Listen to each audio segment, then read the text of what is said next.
reliable weapon. Haha!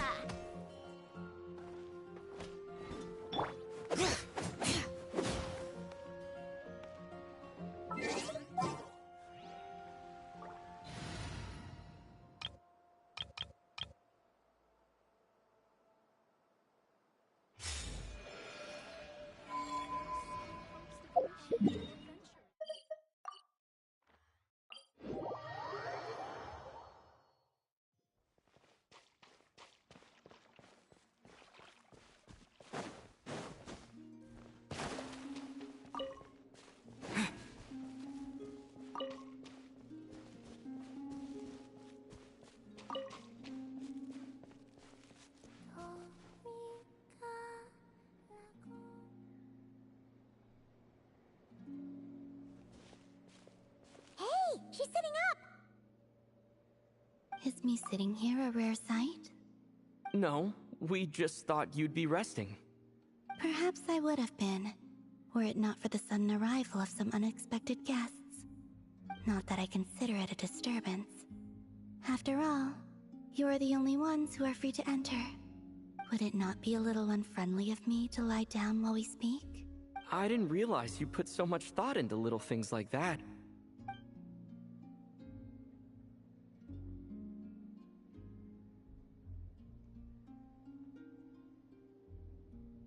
Only sometimes. There have been moments lately where I think about you and your companions. They are warm, mysterious, and cozy memories. Very few of my past memories are anything like that. They say that travelers return home bearing bags full of souvenirs. But my luggage was empty, and I believed it would stay that way. Return home? So, you're still planning on returning to the moon? Yes. This planet continues to reject me, reminding me that I do not belong here. If I remain in Teyvat, there will come a day that I disintegrate. And I don't mean reduced to dust, or turned into food for the flowers. I mean, I will cease to exist entirely. Alright then. Well, we're sure gonna miss you. But it sounds like we'll have to say goodbye. How do you intend to return? The Moon Prayer Night is soon to arrive. On that day, the moon will be closest to Teyvat. The Kuvaki in this land will reach its peak at that time. I merely need to grasp the tide, and with relatively little effort. Oh, Paimon gets it! It'll work like a slingshot! You make it sound like she's gonna get blasted up to the moon. If I did that, I suspect I would crash into the false sky. I will be using a much gentler approach. But I do like the analogy. It's fun. You see? She gets Paimon's sense of humor. In the blink of an eye, the time has come to part ways. It does feel that way, doesn't it? Time seems to fly fastest when you are enjoying it. I have always thought of myself as a wanderer on this earth, and it has never expressed any desire to keep me here. Yet, just as I plan to depart, it tugs at my arm. Is this a gesture of affection? Or is the world mocking me? Oh. Were you hoping I can answer that? Yes. You are a traveler, so you must have a lot of experience in this area. Then, what I would say is, enjoy the moment. That's right! Don't overthink it! Happiness is happiness and joy is joy! The point is to enjoy it, not analyze it! I see. Then what I would say is, even though I am very tired right now, I am still happy. I can't tell from the tone of your voice. Oh, really? You don't think I sound happy? I'm just kidding.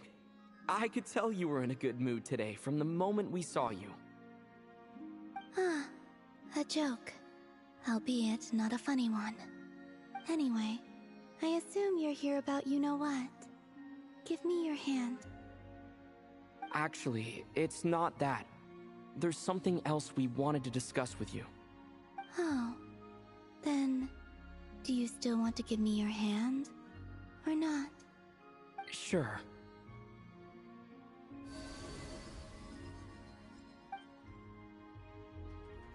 Thank you.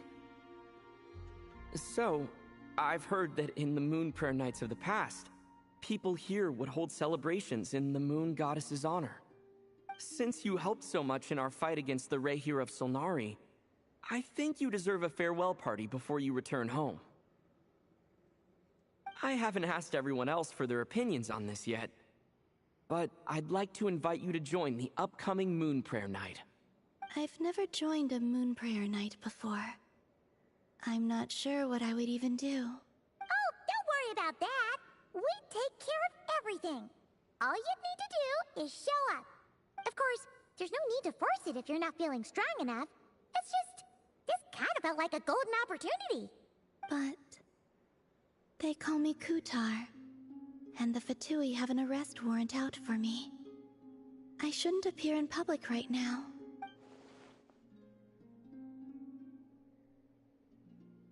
I'll make it work. You have my word.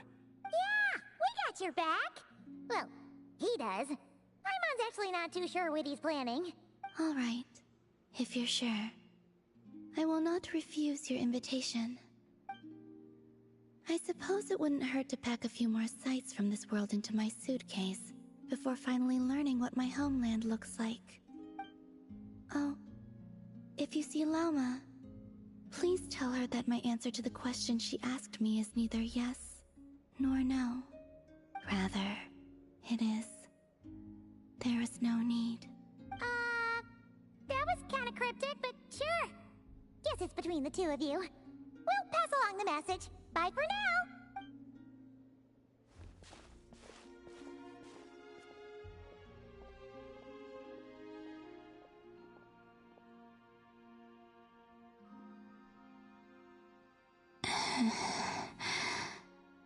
And also, I do not know.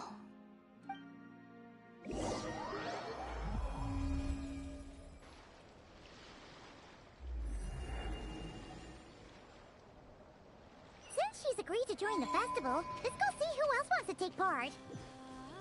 Lauma's gotta be the person most familiar with the Moon Prayer Night. We should start with her. Also, what exactly is your plan to keep her safe? Not sure yet. I'll figure something out. What? Are you serious? And Paimon even gave you her vote of confidence back there! When did you become so sneaky?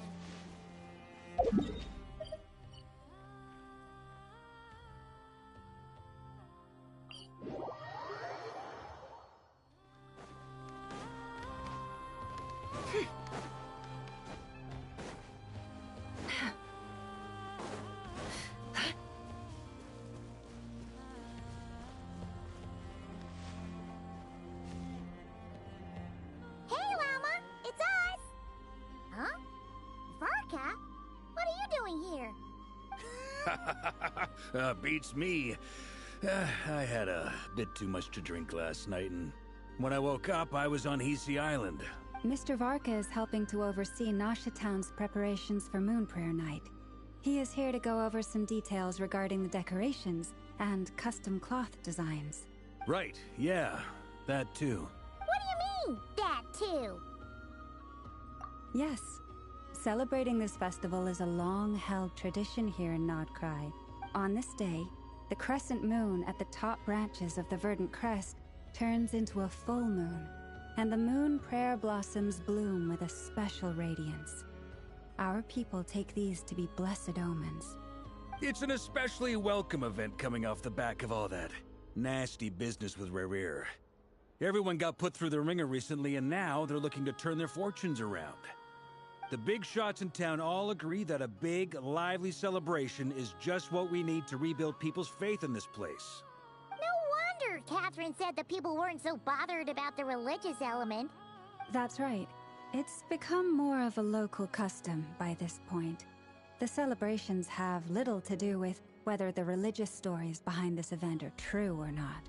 Even the Frost Moon Scions are eagerly awaiting the coming of Moon Prayer Night, despite now knowing that their past beliefs were founded on a falsehood. That's fair. It's a bit like the Lantern Rite in Liyue. It's a chance for people to enjoy themselves, not debate the existence of the Adepti. Oh, one other thing. We just went to see Columbina. We went ahead and invited her to take part in the festival this time. Hope it's okay. Wait, so... you mean she agreed to it? Huh. That's quite a surprise. Then I suppose that she intends to return to the moon on that day. Oh, yeah. It's kind of a complicated process, but basically, it's like a slingshot. I understand. In truth, I had a feeling that she might make such a decision. Well, if Kuthar has decided to participate in the festival, we should prepare accordingly. Yeah, exactly. She was saying how it could be risky for her to show her face in public. We were wondering if there was any way we could hide her. Unfortunately, the people who carved the statues did an excellent job of capturing her likeness. It will be very challenging to hide a goddess whose face everyone is so familiar with. Darn! We may have bitten off more than we can chew here. Nah, don't sweat the small stuff. We can handle that. Huh? Are you saying you have a plan? Not as such, no, but the most important thing with a festival is to keep the mood light and your spirits up. You can't go preparing for a festival with those long faces. You'll never convince anyone to enjoy themselves. The Mondstatter spirit is strong with this one. As it happens, I agree with Mr. Varka. Let's start by making our appreciation for Kuthar the beating heart of the festive atmosphere. And who knows, once we get the ball rolling, perhaps everything will just fall into place. Hey! Did you catch that? Lama said the thing! Or close enough, at least. I'm looking forward to the Moon Prayer Night already. We have a festival in Mondstadt called Windbloom, and you can all celebrating it for their first time by the smiles on their faces. Big, beaming smiles like their whole face is glowing. And I have a feeling we'll get to see that same smile on the Moon Goddess's face at this festival. Not quite the same, surely. Anyway, I'll take care of business in the city, but I'll have to leave the decor up to you and the Frost Moon Scions. No one else can capture that traditional aesthetic quite like you guys. But lastly, there's the final key element that brings the festival to life. Companionship. Before you leave, let me show you something that we've been preparing. Mr. Varka had asked to see it already, so you may as well tag along. Also, I have some further questions about Kuthar's decision.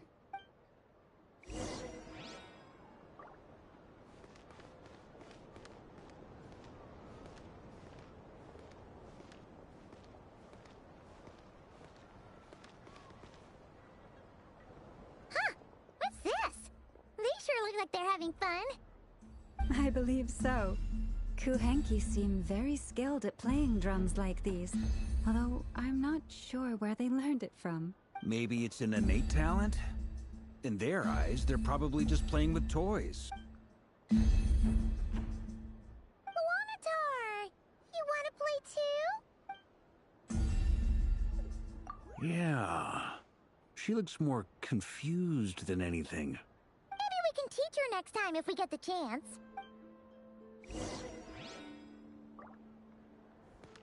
What are these floaty things? Moon veils. We hang them from buildings in the city during the festival. When you look at the sky through them, it creates a lovely misty effect.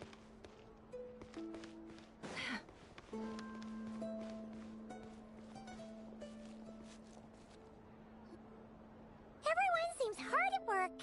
They are preparing items for Moon Prayer Night. For instance, the sculpture being made over here, Mr. Varka and I were just finalizing the details of where it will be placed. Ah, there she is.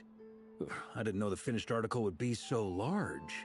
Not to worry, though. All the necessary arrangements have been made. Just let me know once it's ready, and I'll get some people to ship it over. You have my thanks. And over here, we are preparing a very traditional confection. Oh, look at all these colors! It looks Of course. I have a feeling you'll like it a lot. You bet! Sweets and treats are Paimon's favorite. If you included those in the Feast of the Moon, I bet Paimon would have joined the Frost Moon Scions by now. There will also be verdant crests like this present in Nasha Town during the festival. The timing of Moon Prayer Night is not completely set in advance. We make a rough estimate, then observe the changes in the verdant crests and moon prayer blossoms to guide us. As such, the wait itself is a fun feature of this particular festival.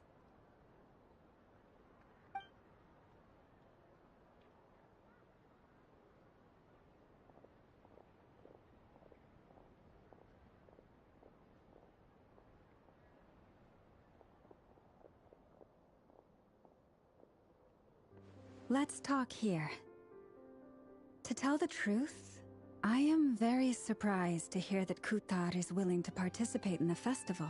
I once asked her if she'd be willing to stay with the Frost Moon Scions. I could introduce her to everyone, and we could be a family to one another. She did not answer, but she has not appeared here since. I took this to mean her answer was no, but if that were the case, she would not have accepted this invitation. Ah, I see. Maybe she is right. Maybe the Frost Moon Scions of today no longer need a moon goddess. But my wish was not for her to come here and be worshipped as a deity. I simply wanted to offer her a place to stay. I'm sure she believes that showing herself here might invite Fatui intervention, and as such she does not wish to cause us trouble. But what really pains me about all this is that this is her birthplace. She ought to belong here, yet no one has been able to grant her shelter. I think I'm qualified to weigh in here. When someone's about to depart on a long trip, what they need is blessings, not burdens. We should wish her the best, not make the journey harder than it already is. Anyway, she's agreed to attend, hasn't she? All we need to do is simply respect her decision. I see your point. Yes, she will soon depart after all. Our job is to leave her with some happy memories. Besides, who's to say her journey to the moon is a one-way trip? It's not like she can't come back and visit if she wants, right? Paimon agrees wholeheartedly. Festivals are all about having fun, so let's keep it simple. All right, I'm gonna head back to Nasha Town soon. Want to come with? I'm guessing you have some other folks to visit there. Sure thing, let's go! Bye for now, Wilma! Thank you all. Goodbye.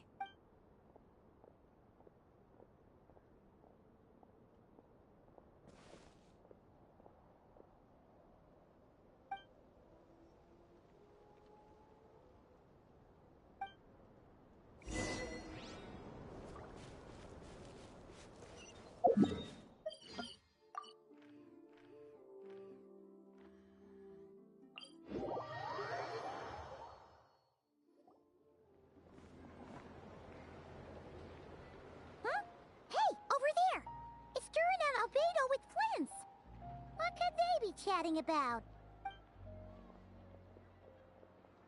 Your guess is as good as mine. Ah, Grand Master, and the Traveler and Paimon. Hello there. It's been a while. Perfect. We have some new volunteers for our investigation. Wait, let me guess. The righteous Lightkeepers are finally ready to hunt down the Abyssal Dragon? Haha. Yes, that too. Yeah, right. Oh, wait. Why does everyone keep saying that too? Well, to be precise, the facts match, but not the causality. Wait, so I guess right? Half right. Don't act so impressed with yourself. Maybe I can explain. We ran into Mr. Flint's north of Nasha Town. At that time, we just noticed a few abyssal creatures out in the wild, but the strange thing was, I didn't detect any traces of abyssal energy on them at all. On closer inspection, we realized that they were not real monsters, but something akin to reflections in the water, or perhaps a mirage. Huh? Like, you could see them, but not touch them? Exactly. It was very peculiar. They roared and tried to attack us, but we could not make any physical contact with them. I think I've heard of things like that happening in Notcry before, but I don't know much about it. Yes, it's a known phenomenon. Mirage-like illusions tend to appear in Notcry in the run-up to Moonprayer Night. From a distance, they appear quite real. I myself thought that Misters Durin and Albedo were locked in battle with abyssal monsters when I first arrived. But after sharing intel and investigating a little further, we can confirm that these illusions are harmless. There is no great cause for concern. All the Mirage stories I've heard are either animals, rocks, or small houses. Abyssal monsters, though? That's a first. It's a first for me, too. So I'm planning to look into it further just to be on the safe side. I intend to inspect a few more locations. What about you two? Any plans? Alice contacted me a few days ago. She'd like me and Durin to assist her with an experiment, but we lost contact shortly after receiving the message. I'm sure that comes as no surprise to anyone familiar with her. We don't know when the wind will blow, yet when the wind blows, we will know. That, in a nutshell, describes how Alice operates. Yeah, that tracks. Okay. Well, I suggest we investigate this Mirage business in the meantime. It's piqued my curiosity, and I'm pretty sure I know someone who will already be 10 steps ahead of us. Well said. Right? Whatever's happening in Notcry, she always seems to be the first one to know. Let's go see what she knows. We can invite her and her staff to the festival while we're at it.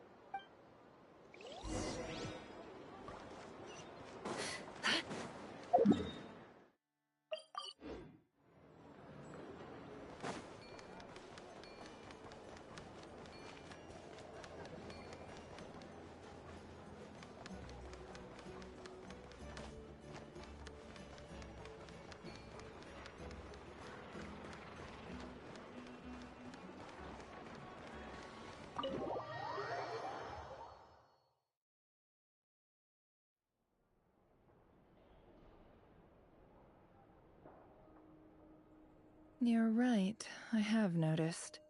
There's certainly something a little fishy about this situation.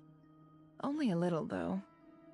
Records indicate that this phenomenon can occur in the days before and following Moonprayer Night. That said, it has always been a rare sight in the past. The odds of encountering these phantoms are similar to looking up in the night sky, happening to see a shooting star, and managing to make a wish before it disappears. But this time, either everyone's getting lucky, or they're appearing far more frequently than usual. Yehoda's out gathering intel as we speak. In the meantime, let me check off some points of interest. First, the Abyss. The ones we saw seem to be abyssal monsters. Indeed. But we have identified one location where many more of them have made an appearance.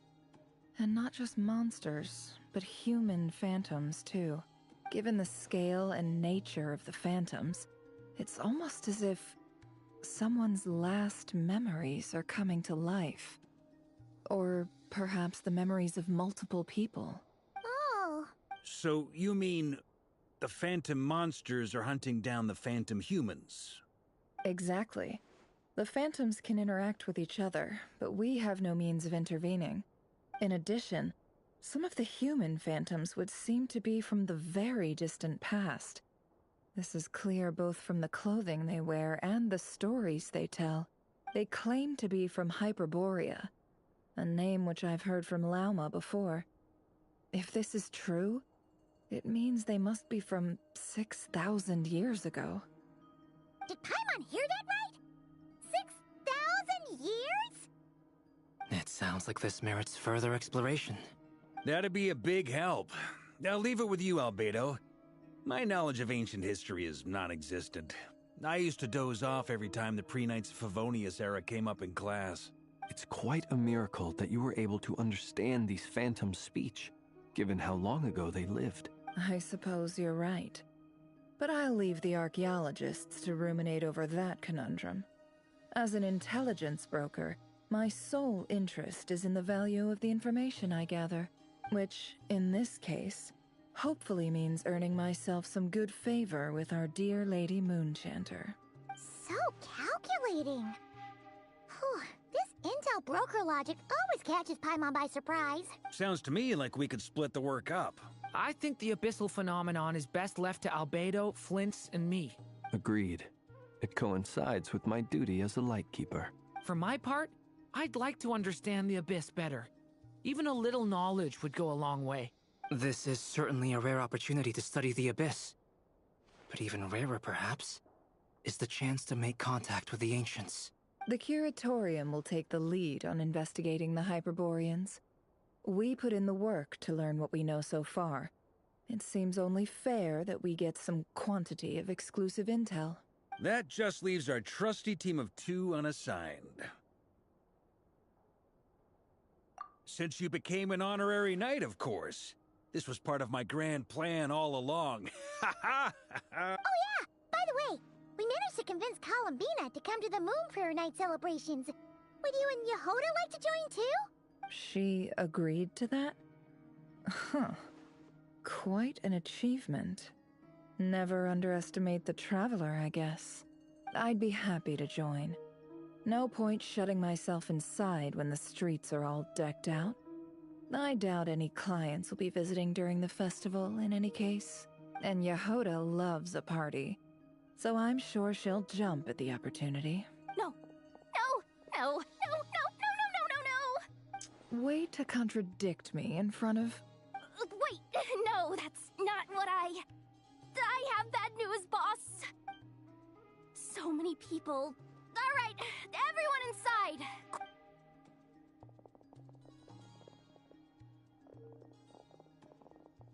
This is gonna sound crazy, but hear me out.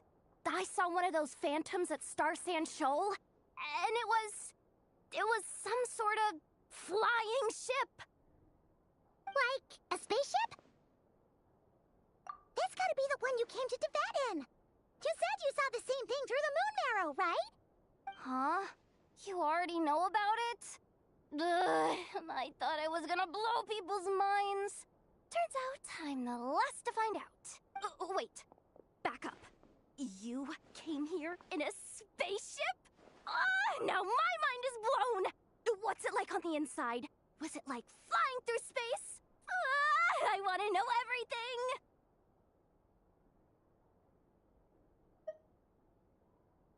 Yep, exactly. Huge discovery. You're the best. Second best intel broker in the world. After your boss, of course. Wow. Really? Well, I don't know if I'm all that, but... I guess that decides where we're heading next. Come on, don't look at me like that.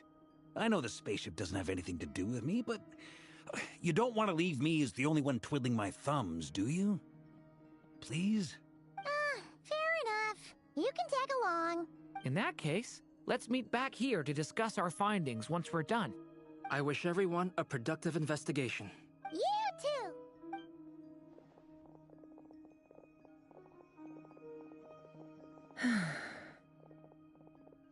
What's up, boss? Aren't we gonna head out?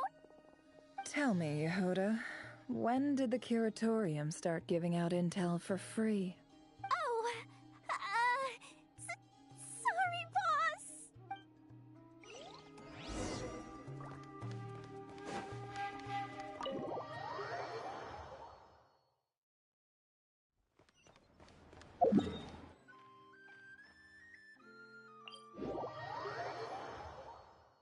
The blessings of the heavens do not fall impartially.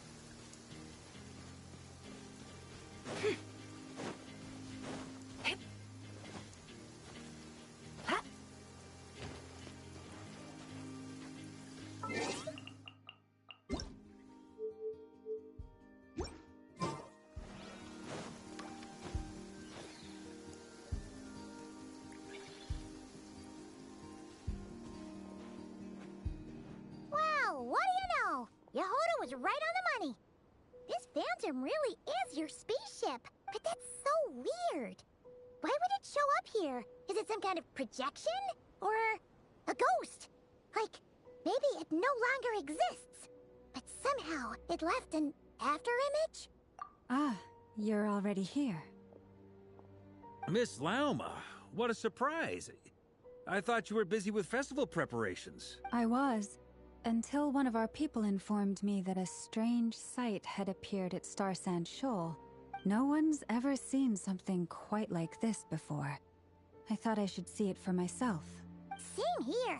Oh, so we heard that these things appear around the festival period. Any idea why that is? Unfortunately not. We have very limited information about them, since they can't be interacted with. And no human phantoms have ever made an appearance before now.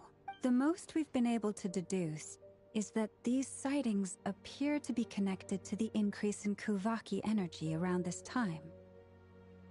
Yeah, seems like that's all we can do. This is all so confusing. Allow me to lend you a hand.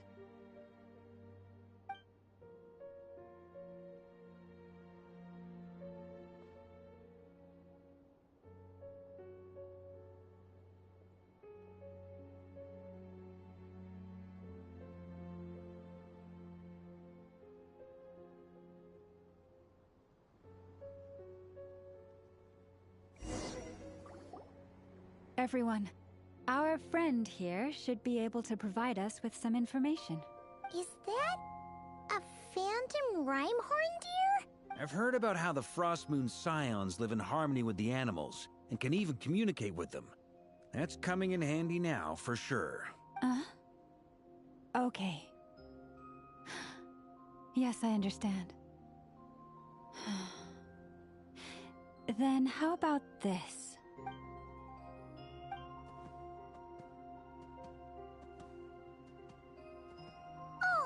It's leaving. It appears to share our curiosity about this giant spaceship, so I asked it if it wouldn't mind investigating along with some friends.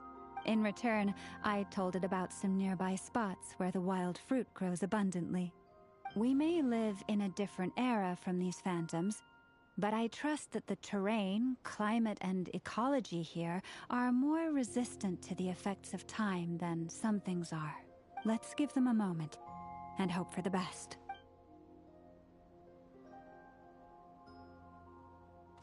All back together?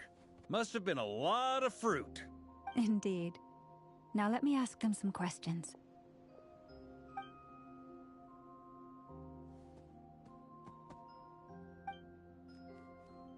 It did find a lot of wild fruit, enough for them to feast for a long while. This puffin circled in the air several times, but didn't spot anything out of the ordinary. Certainly nothing to do with the spaceship. Huh. Well, it definitely makes sense to get a bird's eye view. Indeed. Other than that, I was also thinking that the world these phantoms see is also different from ours. Oh, I get what you mean. The wild fruit exist in both times and spaces, but there might also be things that only exist in that space-time, which we can't see. Good point. Great thinking, Lauma.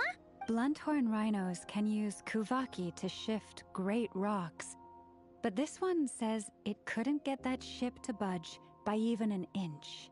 The sniffer mole tried too, but despite being a skilled digger, it could not get through. They say that the spaceship looks robust and undamaged.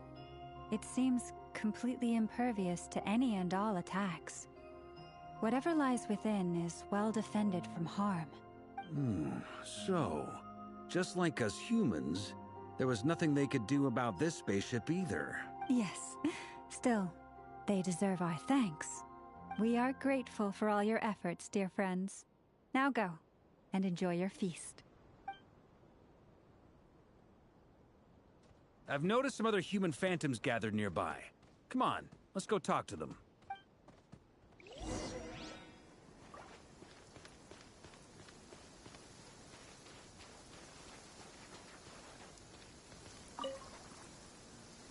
What is this thing?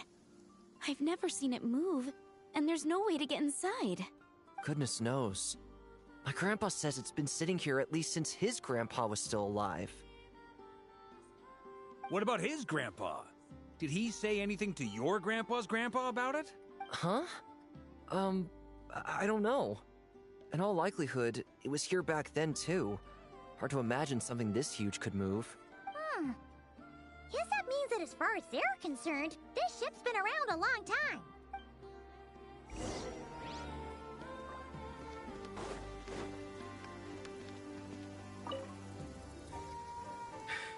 Come on, brothers. If we can get even a small chunk off of this thing, it's gonna be worth a fortune. Today is the day we strike it rich. Huh? You mean Paimon? Yes, brother, I shall join you. Let's make our fortune. We should go with them. What the? This thing is crazy tough. I can't even scratch it. What's it made of? Sorry, brother. Looks like we'll have to seek our fortunes elsewhere. Enjoying yourself? I was just seeing if I could influence this phantom's perception by playing. But nope, no dice. I'm sure we're all starting to build up an idea of what's going on here now that we've spoken to some of the people.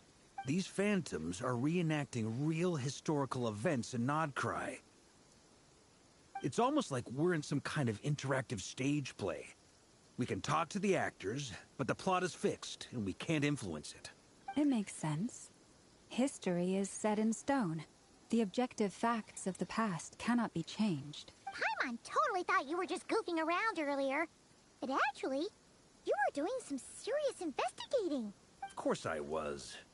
Anyway, at this point, I think we're forced to conclude that although the Phantom spaceship is right there in front of us, we aren't going to learn much about it from these people.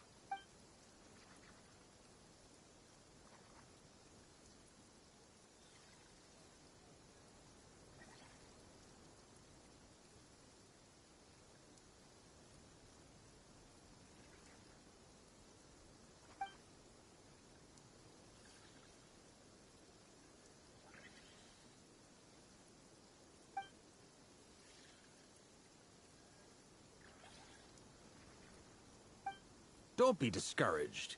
If nothing else, this is proof of the ship's existence. And think about it.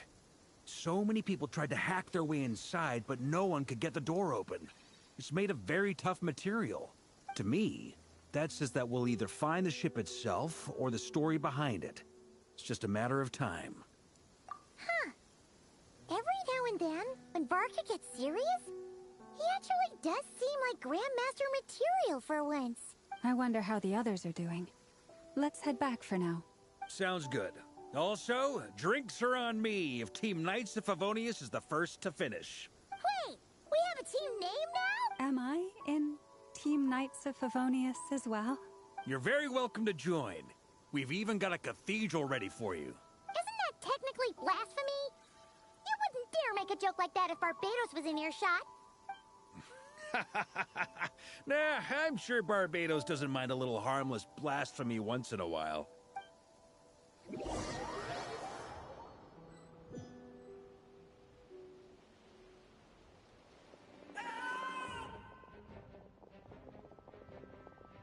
Oh, no!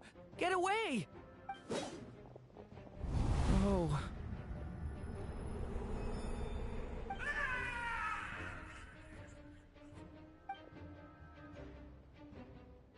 I know it's hard to stomach, Mr. Duran. But as I'm sure you've noticed, there is nothing we can do to intervene in that which unfolds before us. But we have to at least try. And try you have. But are you aware of how many unsuccessful attempts you've made now? I wasn't keeping count.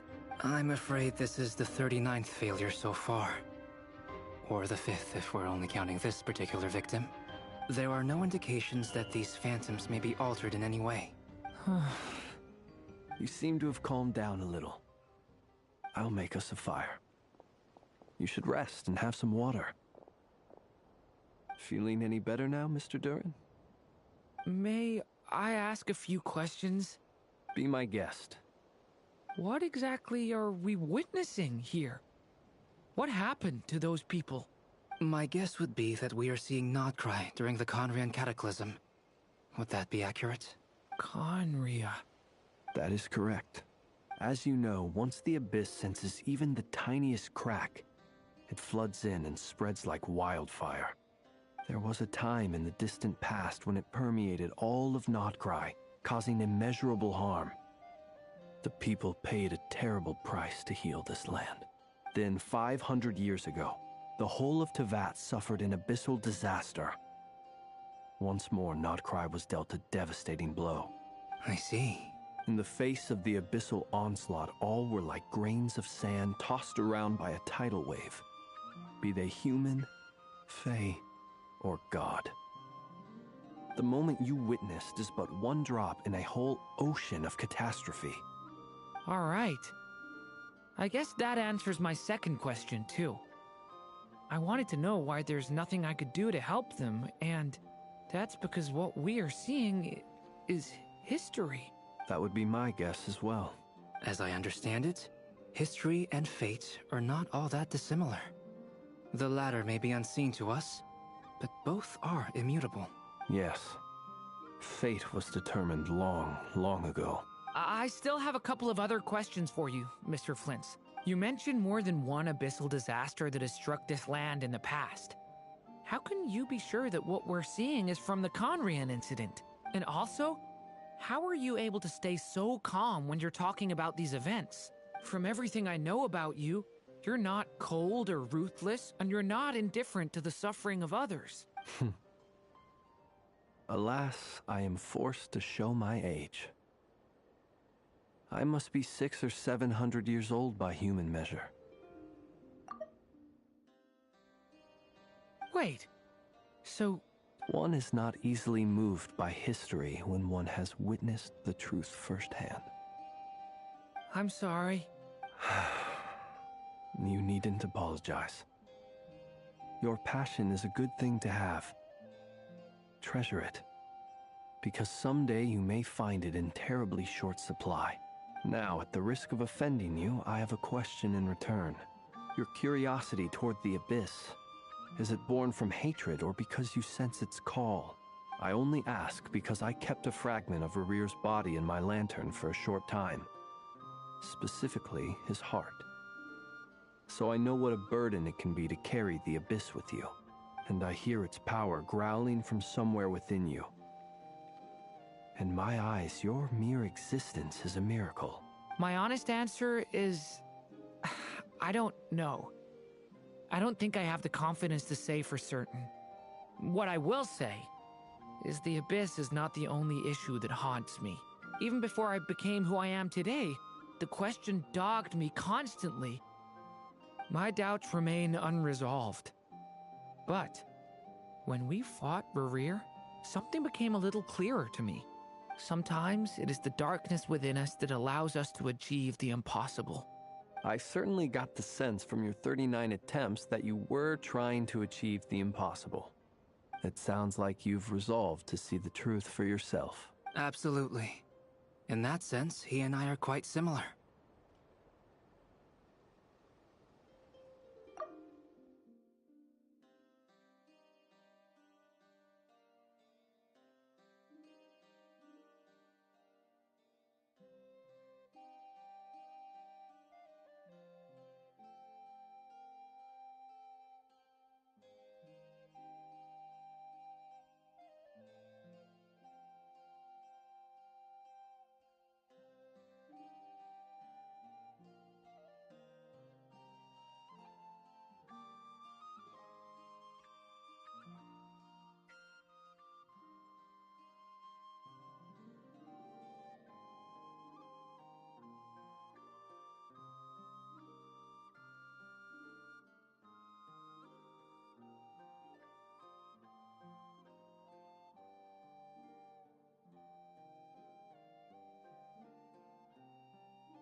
Then I wish you every success.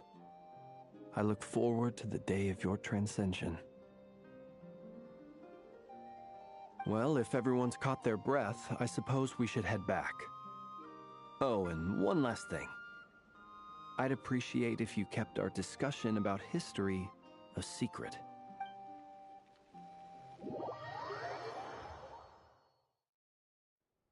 Incredibly, our separate investigations led us all to the same conclusion. Yeah, but we barely learned anything, though. I totally thought this would be the mother lode. Talking with the ancients? I mean, come on! But nope. All we got was useless snippets of conversation. And all this stuff about moons and hyperopia. What a load of baloney.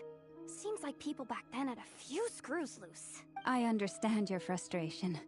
We found the same issue. Each phantom only showed a very brief moment in time. There isn't much value to be found in these miscellaneous fragments of a civilization's history, no matter how glorious it may have been. If there's a silver lining, it's that these phantoms are harmless to the present reality. They shouldn't get in the way of the festivities. Paimon agrees. And not just because it's the first thing she understood in this whole conversation. You look disappointed, Nefer. Is something the matter? What do you think? We all worked our tails off, but the only one to gain anything from it was you, Lady Moonjanter. Well, please do share the Hyperborean records with me. I will gladly inscribe them in our people's documents. Oh, duh! Yeah! That was it! Hyperborea! Hyperborea. I'm serious. Only an expert in the Frostmoon Scions and their history can turn these records into valuable research material. The alternative is to let them gather dust on the Curatorium's storage shelves until the pages turn yellow. Nefer, you're wise enough to know that cooperating and sharing the profits is the best course of action here. Well, that goes without saying. Sure, let's do that. Huh? But didn't you say we aren't supposed to give out intel for free? Sorry. Shutting up. Now is not a good time to push Nefer's buttons. Anyway, back to Moon Prayer Night. I'm thinking that we should prepare something a little special, aside from the usual decorations and so on. You mean a parting gift? Can't go wrong with food. Although, does food go bad on the moon? Perhaps a lantern would be a better choice. It might be dark up there.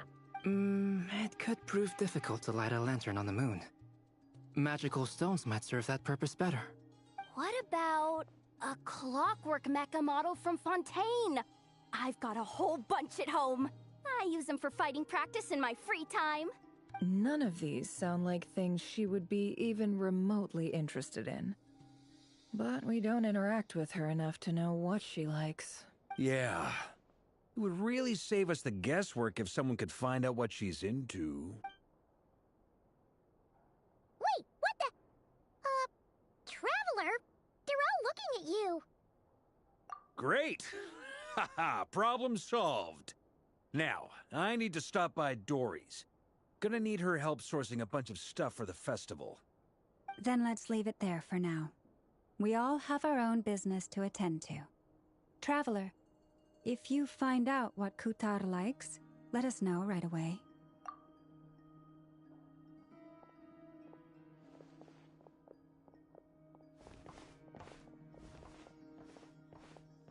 Is something the matter? I'm fine. It's just... I'm still feeling a little rattled after witnessing the horrors of the Abyss. But it's okay. This is something I have to work through. I'll be all right. Thanks for your concern. Well, don't put too much pressure on yourself. If you ever feel like something's wrong, physically or mentally, we're here to talk. Come on. Stop treating me like a kid.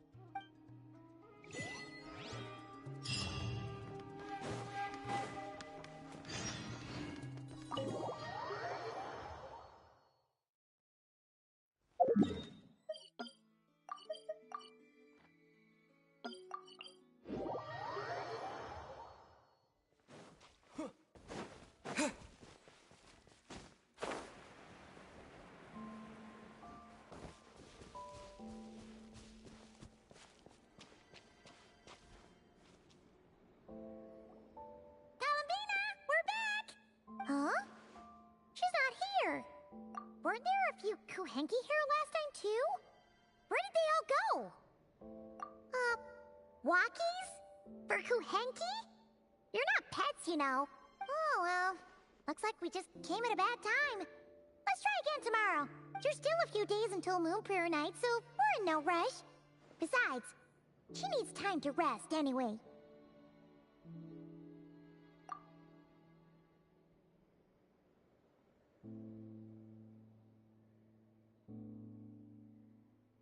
Kalamina! Are you back yet? Oh, how strange. Looks like she still isn't here. Right? It's not like her to spend so much time outside. Especially since she's worried about attracting unwanted attention. What about Luonatar? Luonatar, you there? Hey! Do you know where Kalambina went? Sorry, didn't understand. But if you know where she is, could you take us to her? Yeah, that's even stranger. What about him? Oh, that's not good news. They change color when Kalambina gets weaker, right? And they look super pale right now. Good idea. She might know what's happening.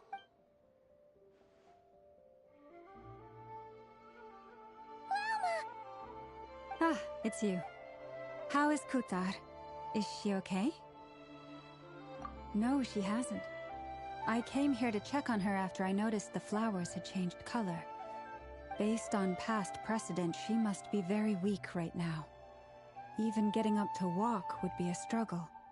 It seems unlikely that she wandered off outside. Not to mention that she doesn't do that at the best of times either. So yeah, this is super weird. No. Very few people are in the know about Kutar's whereabouts. And if anyone suspicious had visited, they'd have left some sort of evidence. Come on, let's go to Nasha Town. If anyone has seen her, someone there will know about it. It's not Cry's information hub after all. Makes sense. Let's go!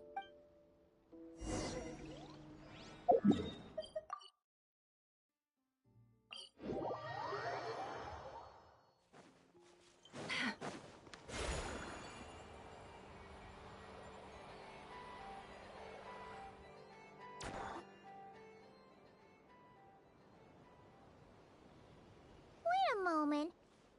Is it just Paimon, or is this stall kind of suspicious? It's never been here before, right? No, I don't recognize it. Alas, your free and easy adventure time is over. Now, prepare to face the final boss of Nod Cry. Whoa! Where'd that voice come from? Not sure, but it's definitely hostile.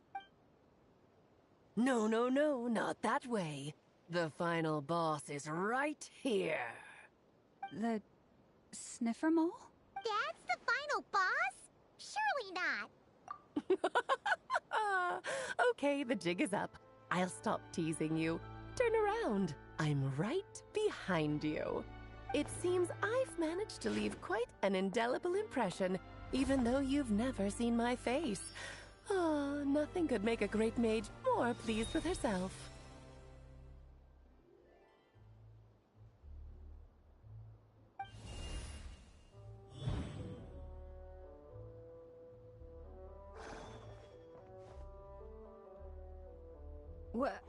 What is going on? I've heard that all the big shots in Teyvat have long, wordy titles that stun people speechless when they make their entrance. Unfortunately, none of them are affiliated with the Hexenzirkel, and we ourselves keep a very low profile. The notorious name-dropping doesn't quite work for us. Still, I, for one, think I'm really quite amazing. So that didn't stop me from coming up with a title anyway. Alice? It's really you this time? Not a lantern or a dodoco, but Alice in the flesh? Ah, that's right. So, what do you think?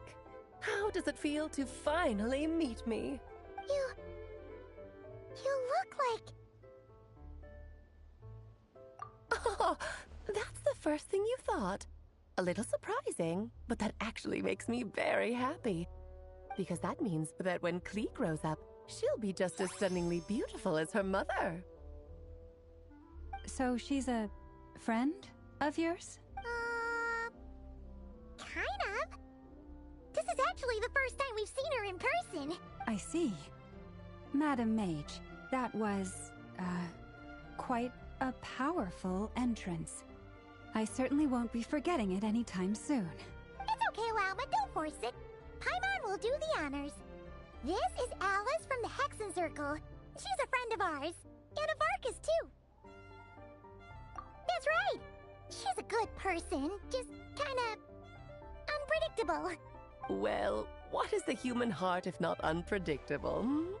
If we could not do as we please, how would we differ from machines? I am Lauma, Moon Chanter of the Frost Moon Scions. It is a pleasure to meet you. Oh, I know. Before you got here, I spent a good, 15 minutes getting up to speed on Nodcry's present situation.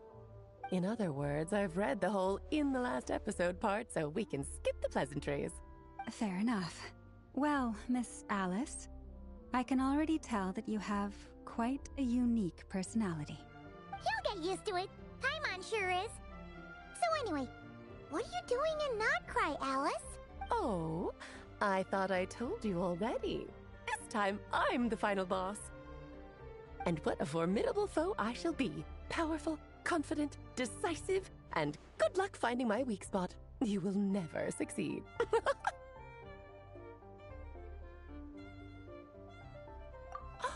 Oh, drat! My one weakness, and you found it in an instant. Fate has been dealt a devastating blow. Thus falls the great Dodo King. Why are you playing along with this nonsense? For funsies, of course. What's wrong, Paimon? Are you disappointed in me? Am I a gigantic letdown? No, it's just... You seem like a busy lady. And this is the one time you've shown up in person.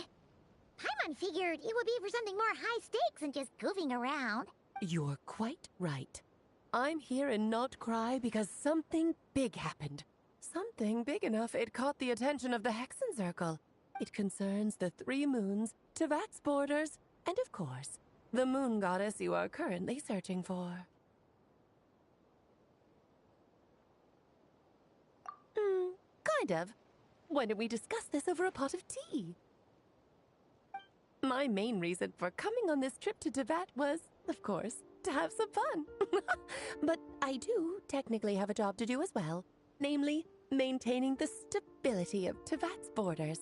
I'll skip over the complicated parts, but to sum it up, abyssal energies are all that lie beyond Teyvat's border. We'd find ourselves in a real pickle if they ever made it through.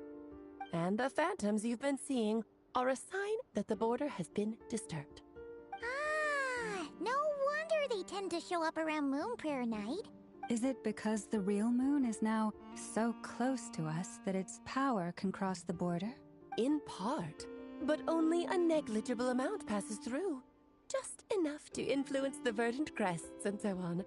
And as you've noticed, there has been an unprecedented number of phantoms appearing this year.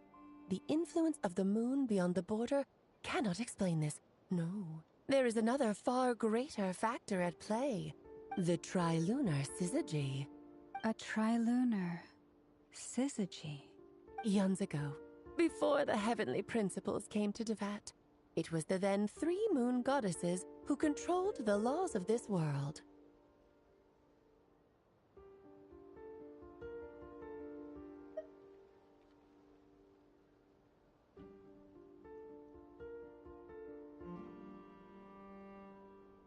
Oh, that's exactly it!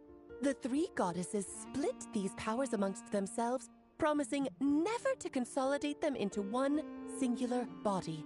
This was meant to keep the world stable. But, fast-forwarding to the present, the eternal moon's marrow is with you, while the iridescent moon's marrow, which should never have appeared in this world, has been retrieved.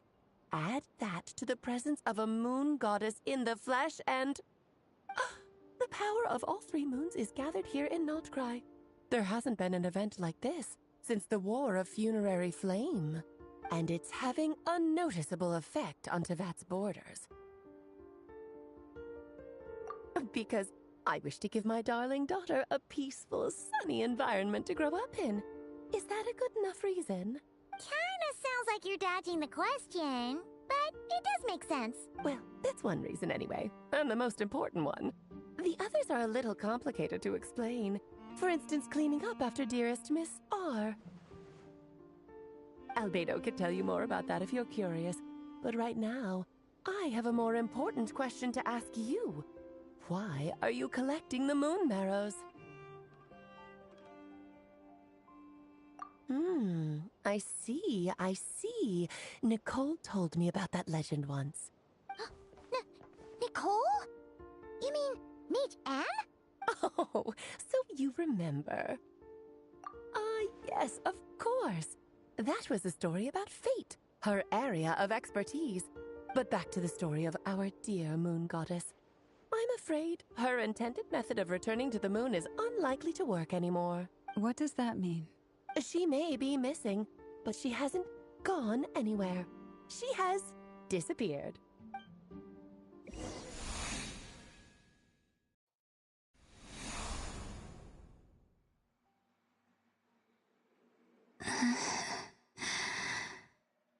My body is so heavy. Wait, no. It's my mind that's heavy. My arms and legs are as light as a feather. What's happening to me? I feel drowsy, like I've been asleep for too long. Is it daytime or nighttime? Is the moon out? I think I'll go for a walk.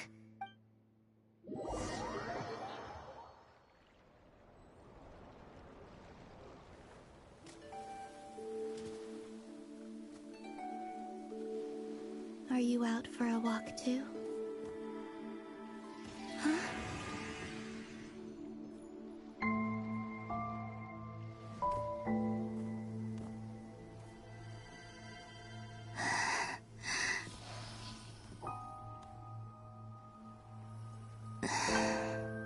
The day has come at last.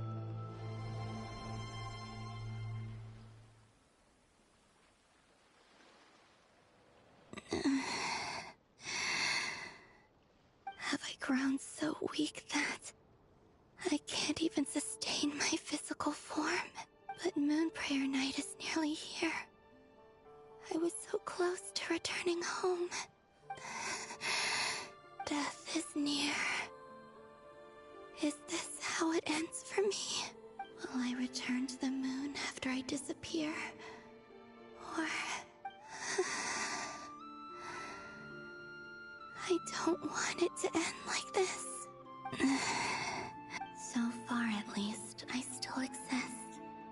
Even if not physically, I can still feel. But as my power wanes, I'm sure that too will fade.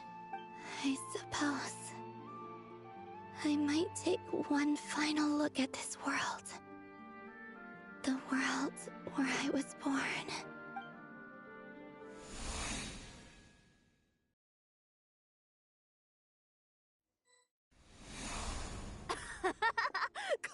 Come on!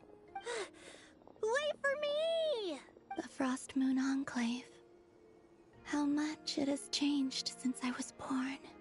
These decorations, they're so heavy.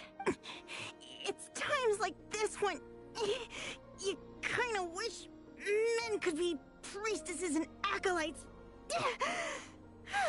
How fascinating. I've never had the chance to be privy to people's private lives in this way. In the past, people would get so solemn and serious the moment I showed my face. Like they were frozen stiff. Karina, Lametti, it's time to eat. Coming. I want to watch them a little longer.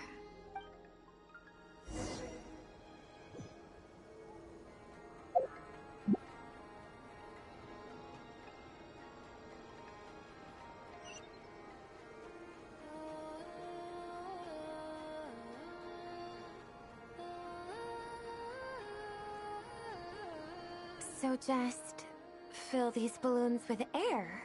Yep. Try a couple now to test things out. The rest can wait till Moon Prayer Night. Think fast. Rita! Teasing an acolyte of the Frost Moon Scions? Surely that's a punishable offense. Take this! Huh? Alright, enough horsing around. Lady Lauma gave us a task. We should get back to it. The task is just to check that the balloons don't leak, right? Doesn't matter if we fill them with air or water. Okay, you got me there. And you got me there. But still, we can't use all the balloons before the festival even starts. We won't use all of them. And as long as Lady Lauma's trusted acolyte doesn't snitch, this can stay as a little secret between friends. A couple more can't do any harm, right? Oh, you menace. Then, think fast! Is pumping a balloon full of water really so much fun?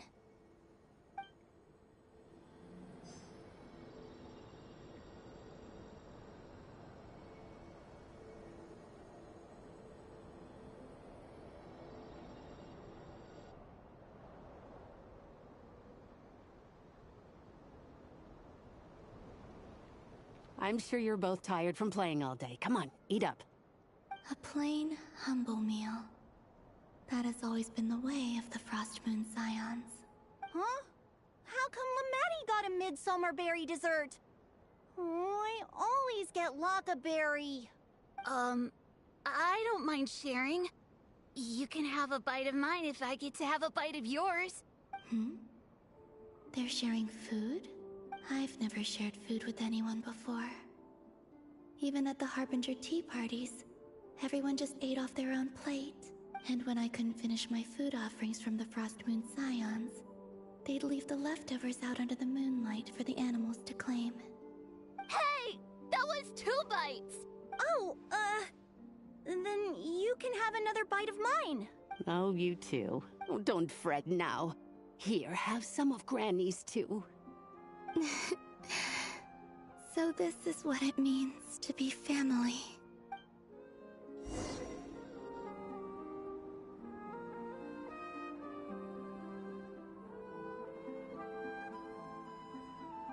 I'm seeing so much that I'd never usually get to see. They'd never act like this when I was around. It's nice, being able to just watch people in peace in these final moments. What a rare opportunity. I think I'll go take a look around Nasha Town, too. Maybe the Traveler will be there.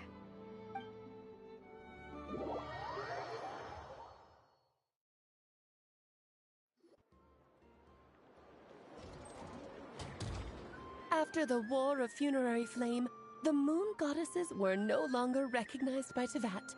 They lost the whole foundation for their existence. That's why the Moon Goddess's strength is fading. She cannot withstand the world's rejection of her. To be more pedantic about it, the Moon Goddesses did something to offend the Heavenly Principles, and that's why they were ousted. Something of a recurring theme in Teyvat's history. Theoretically, speaking so candidly should put me in their crosshairs too, but they can't tell me what to do. I'll say whatever I want. Anywho, the Moon Marrow energies were but a drop in the bucket for her, and that battle against the Ray Hair of Solnari only weakened her further.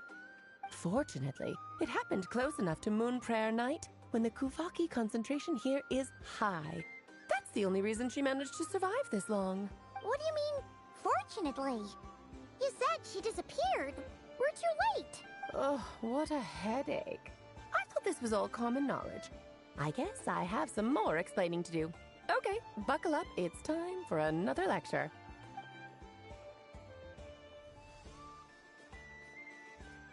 Now, I said earlier that the Moon Goddesses lost the foundation for their existence.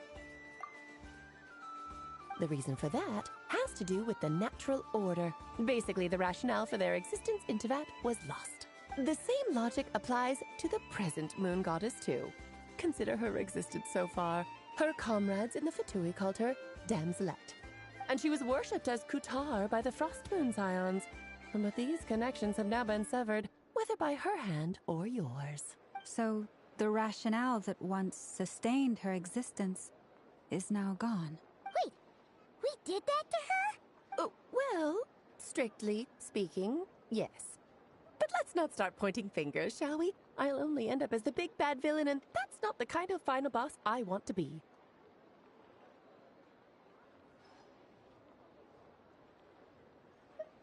Of course I do. I'm only the greatest mage in the whole entire world. Now, if you wish to find your moon goddess, there are 2 problems we need to solve. Firstly, we'll need to strengthen the connection between her and Teyvat, at least enough to sustain her until Moon Prayer Night. Strengthen her connection? But does that mean I'll have to rally all the Frost Moon faithful behind this? I'm afraid a bygone faith and a former home won't be of any help to her now. Do you know her name? Her name? Oh, yes. Names are very important things. A name is a fundamental concept that anchors one's entire existence. Then your first job is to find it. As a moon goddess, I'm sure she must have a name she identifies with.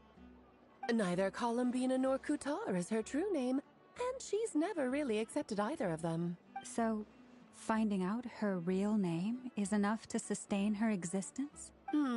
Yes, I know it sounds like a small step, but every journey begins that way. So for now, that's all we need to focus on. The second problem is with her plan to use the moon marrows to return to the moon. Unfortunately, piercing through the false sky will take an enormous amount of power.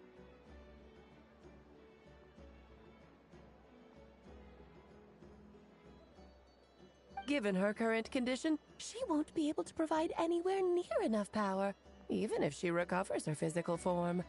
But no need to fret. Nicole's the expert in this field, and I'm sure she'll figure something out. Wait, Mage N is going to help us out too? That means we've got 2 Hexacircle mages on the case. This is turning into a pretty big deal. Actually, this is more of a side quest for me. Like you said, I'm a busy lady, so I can't stay for too long. I'll have to return to Teyvat's border soon. That's the upside you get for looking out for my little Klee. Hopefully that will incentivize you to carry on keeping her company in the future. Anyway, jokes aside, you'd better get moving. It will take quite a miracle for the moon goddess's consciousness to hold out till Moon Prayer Night. Oh, I suppose I might as well tell you where Nicole is before I leave. Off you go now. Time to meet your new friend. Oh, yes, and a little suggestion. Don't forget to mind your heads. What? I wonder how Durin's doing. I should really go see him before I head back. You really are super busy. I most certainly am. There's so many children I have to keep tabs on just in Mondstadt. Durin, Albedo, Venti, Varka. Klee didn't make the list, huh? Of course not. Klee is my pride and joy. I have no qualms about her, because she's the best child in the whole wide world. Yep. Klee's a little angel. I'm glad you agree. Well, all the best. See you when I see you.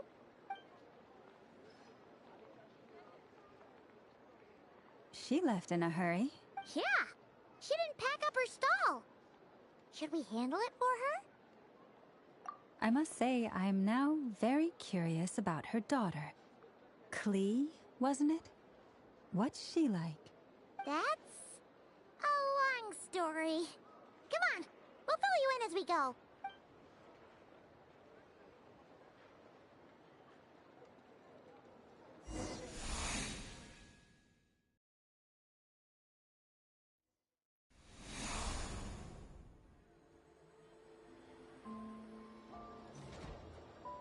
What a lively place. I've never experienced Nasha Town like this before. Hey, you old geezer! Your hammer's rusted through! Who are you calling old geezer? Are they quarreling? I'm looking right at him! You've really gone downhill since giving your daughter free rein in the workshop. Can you even swing a hammer anymore? It shouldn't take you days just to fix a single chair. You might as well use that hammer to massage my back for all the good it's doing. Don't run your mouth, or you'll get a back massage that'll put you in bed for the rest of your life. Look, the materials haven't arrived yet, all right? You know how busy it gets in the days before Moon Prayer Night. I'll bet you send all the materials to your little princess. Blood's always thicker than water, huh? All right, you've made your point, Uncle Koski. As soon as the materials arrive, fixing your chair will be the #1 priority. And Dad, if you've got time to chat, why don't you lend me a hand? See? Lolka knows what the score is. I guess they're friends. But the way they spoke to each other was so ugly. Then again, it wouldn't be the first time I've seen something like this. Columbina! Sing outside my door in the middle of the night one more time, and I'll unscrew your vocal cords. You hear me? Oh, Zandrone. So that was her way of trying to be friends with me. What a pity. I won't get the chance to say any ugly things in reply.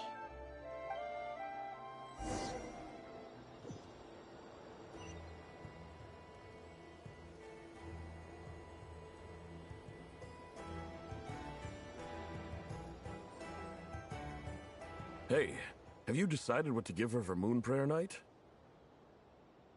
I sure have. She's gonna get the surprise of her life when she's least expecting it.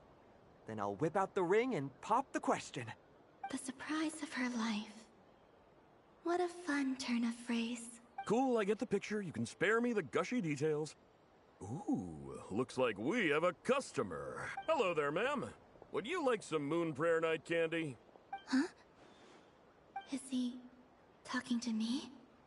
Can he see me? Here you go. Oh.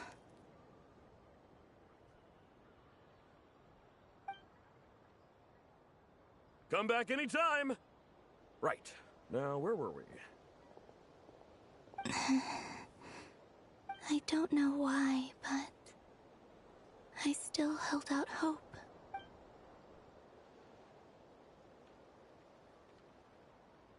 The most important thing right now is to find that mage.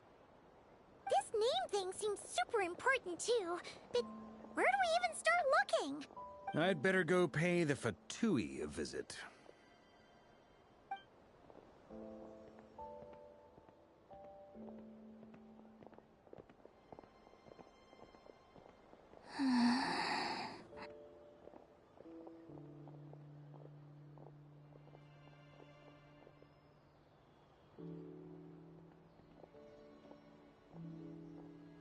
Columbina?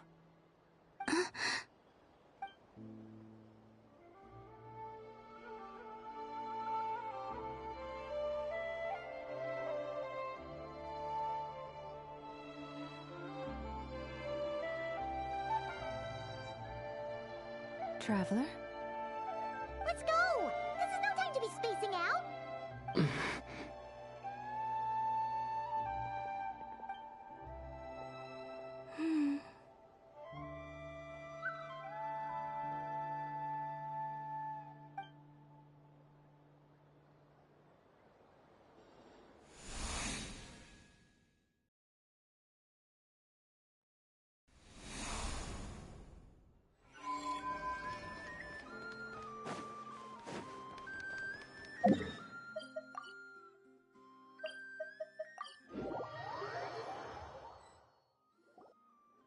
Where are they going? They mentioned a mage and a name? So, Mr. Varka, are you acquainted with this Nicole? Or should I call her Mage N? Not really. We've never met, though she has come up in conversation. From what I've gathered, Alice kinda took Nicole under her wing. taught her how to speak in a more ladylike fashion, that kind of thing. Huh. Hard to imagine Alice as an etiquette coach. Yeah, Alice is a larger-than-life personality, I'll give you that. But then again, that's why she's able to draw such an eclectic mix of people into her inner circle. If I remember correctly, being an interesting person is actually one of her main entry requirements. So, if you ever wanted to join the Hexenzirkel, I'm sure you'd both be eligible to apply. Hey! Don't go around making promises on Alice's behalf. I wouldn't dare. I'm just trying to paint a picture of the Hexenzirkel for you. Okay, sure. Anyway, since none of us have ever met Nicole, how are we supposed to find her? We can't just go up to every woman in sight and ask, "Hey, are you Nicole?" Maybe something she's wearing will give it away? Like, a windbloom pinned to her chest or something. Wait a minute. Alice never said Nicole was from Mondstadt. Oh, true.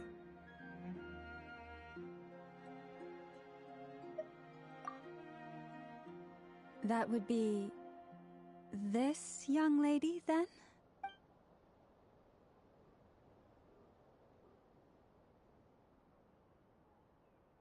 Hey there! Sorry to disturb you, but... are you Miss Nicole? Varka, Knight of Boreas of the Knights of Favonius. Alice might have mentioned me before. Mm-mm. Have we got the wrong person? Sorry. Well, this is awkward. When I shook my head, I meant, no, Alice hasn't mentioned you before. Huh? Where is this voice coming from? My apologies. For certain reasons, I am unable to speak. This is the only way I can communicate with you. It might take some getting used to, but I hope you can understand. Hey, it's fine. I'm more shocked by the fact that Alice never speaks about me. As for you two, we have crossed paths twice before, but it is nonetheless a pleasure to finally meet you. It's really you! Thanks for all your guidance in the past! You're quite welcome. This time, things are different. We have reached the unwritten pages of the story. You might say that we stand at the crossroads of fate. Now then, allow me to formally introduce myself. My name is...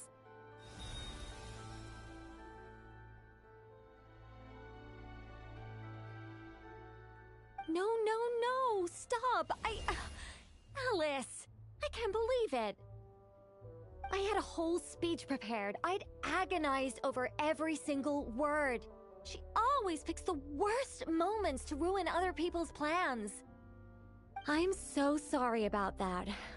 Alice took the liberty of devising some bespoke self-introduction magic for each member of the Hexenzirkel. But I could have sworn I deleted all of the triggering conditions for it. How did it bypass everything? Oh gosh, this is so embarrassing. This is a very different side of Nicole than what we're used to. Is she not used to face-to-face interactions? Don't worry about it. We've seen that introduction magic once already, so it wasn't too much of a shock. Please go on, Miss Nicole. We'd love to hear what you have to say, or, well, communicate. Huh? Are they talking to this lady? But...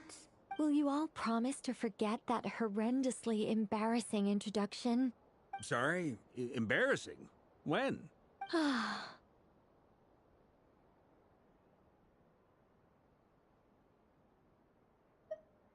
Yes, my name is Nicole, and I am one of a very few angels who have retained both their preferred form and their power. The Traveler and Paimon should be no strangers to this concept.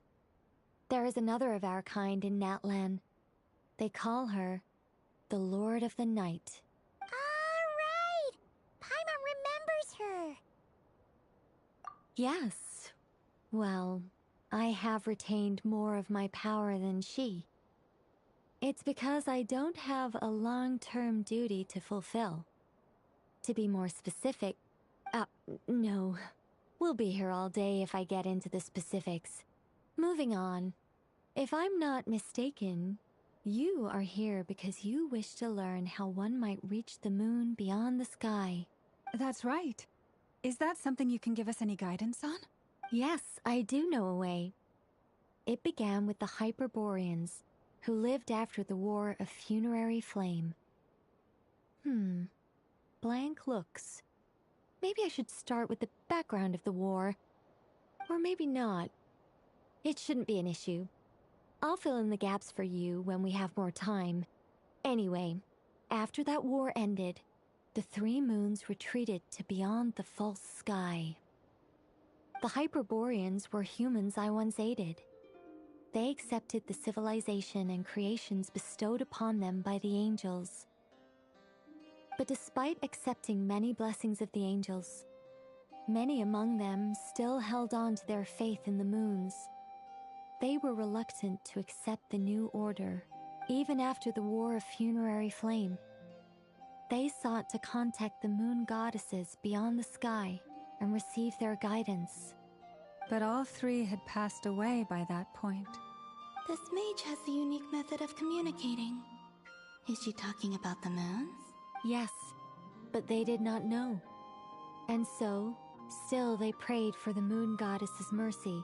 After building titanic structures that consumed vast amounts of Kuvaki, at last they glimpsed the moons and heard their voices. But of course, they were gravely disappointed. For it was then that they realized the three moon goddesses were dead. Oh, that's such a sad story. It is. Humanity was in a very sorry state at that time.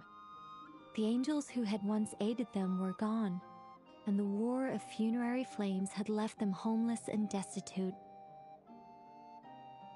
Just a second, I gotta ask. How relevant is all this history to the task at hand? Well, I mean, it's... Okay, it seems we've drifted into irrelevant narrative waters.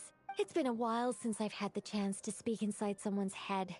As soon as I got started, I lost control and the words just flowed out like a waterfall. What I'm trying to say is... Right, yes, that's it. The relevant part is the ritual created by the Hyperboreans.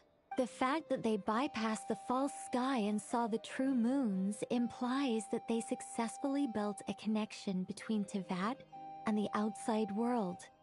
Which means, with enough Kuvaki and a sufficiently stable connection, it should be feasible to send one person over the border. Okay, so they built some kind of portal? Oh, yes. Is something wrong? You sound disappointed. I just didn't expect you to summarize it so well. It turns out I could have said all that in one word, if only I'd managed to think of it. No, please, it's fine. This is invaluable knowledge. I'll be sure to record and preserve everything in writing. Oh, really? Well, in that case, I suppose I could backtrack and add some more detail. I did gloss over a few things so far. Whoa, time out. Let's summarize what we've got first. The Hyperboreans were the last ones to use this method, right? So we somehow need to find whatever structure they built and make sure there's enough Kuvaki to power it up.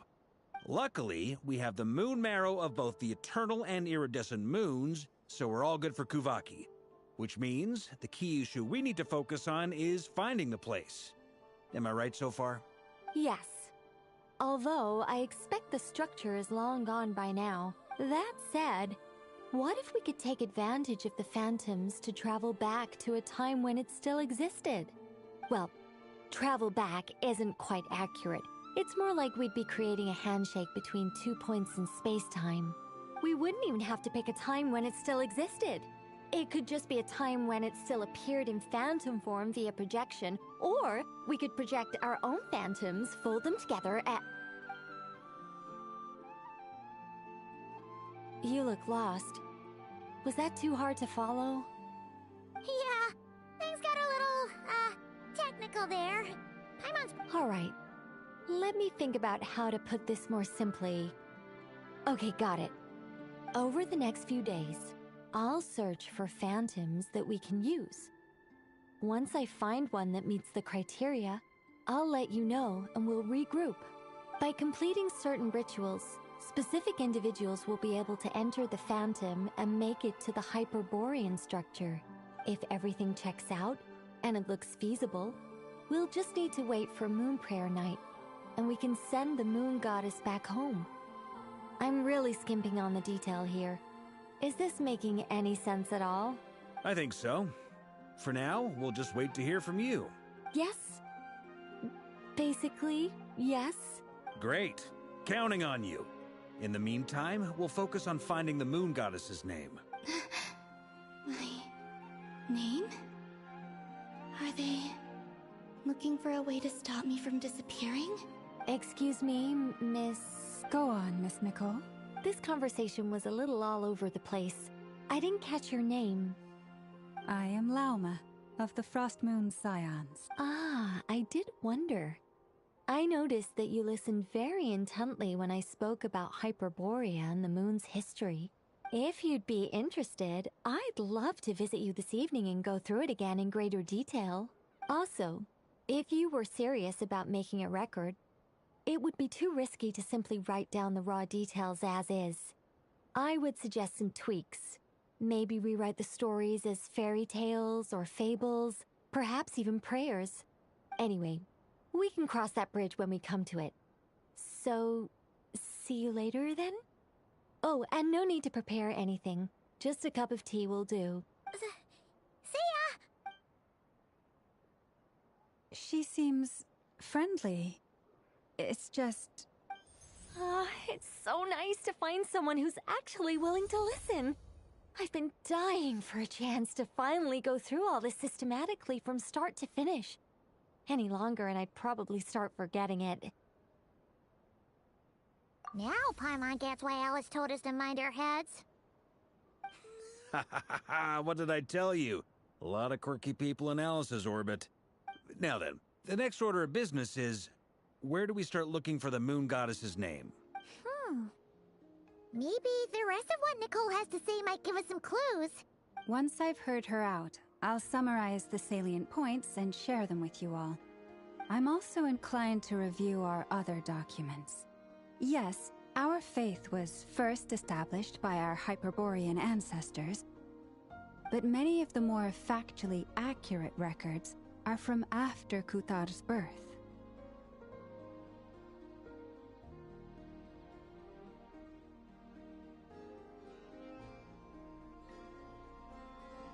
Sounds like we're gonna follow Calabina's journey through Devat, huh? In that case, we'll start by heading to the Frostmoon Enclave. Sounds like a plan. Take this with you. I'll see about getting in touch with the Fatui. It'll probably just be Arlecchino and Sandroni again. They're the only ones who would want to help. Thank you, Mr. Varka. Don't mention it. Honestly, I'm more comfortable dealing with the Fatui than prying into the details of a young lady's childhood. Catch you later. I should follow them, just in case there's some way that I can help.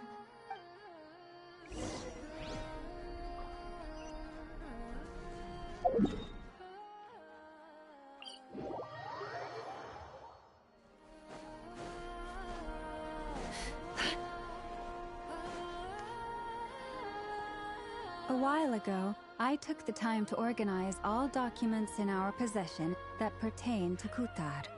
What you see here is the material I consider reliable.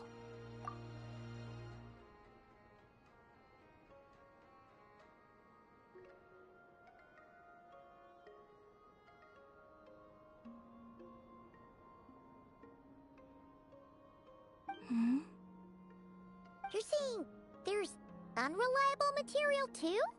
Yes. Most of the information we have was transmitted through an oral tradition. Inevitably, some of her stories were mythologized and deified over the years through countless retellings. That's why I organized them into reliable and unreliable. Yo, chat, I'll be back.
Yes. Most of the information we have was transmitted through an oral tradition. Inevitably, some of her stories were mythologized and deified over the years through countless retellings. That's why I organized them into reliable and unreliable. There's no sense seeking answers in history unless we can ensure the veracity of the historical record. Makes sense. All right, let's take a look through.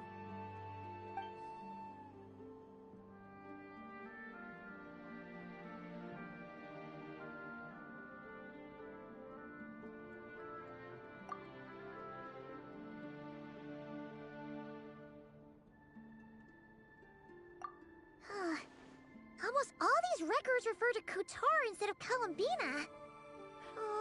Although neither of those is her real name. Paimon's not sure what point she's trying to make. What we can gather from these records is that the Frostmoon Scions worshipped her as a god, placing impossible expectations upon her. I cannot fault them for their earnest faith, but for all their devotion, worshipping her day in, day out changed nothing. I imagine that none of it resonated with Columbina. It wouldn't surprise me if, even back then, she had already begun to reject the name Kutar and everything it represented. Lauma speaks the truth. When I heard them call upon Kutar with hope and expectation in their voices, they may as well have been calling upon somebody else.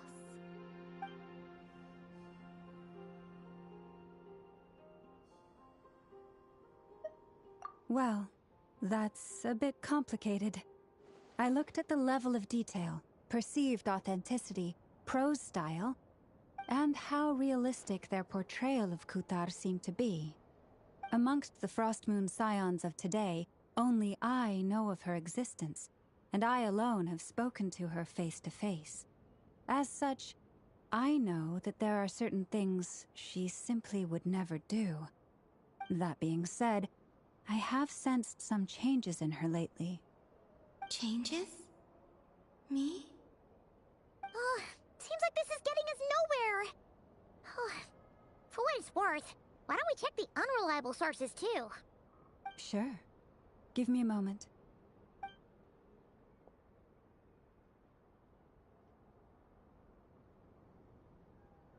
Exerting but a fraction of her divine might, Kutar sheared a great mass from the snow-capped mountain and cast it into the sea, upon whose surface shone the mirror image of the moon.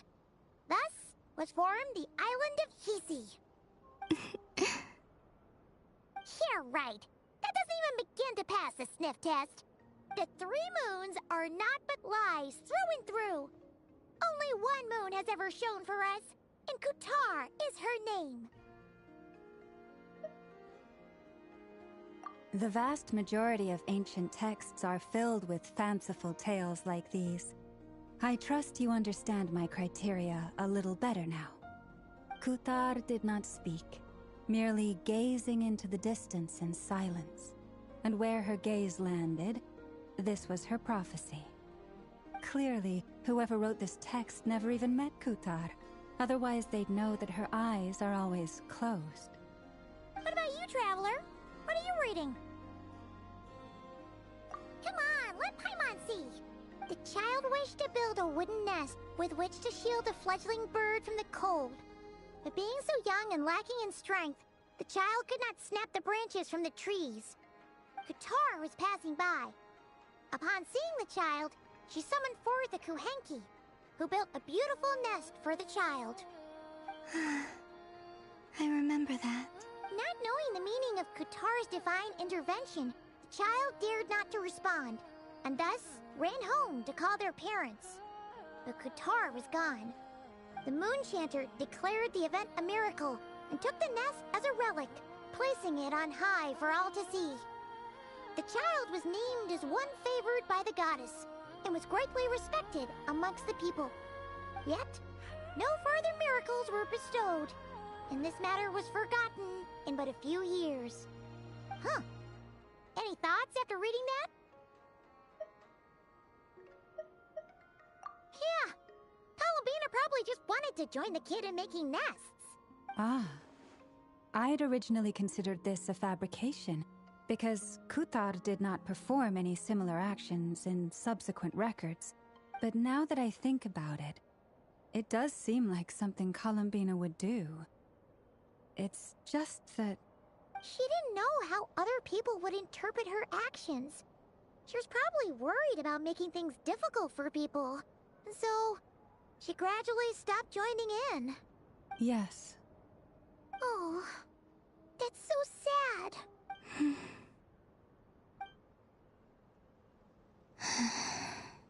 And now, I can make no such gestures of warmth, even if I want to. Still no name. That's a bit of a shame. But we did learn some interesting stories. That's gotta count for something. Barca said he was gonna set up a meeting with Arlecchino and Centrone, right? Let's go back to Nasha Town and see how he's doing.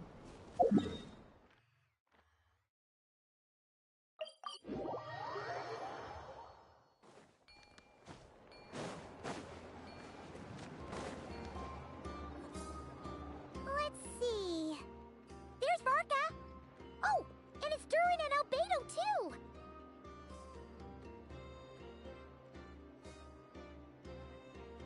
Yeah, this is pretty much the same place we bumped into each other last time.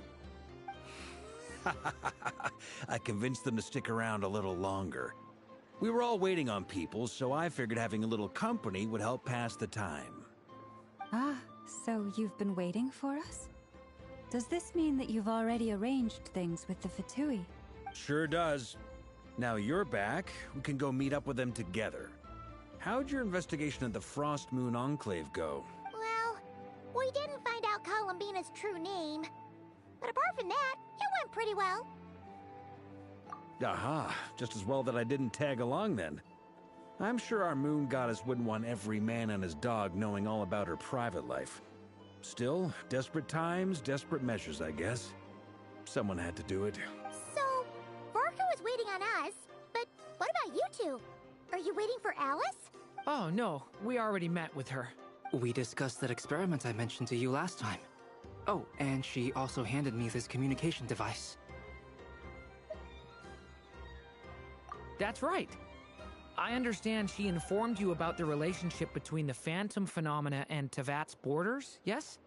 She wants me to help her with some more experiments on that front. She said that she'll contact me through this device with more information. Ah, I see. Following instructions and making observations. Pretty common research method. Takes me right back to Albedo's lab. Wait, then who exactly are you meeting? Someone you know. Albedo's met him too. But I don't think Miss Lauma or the Grand Master have been introduced. Introductions are overrated, especially in cases like this. It's you! So, it's not like the Academia has prohibitions against going abroad. Also, I applied for leave. I've been writing to Hat Guy since obtaining a human form. I've already brought him up to speed on everything that's been going on in Notcry. Hat Guy? Turns out, I actually have heard that name before. Oh? Then why did you react the same way I did? I only knew the name, not the fella. But since we're all here, let's do some introductions for what it's worth. I'm Varka, Grand Master of the Knights of Favonius. Lauma, Moon Chanter of the Frost Moon Scions. And I'm a Driosh from the Vahumana Darshan of the Sumero Academia. Hat Guy. Good to see you again, Mr. Guy. I believe we last saw each other on the boat ride here. Mind you, the only reason I came here is because there's someone I want to look into. Who's that? The Doctor, also known as Dottore, second of the Fatui Harbingers. From the tone of your voice, it sounds like there's bad blood between you. I was reviewing our archives and noticed that a lot of information about him was missing. Left a bad taste in my mouth. That's all there is to it. Dottore, or Zondique, as he was then known, once studied at the Academia, but he got kicked out before he could graduate.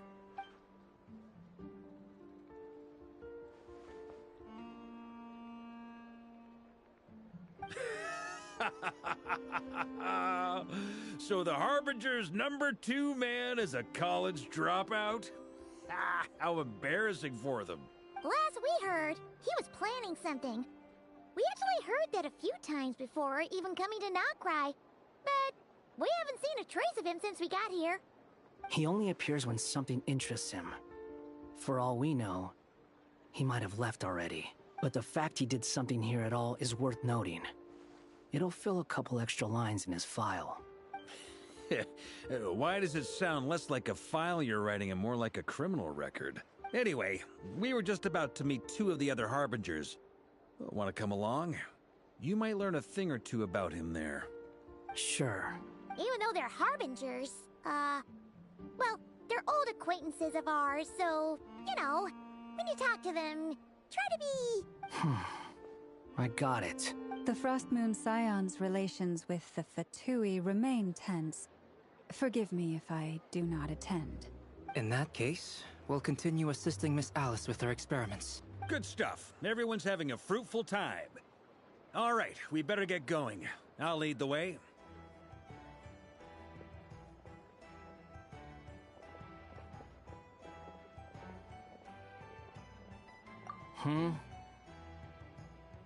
Well, yeah. That's obviously part of it. But I'm not the only one who has a score to settle with him. Neither you, nor Lesser Lord Kusanali, nor I want to see him meddling with things again.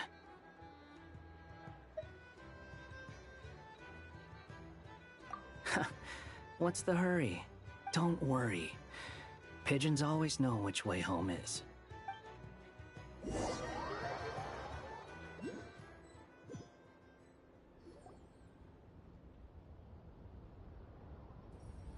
You made it.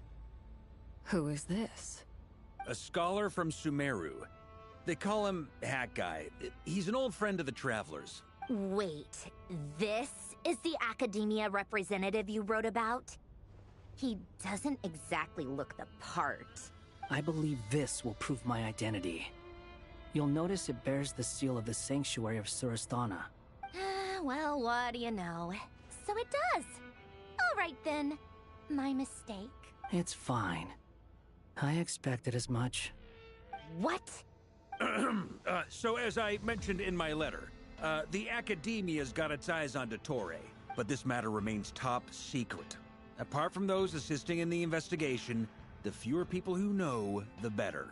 If anyone asks, I'm here in Notcry to pursue my personal academic interests. Gotta say, Varka, you did pretty well to keep all this under wraps for so long. Sounds like you got in touch with the Academia about this way back. You flatter me.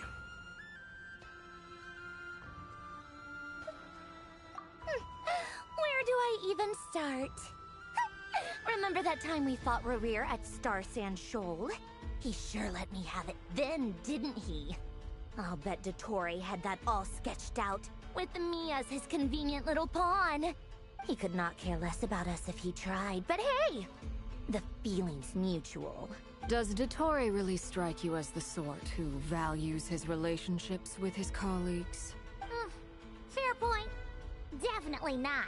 Which is why I always keep my guard up whenever he starts making suspicious moves. To that extent, our motivations align. On top of which, I consider you trustworthy people. Now, back on topic. In the wake of the Reikir of Solnari episode, Sandrone and I grew suspicious about Dottore's complete inaction during the entire affair. So we tried to find out what he'd been up to, but unfortunately to no avail. He never lets anyone in on his plans.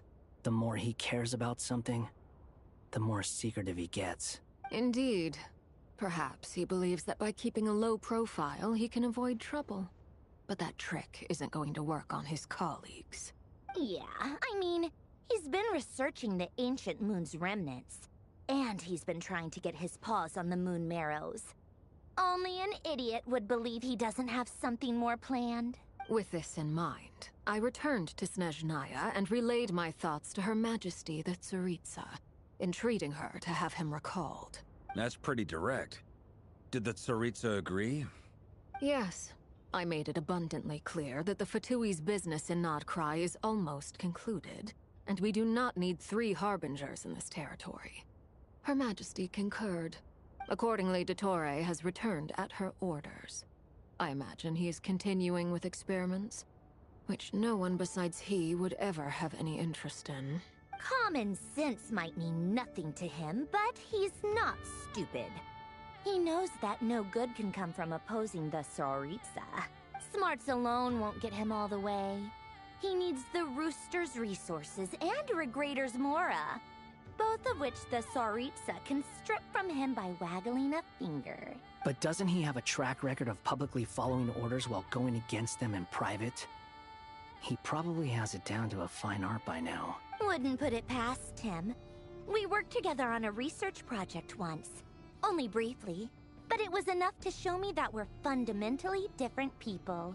He has no interest in doing things methodically, stage by stage. His thoughts jump all over the place, and the moment his curiosity is satisfied, or he gets the results he wants, he disappears. The only similarity we share is that, once we set our minds on doing something, we will see it done, whatever it takes. Oh, we definitely saw some of that in your battle with Rerir. You got so competitive. Ugh, do not remind me. Then I believe we all concur. Dottore will not simply give up. Fantastic. Now this is turning into a whole day of unpleasant memories. Ugh. Are you talking about the moon marrow stuff? He also strikes me as the kind of person to disregard experimental regulations, ruin all the equipment, and go way over budget. Then leave the first person he can find to deal with the fallout. Exactly! This one time, he was running some high-temperature experiment and the substance exploded. But does he care? No! He orders his subordinates to open the device so he can observe the results, which causes the gas inside to leak out. That gas was poisonous! If I hadn't been there, who knows how many people might have died? And after all that, he left, while I was still cleaning up after his mess. What a waste of time, he said. Waste of time? The nerve! He wasted my time! You've been bottling that up for a while, huh? Hat Guy, I must say, you seem awfully familiar with internal Fatui affairs. Especially when it comes to Dottore. Thank you, Lady Harbingers, for providing such valuable information. I have no other questions for now, so I'll be on my way. Wait, what? You're just gonna leave? You're welcome to join if you want. Ugh. Just when Paimon thought he'd finally mellowed out. He makes quite the impression. I'll say. I've met tons of headstrong people, but not many of them would join me in bad-mouthing Dottore. Anyway, back to the main agenda. Barca, you said that Columbina has gone missing? Or rather, disappeared. Yeah. We're working on building a connection between her and this world. The simplest method is to find out her real name. I've actually asked her that question before, but she said she didn't know. Considering our relationship, I doubt she was lying to me.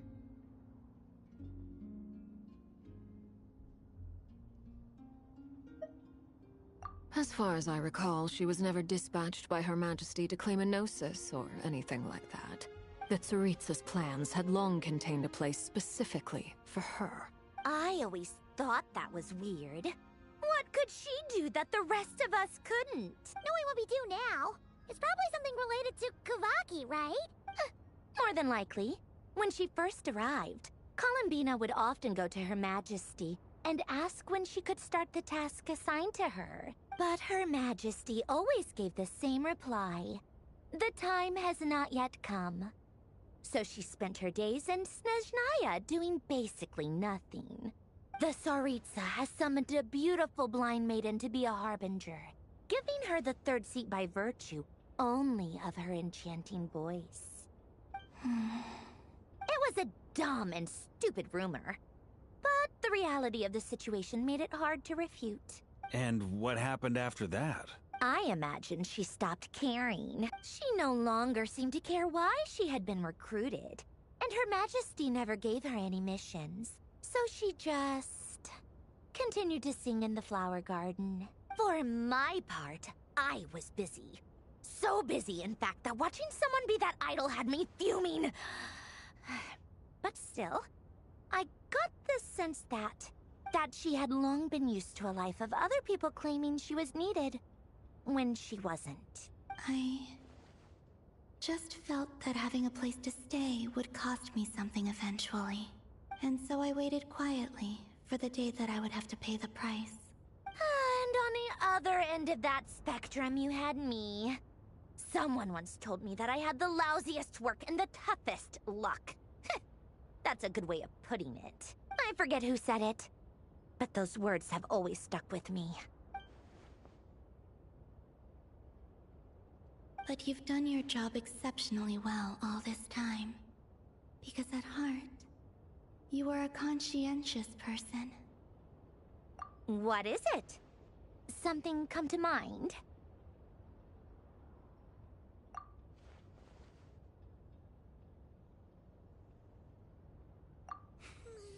That makes sense. Nothing screams you are needed like your name shouted from across the town. Well, good luck with it.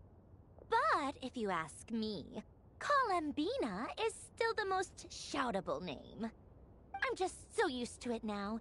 After all the arguments we've had, I can't be bothered trying to remember another name for her. Nor I. Sandrone. Harlequino.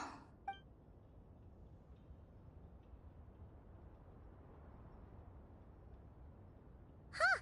It's a Seelie! Does that mean Nicole has news for us? Ladies, I thank you for your hospitality. If the chance ever comes up, I definitely owe you both a drink sometime.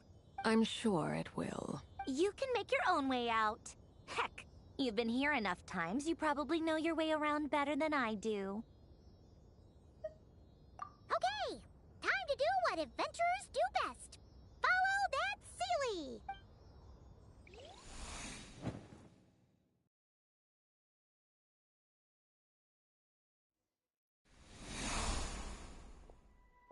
Here you are.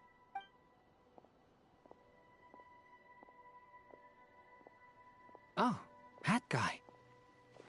How come you're back so soon? Did things go all right with the Fatui? Fine. Dotori's been summoned home by the Tsaritsa. Couldn't get much more than that. How about you? Any progress with the investigation? Unfortunately not. We've tried everything. Different phantoms, different locations, different points in history. But the results are the same each time. Abyssal monsters roaming the land. People crying out in despair, with no hope of being rescued. Every time I see it, I can't help but think, is this what it was like in Mondstadt when Dragonspine Durin attacked? And if I fail in the task I've been given, will I create yet another tragedy? That's just meaningless speculation. When we encountered similar phenomena previously, I tried to interfere with those illusions, using sounds and lights to guide them. However, we could not change their fates. At most, we were able to extend their existences. The events of the past are like fate that has been written into Irminsul. There isn't a living thing in Teyvat that can escape its past. But Miss Alice instructed us to try to find ways to change the outcome that these phantoms face. It's an impossible task. Can't you just refuse? Since she asked us to do this, I feel like it can't truly be impossible. Or if it is, well, mages can make the impossible possible. I could not have been born as Durin otherwise. But you also said that your past 39 attempts were fruitless. That's true. But you're still going. Yes. After this many futile attempts, surely you realize that you're not doing this because you still believe what some mage told you. It's because you want her hypothesis to come true. It's something you wish for deep inside. So, think for yourself about what you want to do. As long as you don't believe it's futile, it isn't. Yeah. Previous experience indicates that we cannot touch the phantoms, which limits the effectiveness of our interventions. If we want to clear this hurdle, we need to break this rule somehow. Same thought here. Following the same rules means repeating the same failures. Reducing ourselves to mere playthings of fate. So you mean we need to figure out a way to make contact with them despite knowing that we can't? Yes, and I suspect that's something only you are capable of.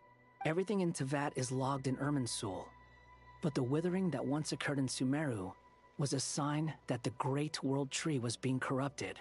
This corruption allowed things that should not have existed in Teyvat to appear. This is tantamount to rewriting reality to an extent. You're saying abyssal power might be able to affect those phantoms? No one's ever tried it before.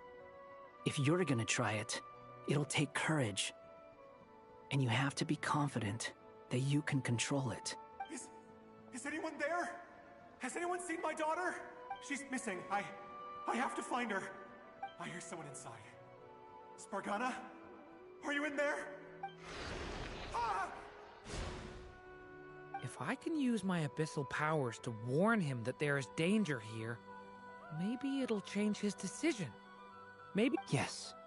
The important thing is not the nature of the power, but rather how you use it. To intimidate and obstruct.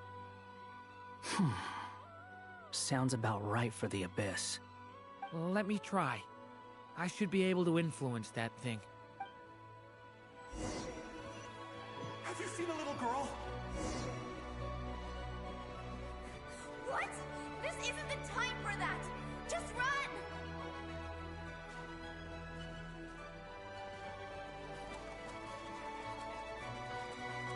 I hear someone inside. Spargana? Are you in there?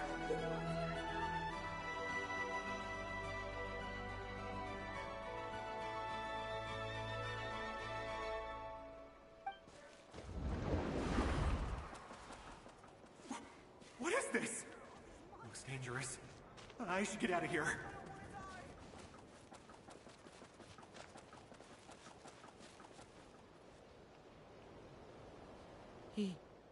He really left. Ha! We did it! Don't celebrate too soon. Follow him. See what he does next. Monsters approaching from the front. You need to stop them and create an opportunity for him to hide.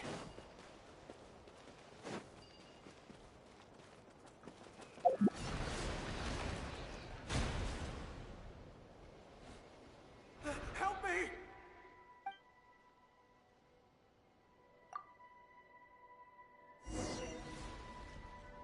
Monsters approaching from the front. You need to stop them and create an opportunity for him to hide.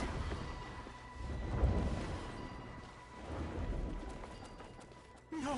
There's monsters ahead!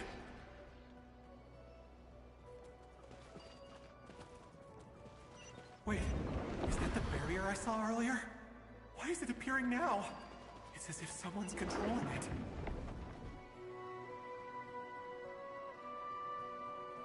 The monsters are gone. Is it safe now?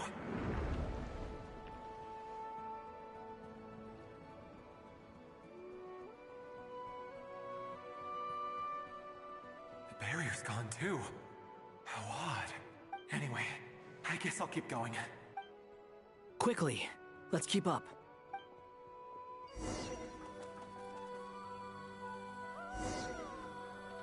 Wait, there was someone else here? Don't go any further. We've got anti-monster traps laid out everywhere. But my daughter must just be up ahead. I have to go. This way's blocked.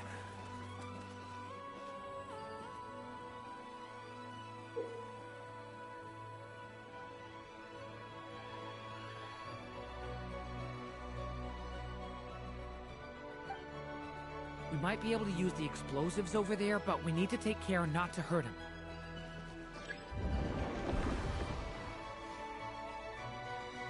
I'll use the barrier to keep him at a safe distance.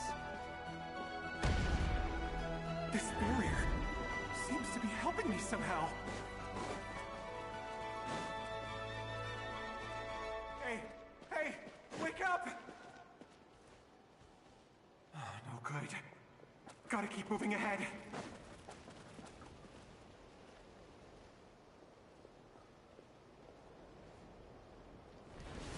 So many monsters! There's still a chance, Durin. Use the traps.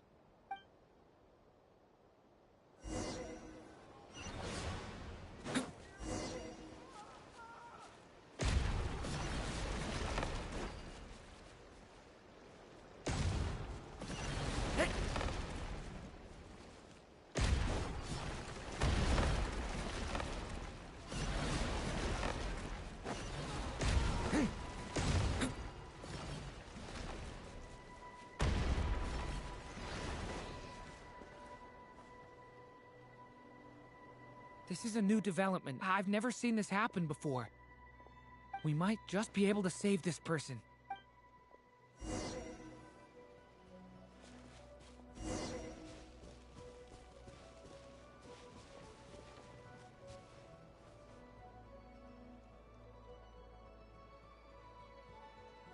Hello there. Have you seen my daughter? Spargana is her name. She's carrying a large backpack. Get out while you still can, you fool. You won't find any survivors. But I can't just leave her here. She must be so scared right now. Sorry. Wish I could help, but I haven't seen her. You'll just have to keep looking. Okay, thank you. If I do find her, I'll get her to shelter and come back for you. Don't bother. I've got nowhere left to go. What's that noise? Monster! No, if he goes inside, he'll be walking into a trap. Let's try this once more. This time, we have to stop him.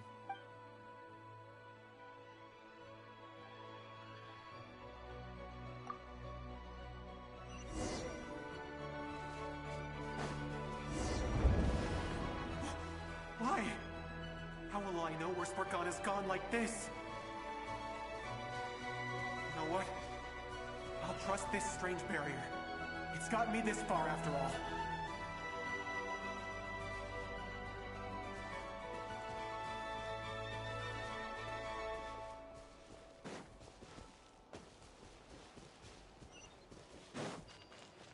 Spargana, are you there?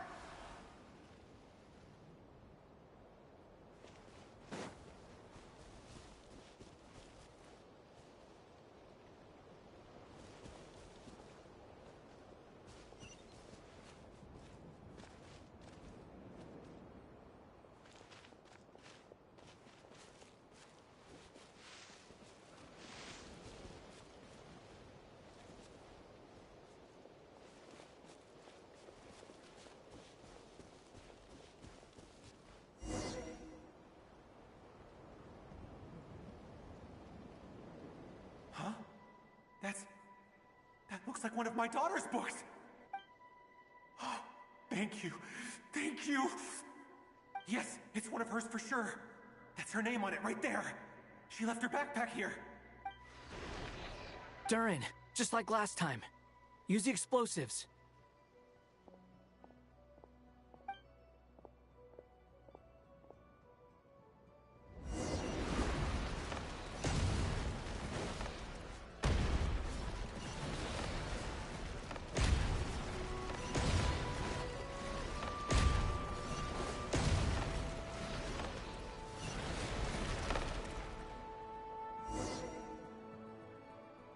It won't work.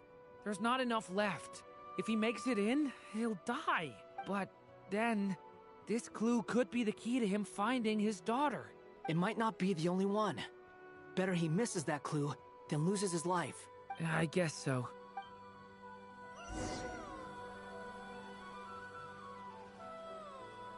Stop him, Durin. We can't let him get any further in. That's my daughter's book. She's passed this way. Why? Why won't you let me go in? I've searched and searched and searched just for this. But how will I find her without any clues? I no longer have anywhere else to go.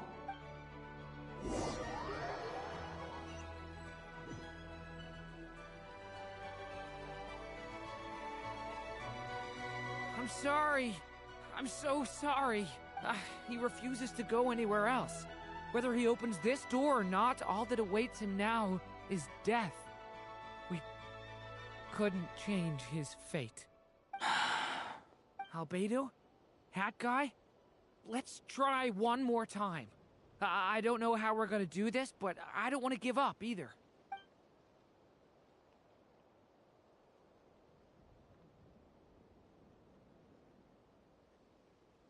Why am I here? What's going on? All these scenes running through my head. Where are they from? Huh? What's going on? His reactions have changed. How many times have I... What's happening to me? Huh? Wait. Who are you? You can see us now? I feel like I always could, but that I only just realized you were there. I'm sorry, I don't know how to describe what I'm feeling, but you were the ones guiding me using that marked barrier, right? I haven't done anything yet, but those monsters, those deaths, they feel like memories. Like things I really did experience. I won't find my daughter. In fact, I'll ultimately die trying to find her. Isn't that right? Well, no, it isn't. Yes, it is. Even so, we're trying to find a way out of this. You've not seen my daughter either, have you? It seems she really isn't here. I'm sorry we couldn't help you. I'm just... tired. Maybe this is destiny. Maybe it doesn't matter how hard I search. How long do I have left? Experience says 15 to 20 minutes. 15 to 20. Thank you for all your help. Let's rest a while. You look exhausted too. Now's not the time for you to start pitying us. It's not pity. I'm just realizing that I've only got 10 or so minutes left. You know?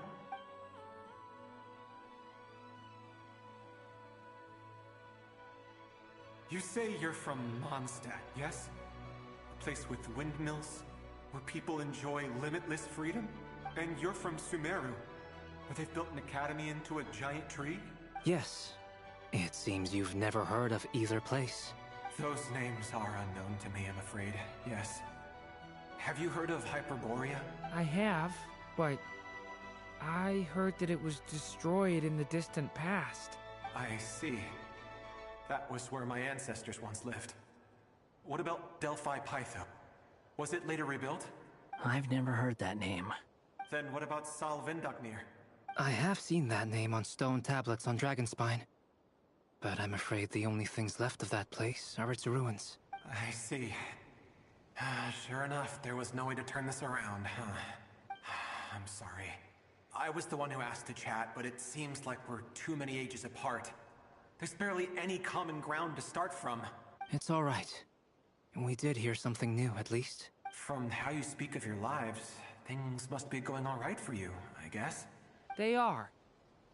Mondstadt is a place of freedom and happiness.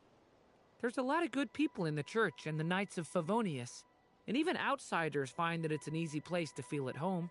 We have festivals a few times a year. Everyone gets together to drink, sing, and be merry. Sumeru is a lot more uptight. Not really the kind of place where you can relax. It's a nation fraught with problems wherever you look. But if all you want in life is to seek knowledge, I guess it's pretty much paradise. That's wonderful. In other words, after this all-devouring black tide passed, humanity did not merely avoid extinction, but rose to build prosperous civilizations anew. I mean, I can see you all right now. That must mean the future isn't a total mess, right? That's true. Well, time's almost up. Let's part ways, I think. Might be best if you don't waste too much time on me. The chances are slim, I know, but I'd like to spend these last few minutes looking for Spargana. If things work out, I'd love to tell her about what I've heard. May we meet again. Well, or not, most probably. In that case, may your wishes come true.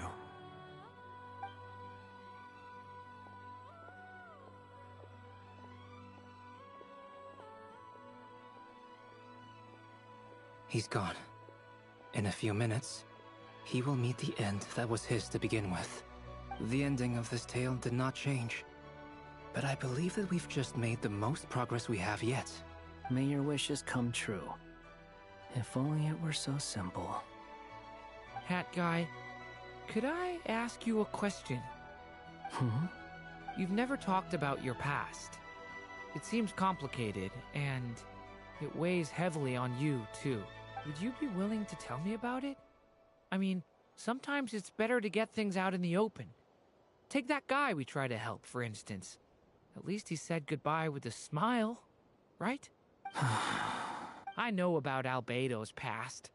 Our experiences are very similar, and he created me. As for you, you're my first friend, and you've witnessed every step I've taken. But by comparison, I know nothing about you. Either way, I mean, we're still best friends. But if I knew more about you, I might understand your thoughts a bit better. I've told you about myself. I'm a student at the Academia. And what did you do before that? Prepared for the entrance exam? All right. If you really don't want to talk about it, I won't press you any further. I was a puppet built from the branches of a white tree, using technology left behind by the Conrian schools of mechanical engineering. A white tree? You mean an Irminsul tree? Yes. A branch of Irminsul that was once connected to the main tree. So you had a human creator too? Yeah. But my creator abandoned me after deciding that I was a failure. After that,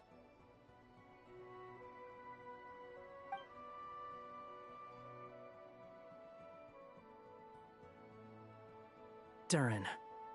Resisting the influence of the Abyss, suppressing the urge to destroy, trying to do the right thing. None of these things are easy, but no matter how hard they are, trying to rewrite past wrongs is far harder. You asked me if you would create a new tragedy if you failed. I told you there was no point speculating about that, but the real answer is, yes. You absolutely will. That guy. But at least you've got people here to help steer you away from the wrong path. So, just keep aiming towards the light. I will. I promise. All right. Break time's over. Hello? Durin speaking. Hello, friends, it's me. What have you been up to, I'm detecting some unmistakable fluctuations here at the border. The amplitude isn't particularly high, but they're completely different signals from the ones before, and the scale is comparable to those I've detected previously. Alice, we were unable to save that person. However, he appears to have retained a portion of the memories gained through that cycle, and was able to hold a conversation with us. I see. Well, that is rather odd indeed. It definitely merits further attention. Could I trouble you to keep trying the same approach? I need to gather some more data. Counting on you. I should probably have Nicole come and check this out as well.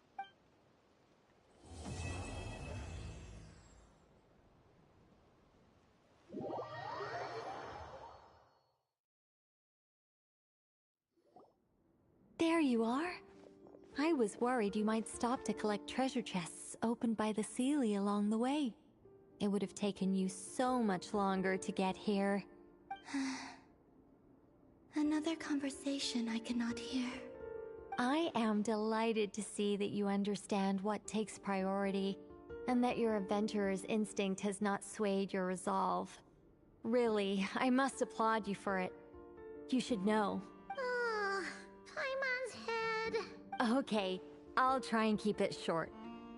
My senses are telling me that this is where we shall find the entrance to the ruins. What are we waiting for?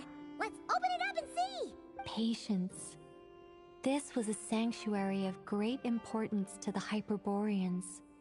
A special process is required to open the gate. Oh! Like the place that housed the Eternal Moon's marrow?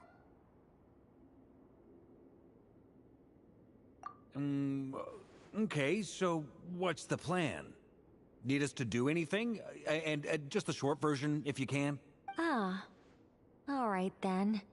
I was planning to start with some background on the invention of these techniques. Are you sure you don't want to hear it?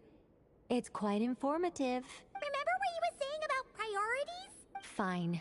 Simply put, we need 3 human representatives to successfully undergo a process of Kuvaki resonance. Think of it as a test from the 3 moon goddesses to see if the entrants are qualified, with the most recognizable qualification being Kuvaki. Pretty sure Lauma would ace that test. Oh, wait. But we need 3 people. I also have no doubt that the Moon Chanter would be qualified. But we would need 2 other people with the same constitution. Therefore, the most feasible method is not so much to follow the rules, but to figure out how the test functions and find a workaround. I've done some research, and it turns out the mechanism is rather crude. We'll simply need humans to stand before it who have sufficient Kuvaki energy within them. I'm with you so far. How do we get the Kuvaki in them? The easiest way would be transfusion. Take some Kuvaki from Nodcry's soil, put it into the bloodstream, and get it circulating in the body. So we're going to cheat on the test? Precisely. There are other methods, but this is the simplest one. Cheating the system is much easier than trying to hide from it. Huh? Ah! Sorry? Does the idea of cheating upset you, Miss Lauma? No, that's not it. I suddenly had an idea. Oh, what is it? It's about Moon Prayer Night. I figured out a way for Kutar to join in the festivities. Huh? But as Paimon said, we need to have our priorities straight. Let's get back to the test. I'll follow up with Nefer on the festival arrangements. Oh, okay. Anyway, is this really the best method we have? A Kuvaki transfusion sounds dangerous. If you think that's dangerous, wait till you hear the other methods. I'd be more than happy to go through them if you'd like. There are several. No need, we're good. Let's go with this one. Very well. Kuvaki transfusion it is. Now, I should mention that the risks can be greater or lower depending on individual compatibility. It would be rash to simply infuse the Kuvaki and hope for the best. If the body rejects it, the reaction can be quite severe. The symptoms are similar to another condition that some people living here suffer from, known as congenital Kuvaki sensitivity. So, before we execute our plan, I will perform a simple test of my own to see who is compatible and who is not. Once that is done, we will have to complete the resonance process as rapidly as possible. The participants must remain stationary while the Kuvaki circulates and bonds with them, and they mustn't eat or drink anything. What? No eating or drinking? That's some hardcore fasting. They'll all be monks by the time they're through.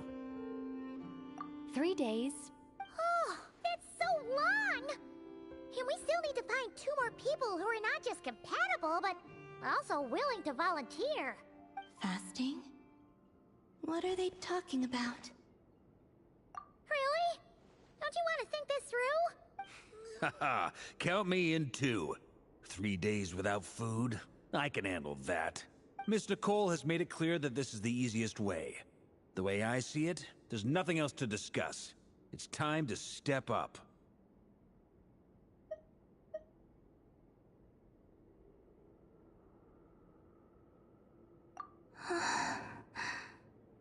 Yeah, you're right. In that case, Paimon volunteers to be Captain of Logistics. She'll keep the fires lit and grab some spare clothes to keep you comfortable. Then we'll start with you first, Traveler. Please step forward.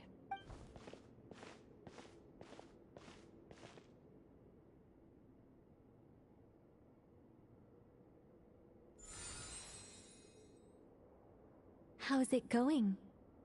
Do you feel anything? How about now?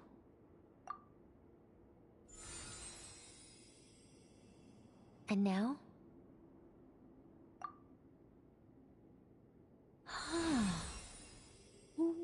What about now? You guys, it's not a competition, you know. All right, I'm officially impressed. Even as a descender, you can withstand far more than I imagined. It's like I summoned a giant stone titan to arm wrestle you, and your arm hasn't even moved an inch. In my last attempt, I infused 5 times the amount of Kuvaki required. Yes, safe to say, compatibility won't be an issue for you. You're eligible to join. You're next, Mr. Varka. Sure, here goes nothing. All right, I'll start where we left off. 5 times the required Kuvaki dose. Whoa, whoa, whoa, hey, wait a minute. How's it going? Ooh, no, not great. I kind of want to puke. Feels like I've been drinking too much. A few bottles of wine, then a big stein of Dark Horse. Some hard liquor from Liyue mixed in. You think this is funny? I just lost to a young lady in an arm wrestling contest. I'm never gonna live that down. My apologies. I'll lower the concentration and try again. Oh. How's it going now? I'm not as dizzy as last time, but I can still feel it pulsing around. In that case, you wouldn't be an ideal choice, Mr. Varka. Let's try someone else. Okay. Let's go ask some of our other friends then.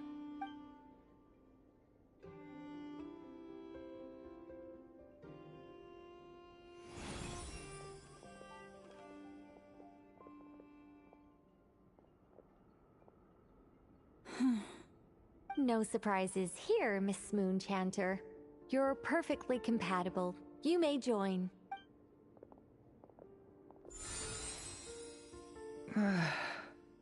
I'm getting a slight headache. Shame. You were so close. Whoa, I'm itching all over. Allergic reaction. We can't have that. Huh? Well, are you gonna start a what? The Hexenzirkel is an organization that cares for and protects children. We will not have them do dangerous things. Not even tests.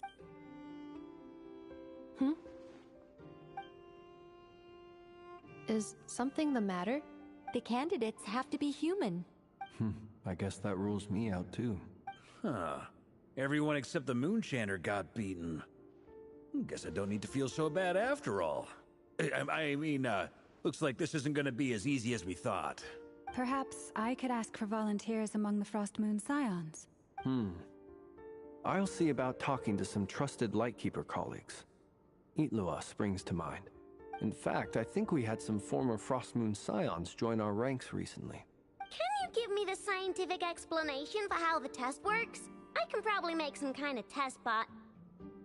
Then we can just zip through Nasha Town, going up to people and pressing a button to check their status. Wouldn't that be way easier? No. Wow! No elaboration for once. How about I contact the Knights of Favonia's garrison in the Wave Chaser plane? Shame that Lohan's already left. And that guy's even tougher than I am. Strange. The Moon Goddess is clearly revered by many people. So why is she on the brink of disappearing? She mentioned that the world has rejected her from the very beginning. And when we fought the Rayhir of Solnari, it seemed like she exhausted her power for our sake. Also, I'm not sure revered is the right word for how people feel about her. Gratitude, certainly. For my part, anyway. It's basic reciprocity. She helped us, so she deserves our help in return. Yeah. Even though she looked like she didn't care, she still saved a ton of people, including me. A review of the relevant data leads me to conclude that Miss Columbina is a good person. Yep, you bet! They really think so? I'm super surprised that Columbina isn't her actual name, though. I think it really suits her. It's light and graceful and...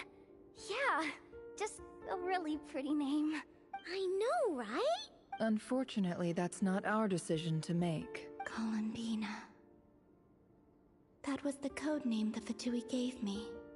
But it also came up in the song I heard when I was born. But...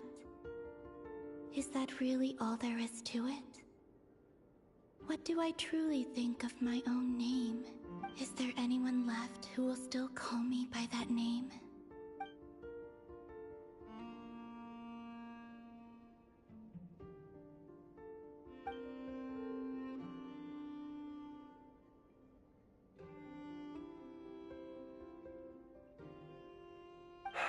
Moonprayer Night is getting closer by the day.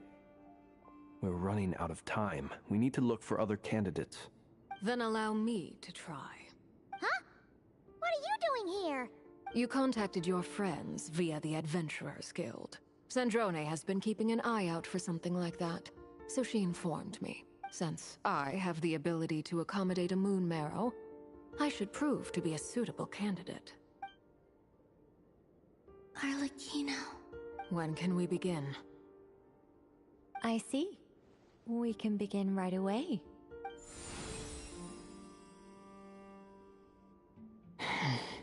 How was it? Did you feel any discomfort? Not at all. Then it seems we shan't need to look for additional candidates after all. Great! Cool. Alright, like Paimon said, the rest of us can take turns making sure the three of them stay warm and comfy. Then, my job is to take care of the caretakers.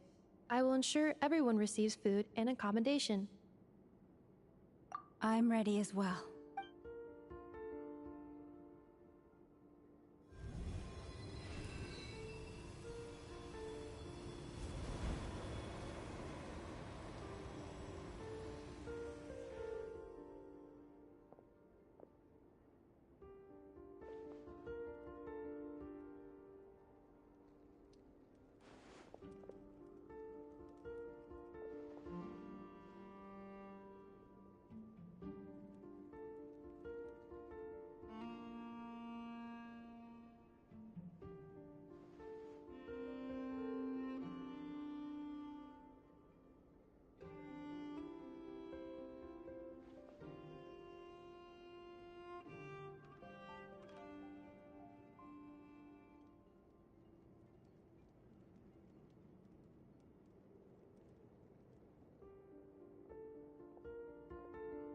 The work is done. The sacred scroll shut. The stars grow dim, the people silent. The white sun sets, the silver moon rises. O path to the temple, appear now before us.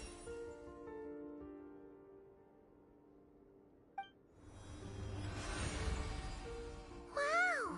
It really opened! So that's what all this is about. They've been trying to open this gate. Come, let us enter. It might be best to eat something first. Take care to chew properly and swallow slowly. It will give your body time to readjust to the digestion process. They will head in soon. They will need to enter this gate.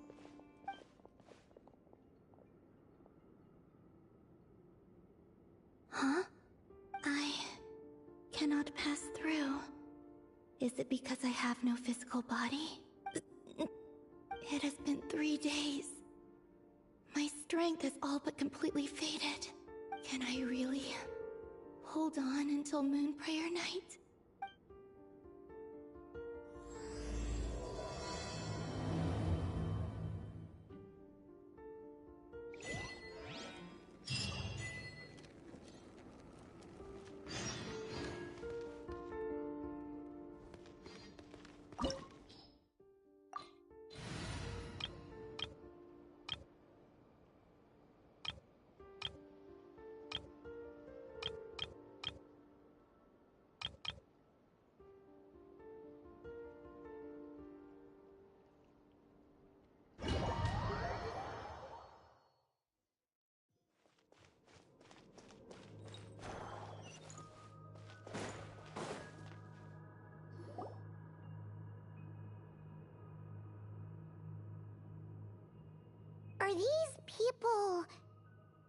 judging by their clothes, they appear to be phantom Hyperboreans from the distant past. That could mean they have some clues about the moon goddess's name, right?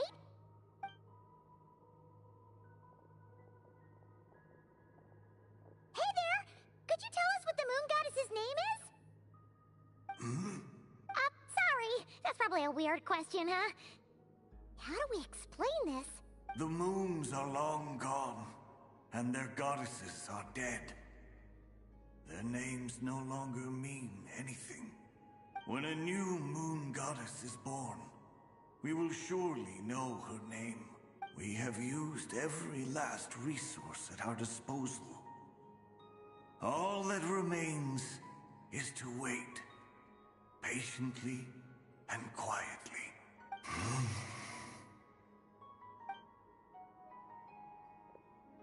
Were the people of the past all this devout? It looks like this phantom doesn't intend to converse with us any further. Surely the new moon goddess he speaks of must be Columbina. Alas, Kuthar's birth came long after the age in which he lived. But, maybe if we find a phantom from a more recent age, they might know Columbina's real name. True. Keep an eye out. We should be able to tell which era they're from by the clothes they wear. Yeah! You've been pretty talkative this whole time. What changed? Oh, nothing. I'm fine. You all make good points. When the Hyperboreans speak of moon goddesses, they mean the three from truly ancient times.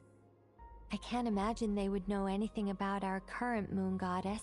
There once was a time when the moon goddesses blessed them greatly and protected them from harm.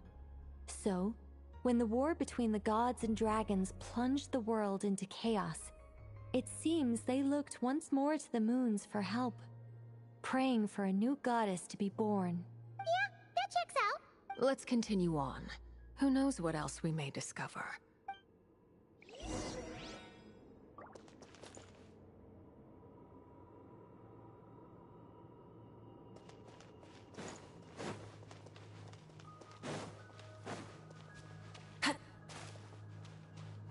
There's a door blocking this path. Not a problem. Try this. Whoa! How did that door suddenly collapse? This device was maintaining the door's integrity. Remove the core, and the device stops working. Is this our destination? Impressive. More precisely, this is a device that will help us reach our destination. Let's go. We still have a long distance to cover.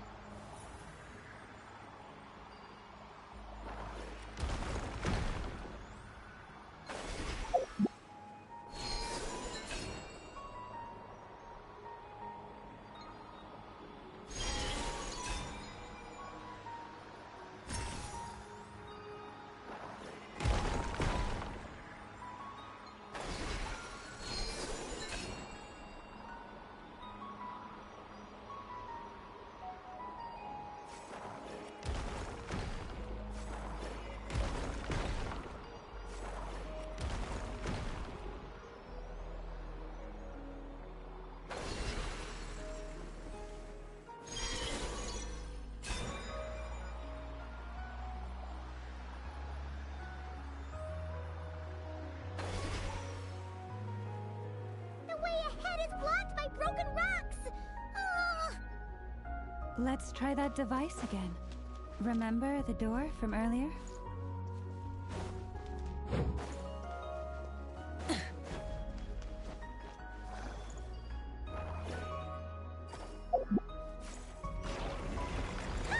Door works in reverse, too!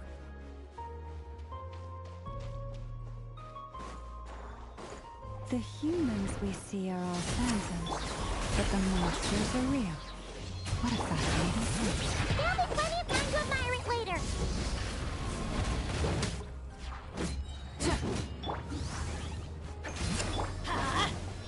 Bring it! Wrath from the sky!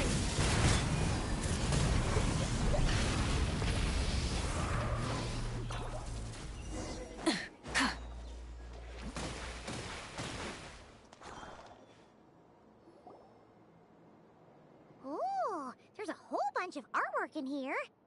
Seems pretty old. Nicole, this is probably your area of expertise. What do all these paintings mean? Let me see. To understand these murals requires some knowledge of the history surrounding the War of Funerary Flame. I shared a little of this with Lauma before. Yes, I think I follow. The dispute between the Moon Sisters, the transformation by Nibelung. Oh no, it's no trouble. I'd be delighted to share the tale again. Alright then. Tevat's 3 moons and their goddesses were brought into being by the will of Nibelung, the then ruler of Tevat. But when the heavenly principles came, they changed the world completely, down to its very foundations. The moon goddesses were nowhere near strong enough to challenge this entity. But the heavenly principles did not view them as heretical entities that had to be removed. Essentially, the 3 moons existed to keep this planet alive and operational, which did not directly conflict with the heavenly principles' aims. Nevertheless, the inherent precariousness of this arrangement would soon be revealed. Nibelung returned. He did, and thus began the War of Funerary Flame, a battle for dominance between Nibelung and the heavenly principles. Discord would soon emerge between the 3 Moon Sisters. One would voice the opinion that they should follow Nibelung, for it was he who first hung the moons in the sky. Another would argue that taking sides in the conflict would only bring the world closer to ruin. There was no telling where it would lead, especially since their creator had returned, bearing the perilous power of the Abyss. Nibelung would eventually discover their disloyalty. He had all 3 imprisoned before transforming the moons into weapons with which to fight against the heavenly principles. What? Weapons? Yes. The very moons that had once defended the planet became instruments of death and destruction, striking terror into the hearts of all living things. And although the heavenly principles and the 3 Moon Sisters had once been at peace, it now seemed that the moons posed an unacceptable threat to Tevat. It is possible that the heavenly principles did not know of the goddess's imprisonment. If so, the weaponization of the moons would surely have been viewed as an intentional breach of the peace agreement. Regardless of who knew what, when, the heavenly principles shattered 2 moons and flung the other beyond the skies.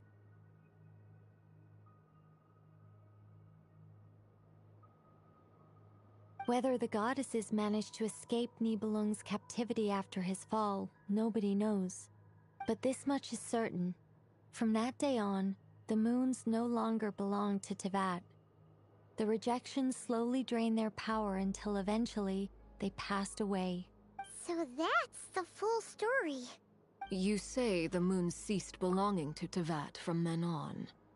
Why then would Columbina be born here? That is perhaps due to the lingering connection between the Frost Moon, which was not shattered, and this world. You could see it as the 3 sisters' dying wish. They never desired war. All they ever wished for was to protect this land. I see. If the final fate of the 3 goddesses is as you say, then Columbina faces the same grave danger. Our investigation has yet to bear fruit. We must hurry. Yeah, you're right! Let's keep going!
Indeed.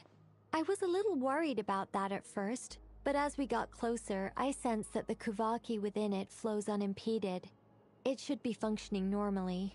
The only issue is how to activate it. It's looking a little worse for wear. What about the cores from some of the other devices we've seen? Can we repair it using those? In all likelihood, yes. I imagine that would have been the Hyperborean's backup plan. Let's look for some cores.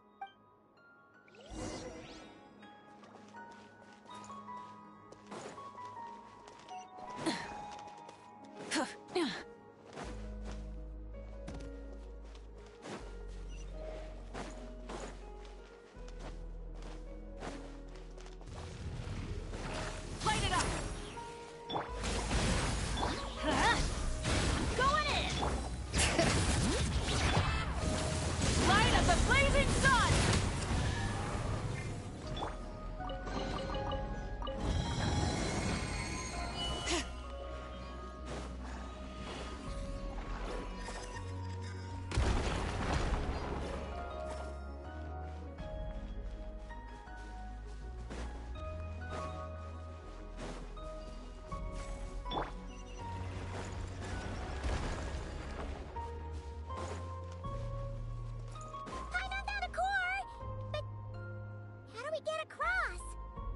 Walk up, then jump down.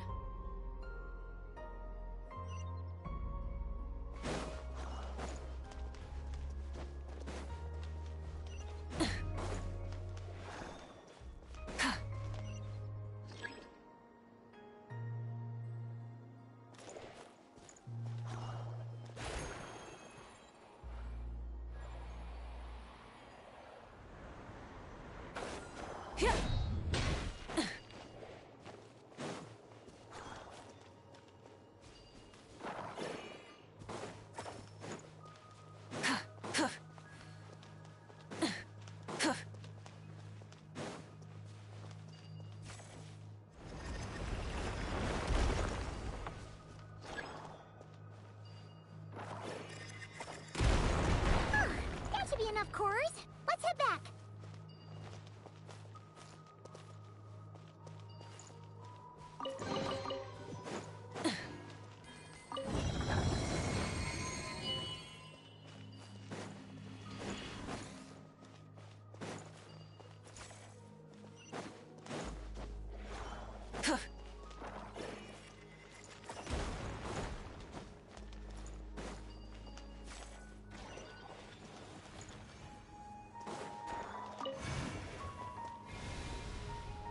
The device is up and running. It's hard to believe that the ancients were capable of constructing such things. Paimon sees our destination! It's right up ahead! Yes, let's go.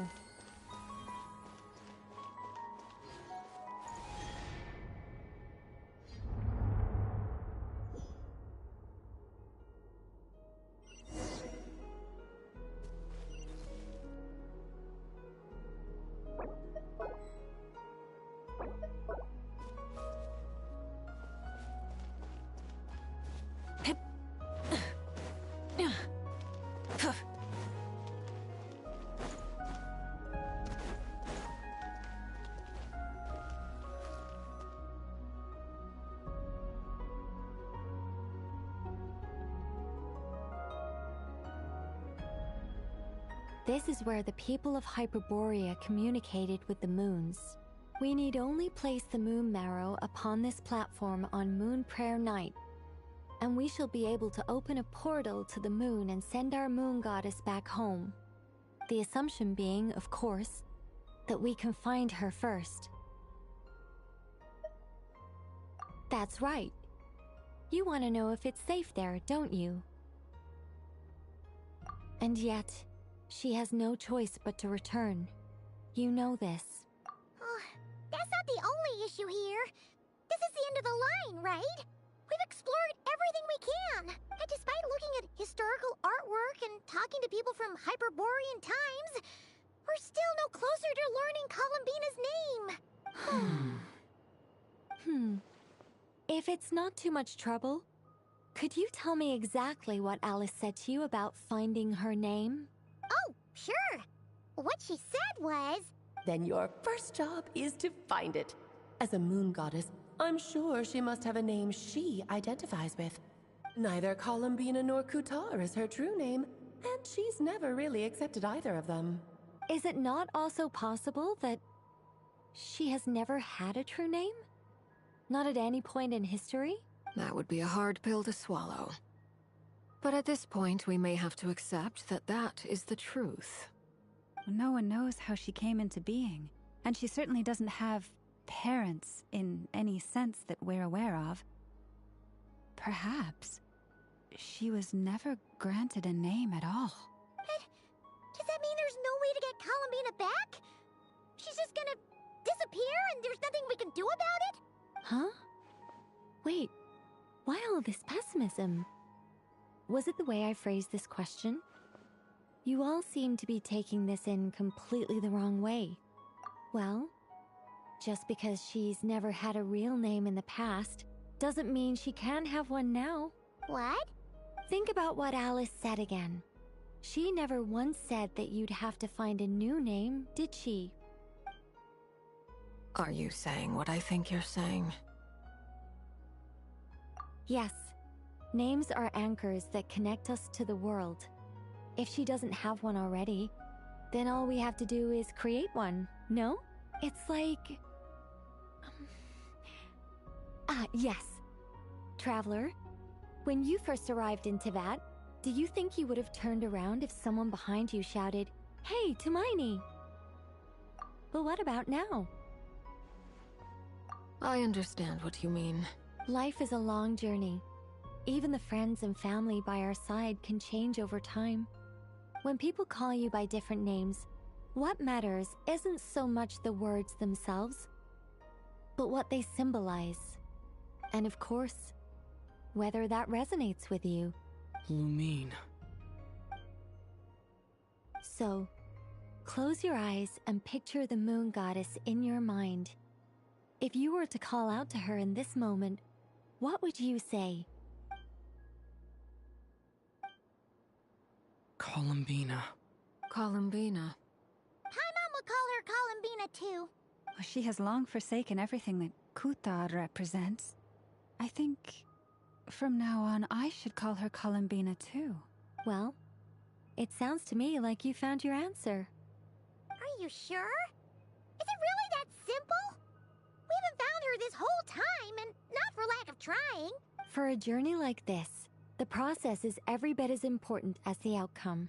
Had you not searched far and wide, rejecting every other answer you were offered, how could you have come to an answer you felt was finally correct?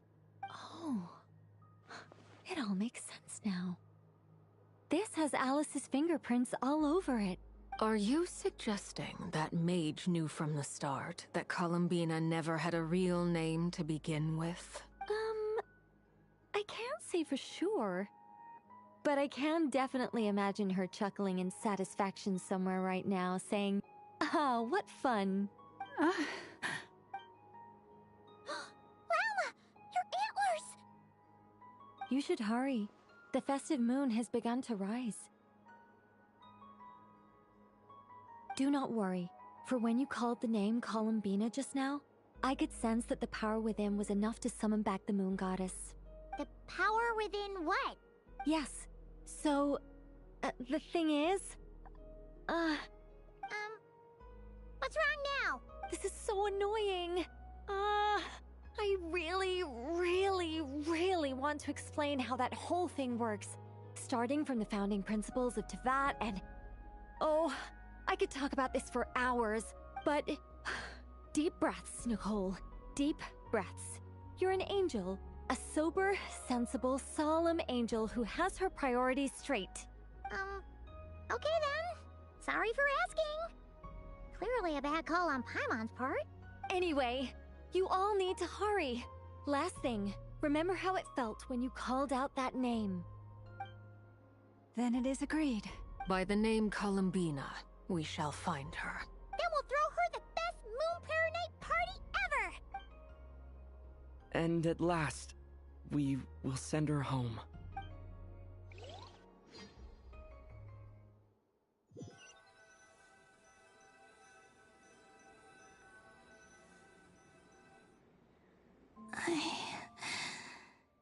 can barely move anymore. My consciousness is fading away. Have they come back out? I'd love to see them one more time.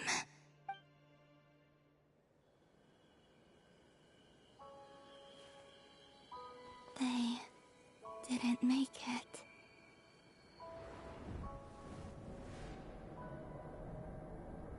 Could you tell me your name? My name is... Columbina!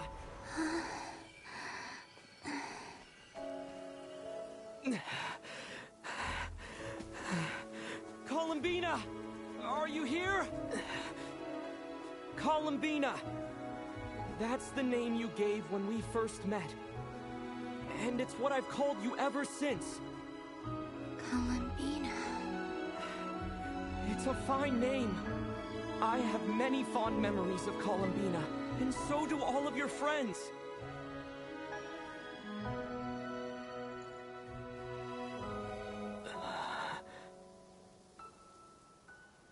If you like this name...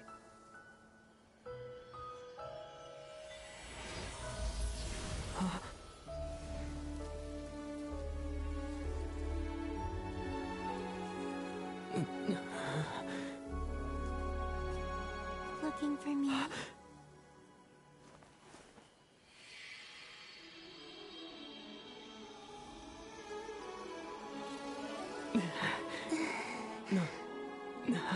I like it. You can carry on using it. My name is Columbina Hyposelenia.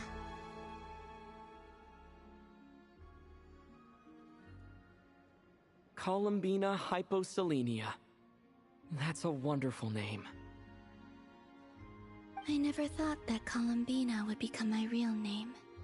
But after I met you and my other friends, the things that this name stood for slowly began to change. It went from being a Fatui code name to something my friends call me.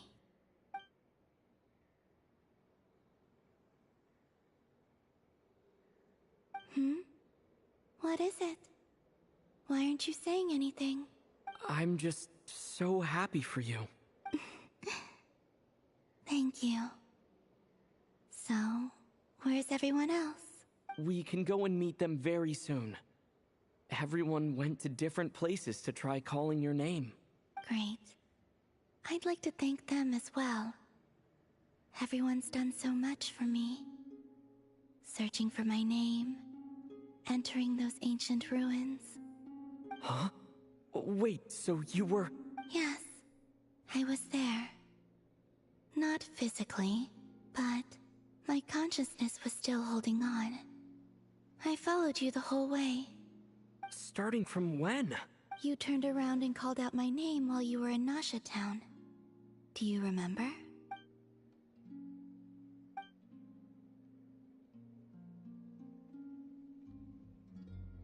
Let's go. We don't want to keep them waiting. Sure. In that case, come with me. But... Before that... Could you call my name one more time? Sure. Come with me, Columbina Hyposelenia. Chad, that is peak.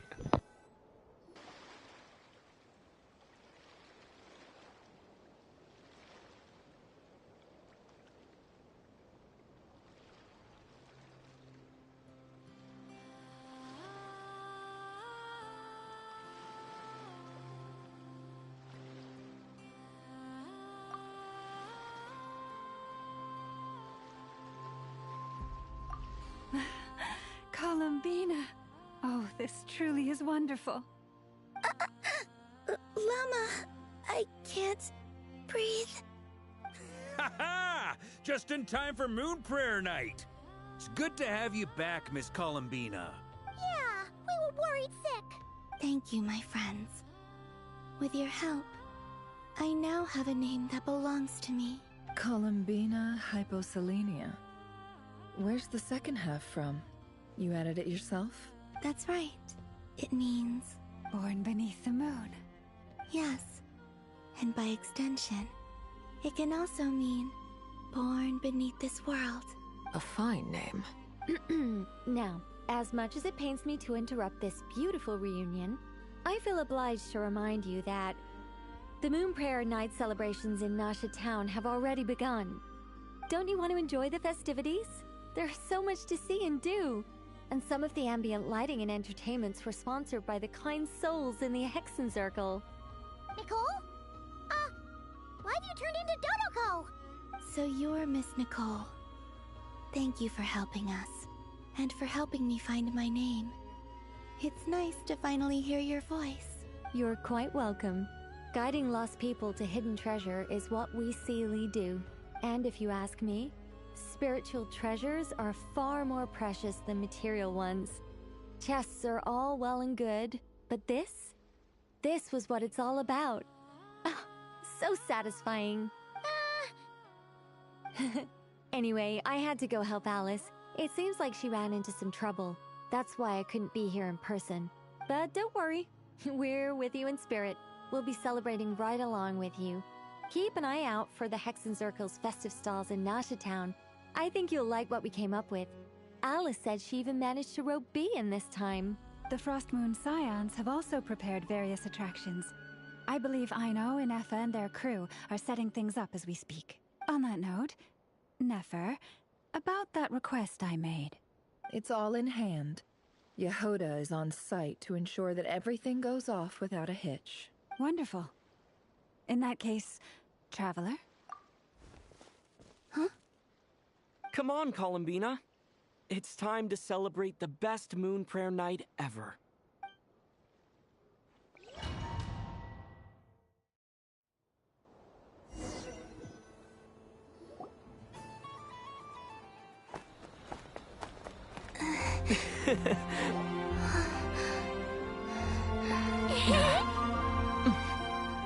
Hey, young lady. Would you like some Moon Prayer Night candy? Happy Moon Prayer Night. Oh, yeah. I almost forgot to say. Welcome home, Moon Goddess.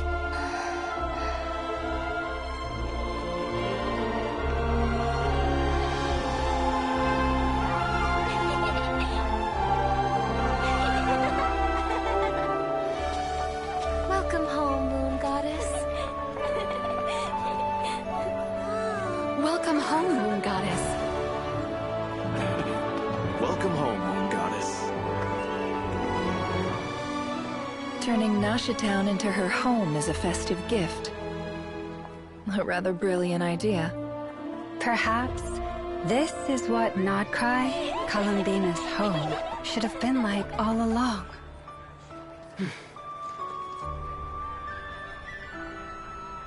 Thank you for the gift. I like it a lot.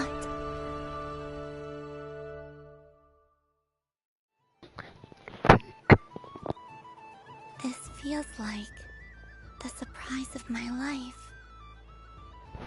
Chad, that bit is peak. I do. I never imagined I'd ever get to enjoy Moon Prayer Night with everyone so freely. If you're happy, we're happy. Quite a strategy you came up with.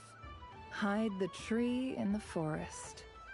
It's not your usual style, Lauma. Is there something about Moon Prayer Night that enhances what's in your head as well as the antlers on top? Apparently so.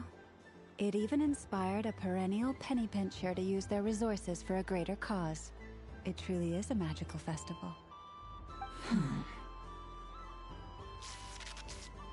I see it now. This bickering is actually a sign of a strong relationship. Huh? What's everyone doing here? Oh, Miss Columbina, you're back. Yes, I'm fine now. Thanks for your concern. How's your progress with Alice's assignment? Very well indeed. I've never heard her sound so excited. Not like this. this time her excitement seems more serious. Seems like she's had a major breakthrough. She said she'll contact us once she knows more. In the meantime, we're free to relax and have some fun. Enjoy the time off while it lasts. I have a feeling that our next task won't be so simple.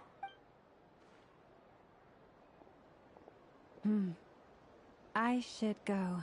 I still have a few things to attend to at the Frost Moon Scion stall. And I think I'll take a look around. With any luck, this once-in-a-year festival will come with once-in-a-year opportunities. Hold up a second. Where's Varka? I believe he made a beeline for the flagship the moment he entered Nasha Town. Ah, that's Mondstadters for you. They know what they want when festivals roll around. Goodbye for now, Columbina. I hope you have a wonderful night. I will. Well, in that case, don't just stand there. Get out there and have some fun. You'll definitely get a warm welcome at every stall. Oh, also, take this map with you. It's a guide to the festival.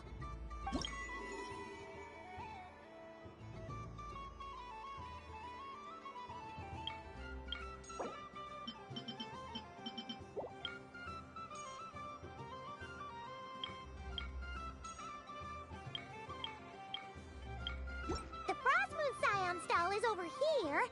Lauma's invited a whole bunch of cute animals to celebrate too. Over there is the Hexencircle section. Alice seemed more excited than anyone about this festival, so she insisted on making it a grand affair. Oh, and then there's the Nasha Town local specialties, including... Actually, forget that. Better if you go check them out for yourself. Thank you. It looks like a lot of fun. You're not coming with me? We'll be around. But don't you want to browse by yourself for a bit first?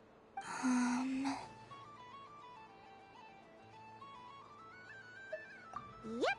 If you find something you like and want to try it out together, just give us a shout. We'll be right with you. Otherwise, just relax and enjoy yourself. There's so much on offer, so try to experience as much as you can. And don't forget to stuff yourself with all the delicious festival food. All right then. Off I go. Where should I go first? This must be the mage's stall. It feels like I've entered a fairy tale.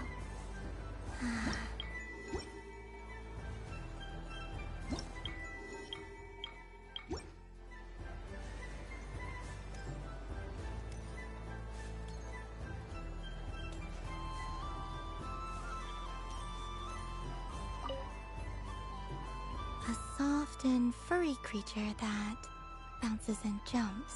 Welcome home, Moon Goddess. This one talks, too. Allow me to introduce myself. I am a Dodeko from a distant archipelago, the most mischievous of all my Dodo brothers and Dodo sisters. When the going got tough, I powered through, and when I met obstacles, I boomed them away. That sounds like a lot of fun. Doesn't it just? Oh, but then the trouble started. Recently, I found a lovely beach, the same beautiful jelly color as my hometown, and so I dove in to have a look. Only to find it overgrown with seagrass and nasty little spiky fish everywhere, looking to turn me into a Dodeko kebab. I made it back to shore by the skin of my teeth, but my tail was sorely hurt. Couldn't you just boom them away? Oh, I wanted to, believe me. But I've heard that you, Moon Goddess, can understand animal speech. The last thing I wanted was to cause a gigantic fuss and get taken to court by a school of spiky fish. I'd be driven out of these waters for good, and my winter holiday would be ruined. And so, dear Moon Goddess, I was wondering if you might lend me your allegiance. Are you roping me into a crime? Oh, let's call it a once-in-a-lifetime carefree adventure. Does that sound better?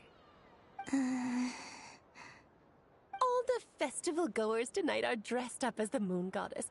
But there's nothing to say that the moon goddess can't disguise herself as a Dodoko, is there? Besides, this is your home. You should be free to be whoever you wish.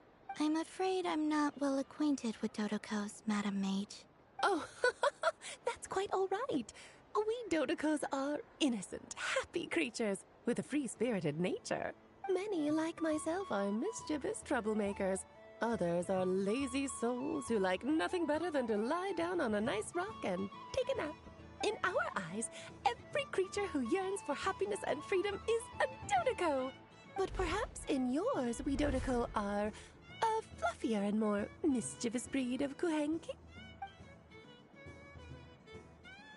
Yes, that is a much easier image to follow. Oh, wonderful! Then let's play! Grab onto my tail and follow me into the sea! Time to settle some scores with the bad guys!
Remarkable talent!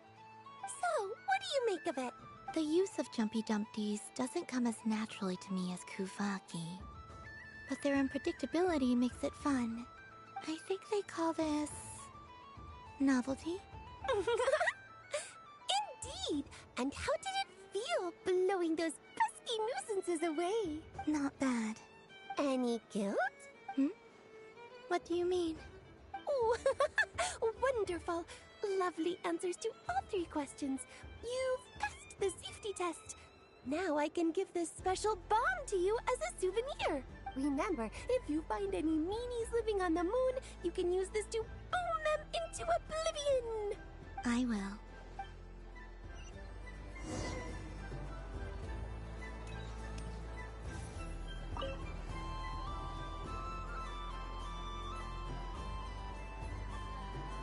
I wouldn't say it's unfair, exactly. I mean, your voice goes right into people's heads. How would you explain that to the kids? You can't just explain it away as magic. Is something the matter? Ah, Miss Columbina! No, nothing you need to worry yourself about. Ah, impeccable timing. Stick around for a second, Miss Columbina. I need your input on something. This self-proclaimed Knight of Justice has yet to give me a satisfactory answer. I, for one, would like to hear your verdict on the matter. Hey, now, I left the flagship just to help you out, Miss Nicole. What's going on? So Alice and I are both using long-range remote control spells that work on similar principles, allowing us to attend this festive fair in Dodoko form. Sorry, let me backtrack a little. While similar, there are some key differences. Alice, being a great mage, wanted her Dodoko to reflect something of her own charm and mystique. So she adjusted the way its tail moves when it spins around. An entirely gratuitous move, in my opinion. I hardly see how anyone is going to notice that. If anything, I'd say that anyone who stares intently enough at a Dodoko's tail to notice such a small detail is someone we ought to be highly concerned about. I only say this to emphasize that my question has nothing to do with Tails.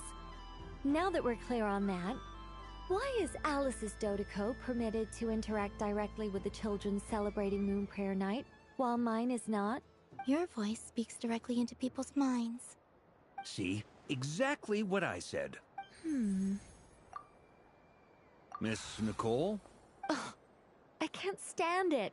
I know that probably makes me sound like a whiny child acting out in front of their parents.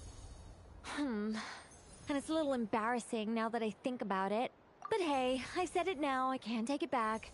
That would be even more embarrassing. Also, don't go reading too much into that analogy. It was off the top of my head. I'm actually an awful lot older than either of you. Miss Nicole, are you saying that you'd like someone to play the game you've prepared? I'm not so invested in that. It's just something cobbled together using items I borrowed from Alice. She probably didn't even make them herself. The point is, I want to know everyone's thoughts after they receive their prizes. But as you've said, I can't just ask. I've been biting my lip for so long, and I've had no one to vent my frustrations on. I thought this was going to be a nice, straightforward festival where I'd get the chance to guide people to treasure. Well, can I play? I can't guarantee that I'll win a prize, but... You will? I'd like to try. Then what are we waiting for? Let the game begin! It's like they forgot I was ever here.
Congratulations, Miss Columbina!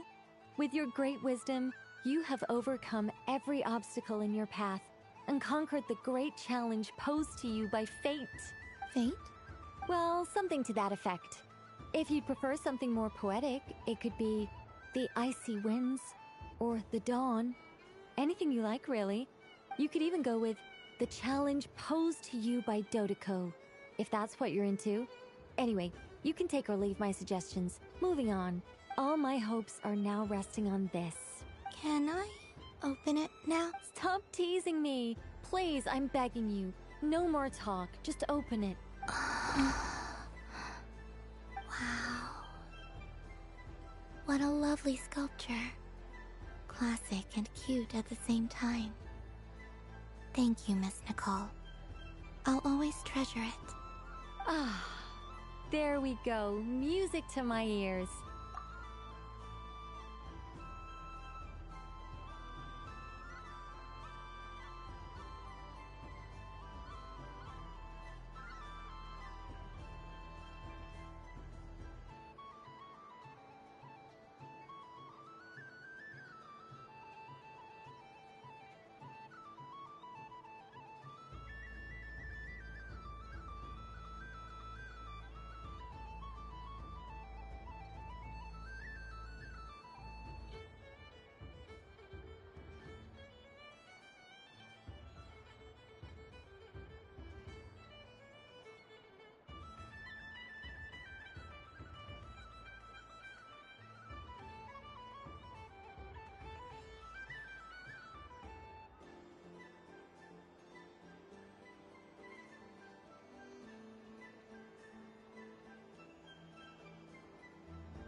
You have my sincerest gratitude, Miss Columbina. Thank you for sharing your precious time with me and fulfilling my wish. Don't mention it. You've all done much to help me.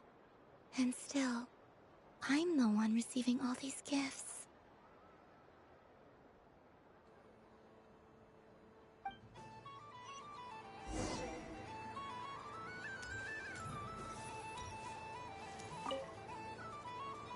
Welcome home, Moon Goddess. Oh, you're the genuine article. Alice was right. This Moon Prayer Night was worth watching after all.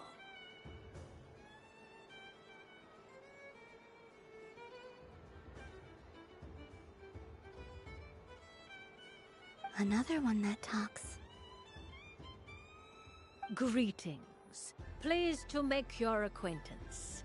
I am the Hexenzirkel member they call B. Barbeloth Trismegistus. Columbina Hyposelenia. Pleased to meet you too. Hyposelenia. A fine name indeed. Now then, Miss Columbina, do you wish to hear a mage's divination? Divination? The Frost Moon Scions used to ask me what would happen in the future. Is this like that? From the perspective of the one seeking answers, perhaps. As you look to your journey ahead, if you seek to understand the unknown, resolve your doubts, and soothe the confusion in your heart, divination could be for you. The unknowns on my journey. Of course, if one wishes to peer into fate, then hydromancy is the more precise option. But that is a complex affair, and to relegate that majestic art to the status of a festive amusement would seem somewhat uncouth. Besides, it is sometimes better to not know fate with great certainty.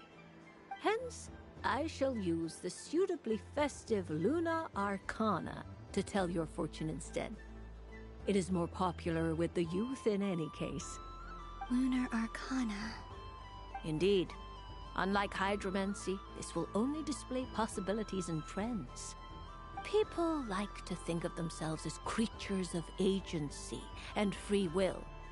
Peering too far and too clearly into the future is detrimental to both body and soul.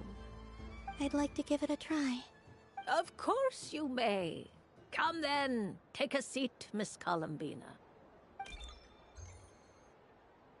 Before we begin, are there any specific questions you would like to ask?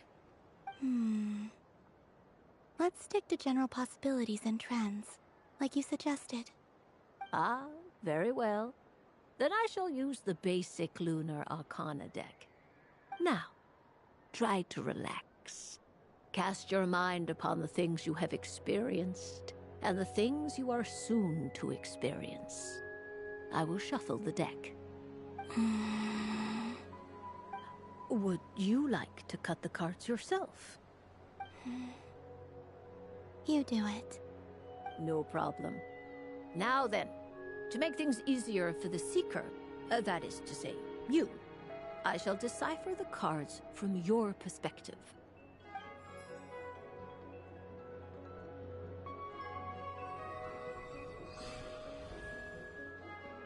Please, draw the first Lunar Arcana. This represents destiny, and it... Now, draw your second card. This will stand for the past, the sum of all your experiences that have come before. And now the third Arcana. This is the present, your interpretation of the current moment. Finally, the last card. This shall speak of the future, which... Oh. Kuvaki Pulse? Fascinating. I've never encountered this before in my role as a diviner. Something has exerted an influence upon this card, causing it to leave its designated position.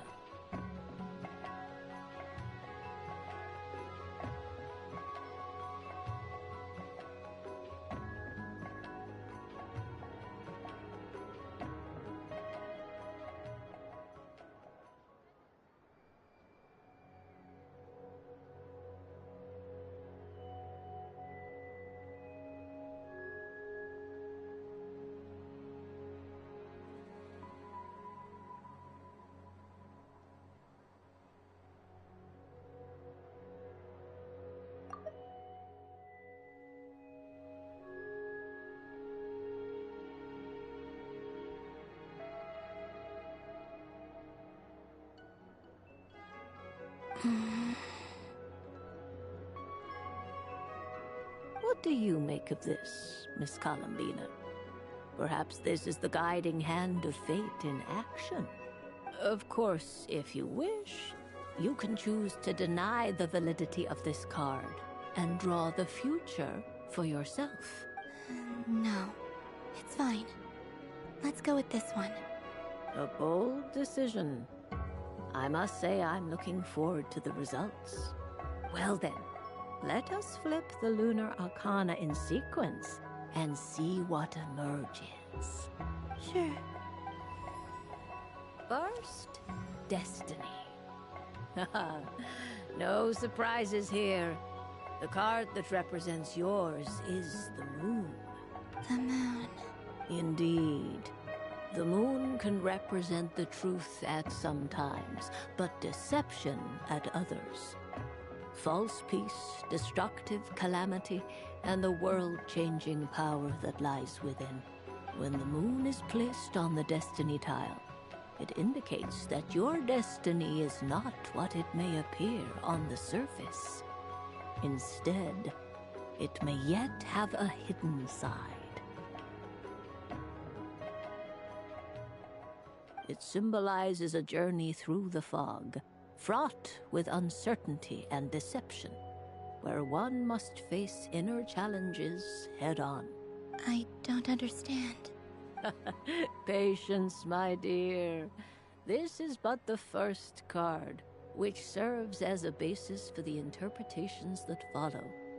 Our divination will only grow clearer from here on out.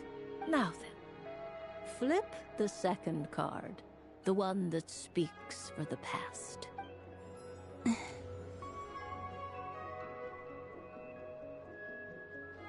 Ah, the Hermit, but inverted. Inverted? Yes. The Hermit symbolizes solitude, introspection, and the pursuit of truth. When inverted, it represents isolation, truth out of reach, and a path that leads one astray.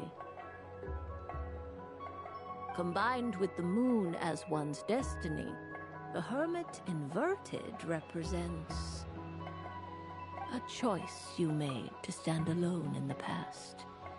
It was a choice made not out of fear or arrogance, but for reasons that others could not perceive.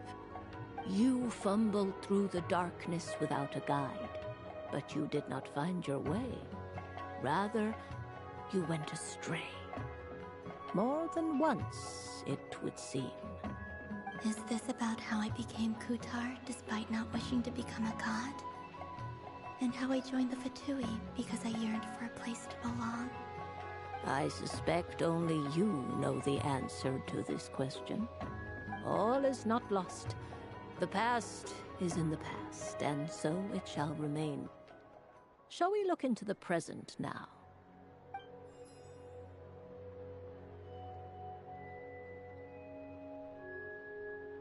Oh my. The Lovers. One of the most interesting Lunar Arcana. What does this one mean? This means that you have had an unprecedented emotional experience. The joy of finding your soul becoming intertwined with that of another. A precious and wonderful thing indeed. It's true. I've made a lot of friends recently, and they are very good to me. I like them a lot. That sounds lovely. I am most delighted for you.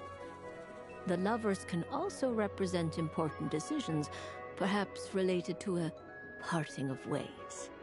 Now, if I were to guess... Yes. My return to the moon. I understand. Parting with friends is never easy, Columbina. But rest assured, this is not the end of your journey.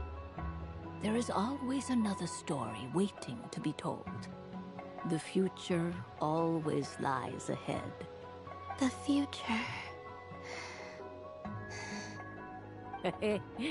Well now, it's finally time to flip this most mysterious of cards.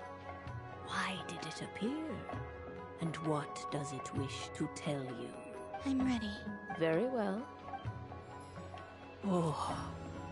Miss Barbaloth? What is it? This card is death. That doesn't sound very good. It depends on how we interpret it. It is true that it can represent an agonizing death, a complete and utter end, but at the same time, it can also represent rebirth. Do not forget that your destiny card is the moon. That lends your future many different potential meanings. If death spells the end, is it unavoidable? As I have said, divination can only display general trends. It is a rough guide, but it does not show predetermined outcomes. Allow me to summarize it for you. In the past, you may have lost your way, but now you have gained new connections and new strength. You now face an important decision, one that may bring about a great change in what is yet to be. This change might, in turn, be the end of all things, or their beginning. But remember, everything is subject to change because of the moon present in your destiny. You must see the truth clearly and face your innermost thoughts. The truth. My innermost thoughts. Thank you, Miss Barbaloth. Don't mention it. Some people dislike divinations, for fear of glimpsing an ending to their story that they wish was not so. But I can see that you're different. The result of this divination will not sway your decision. This is a rare quality, and one that diviners always hope to see in the seeker. I understand. Go then, and illuminate your future, Miss Columbina. The moonlight that shines from you now is most captivating.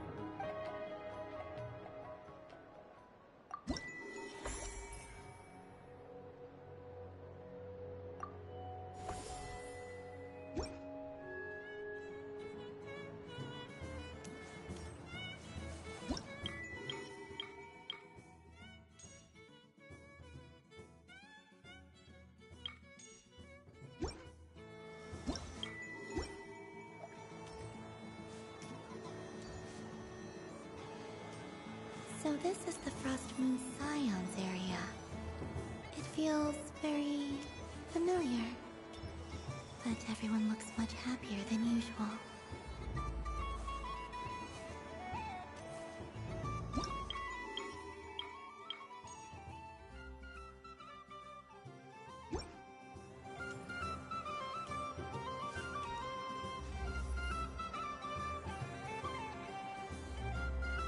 I wish for a never-ending supply of Laka berries.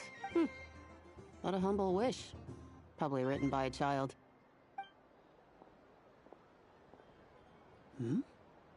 Is that Lauma the Moon Chanter?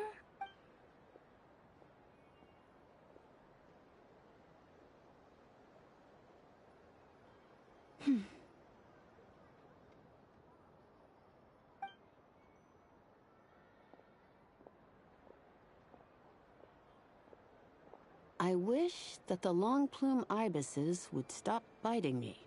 Oh dear, poor Lauma. All right, I'll write that one down for you. I got it. While everyone else is celebrating Moon Prayer Night, you're as busy as ever. I don't mind. It's rewarding work. A good kind of busy. My antlers are at their heaviest tonight, and the Kuvaki waves are especially strong. But as I help these dear friends hang their wishes up, I feel a great peace within myself that is hard to describe. You see, they are all such beautiful wishes, and they are ones that we can fulfill by our own strength. Do you blame me, Llama?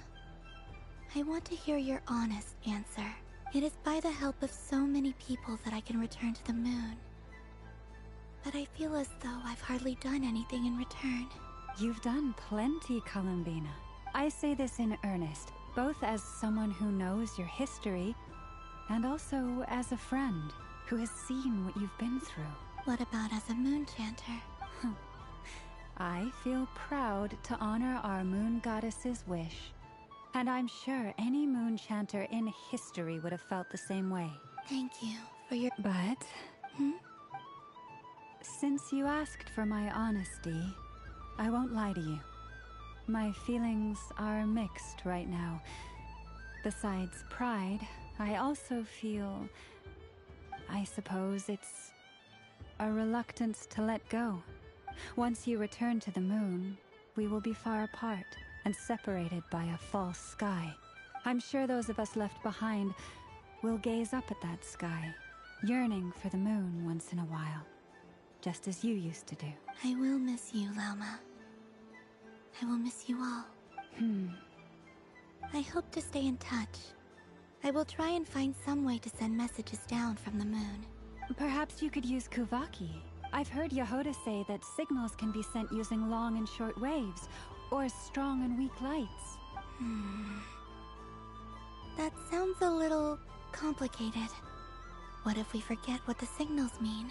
We could prepare a codebook beforehand, but... You're right. It wouldn't really suit you. Still, whatever happens, I believe that you will find your own unique way of communicating with us. And now that I think about that, my heart feels lighter. Because you trust in me? Yes. I have faith in you, and in the power of truth. In my experience, the truth tends to be difficult. But that's what makes it stand out from what is false. So I'm confident that your thoughts and your love will shine through the curtain of lies.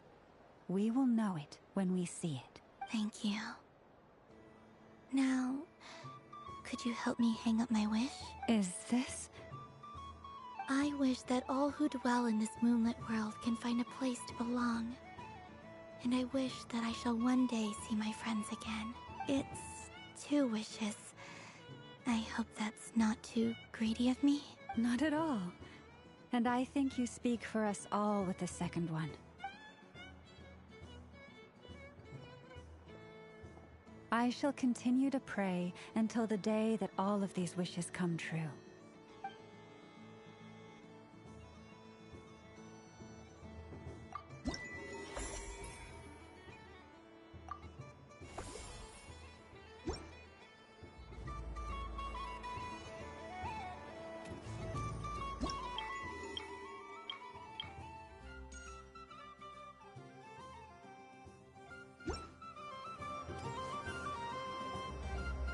Days. I prefer sunny days. Ah, well, you are as warm as the sun itself, Moon Goddess. Very well.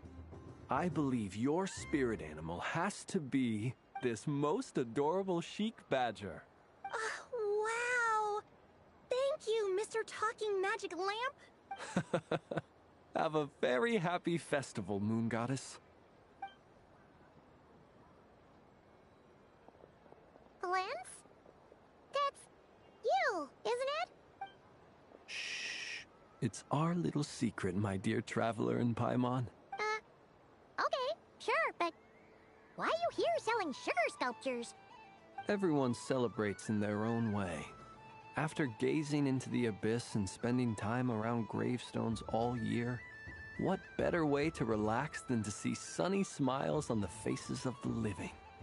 Besides that, I like to think of myself as a fair judge of character. I dare say matching personalities to confection suits me rather well. That's not what Paimon was talking about. Aren't you afraid that your true identity might be exposed? Should I be? There is all manner of magic in the air this Moon Prayer night, thanks to the work of the great mages. I see Miss Columbina is hiding in plain sight. Why should I not do the same? Why miss this rare opportunity to enjoy a special evening in my true form? Fair enough. You got a point there. People who don't know you will probably think you're just a talking lantern. Well, now that we see eye to eye, what brings you here? Not a search for your spirit animal? Well, actually... Here, see for yourself. Oh, this is... How wonderful. A beautiful idea. Yeah! We just met Varka, and he said that having everyone draw their own section was kind of boring. So, he did your bit for you. Ah, Varka. Ever the maverick. I see his artistic skills are truly one of a kind. In that case, I shall paint something on Mr. Albedo's behalf in a short while. What? Why not now? Ahem. Welcome home, Moon Goddess. Phew, that was close. Hello, Flins. She recognized you right away! What keen eyes you have, Miss Columbina. Especially considering they are shut. I did not see you. Rather, I sensed you. I can sense the fluctuations in Kuvaki all around me. One would expect no less of the Moon Goddess. Might I interest you in some candy? Yes, please. Excellent. I shall make some for you right away. Something the matter, Miss Columbina? What about my spirit animal? All the other children carrying sugar sculptures are talking about it. Wait, is she taking the test seriously? My apologies. How could I neglect that? You are quite right, Miss Columbina. Every one of us has a magical in their heart. Would you permit me to help you find yours? Yes, please. Do you prefer the day or the night? Night. Which of the 4 seasons is your favorite? Winter. Think of a perfect day. What is the weather like? Sunny, rainy, or perhaps cloudy? Rainy in the morning, sunny at night. What kind of answer is that? Forests, lakes, and open seas. Which do you prefer of these? I like them all. Imagine you opened your very own shop. What would you sell there? Moonlight, I think. Wow! Paimon would totally shop there. It wouldn't cost anything. You'd just need to visit. Aha! I believe I know what your spirit animal is. Here. For you. Oh, it's a Kohenki! Indeed. A free-spirited being with a deep love for all things here in Nodcry, who selflessly lends her aid to as many people as she can reach. It is the perfect fit for you, Miss Columbina. Thank you. It would be my honor, but you shall have to forgive me. We have known each other for quite some time. I doubt there is any answer I could give that would come as a surprise to you. So instead, would you accept this sugar sculpture as a token of our friendship? It's a lantern. Hey, why don't you two go enjoy your candy over there? Paimon wants to try out this spirit animal thing too. Right, Flint's? Come on, play ball. I get this drawing done. But I want to hear Paimon's answers. But it'll probably take ages. Paimon's a complex soul. And we don't want your candy to melt while you wait, huh? Oh. Okay then.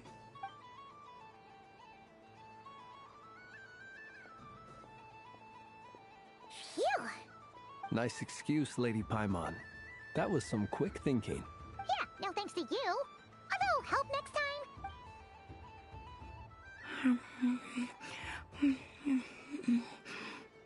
It's sweet. Is that Lockaberry? I wonder what flavor the Traveler got. This way, this way! It's the candy-selling lantern! I'm coming! Of course. Traveler, maybe we can share? Yes. I found out recently that people share their food sometimes, so I'd like to try it. Or... is that a no?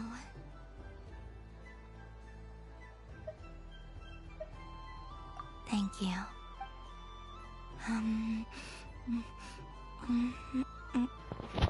Chat, this is a straight peak, man. Yours is a little more sour than mine. Here, you try it. Amazing.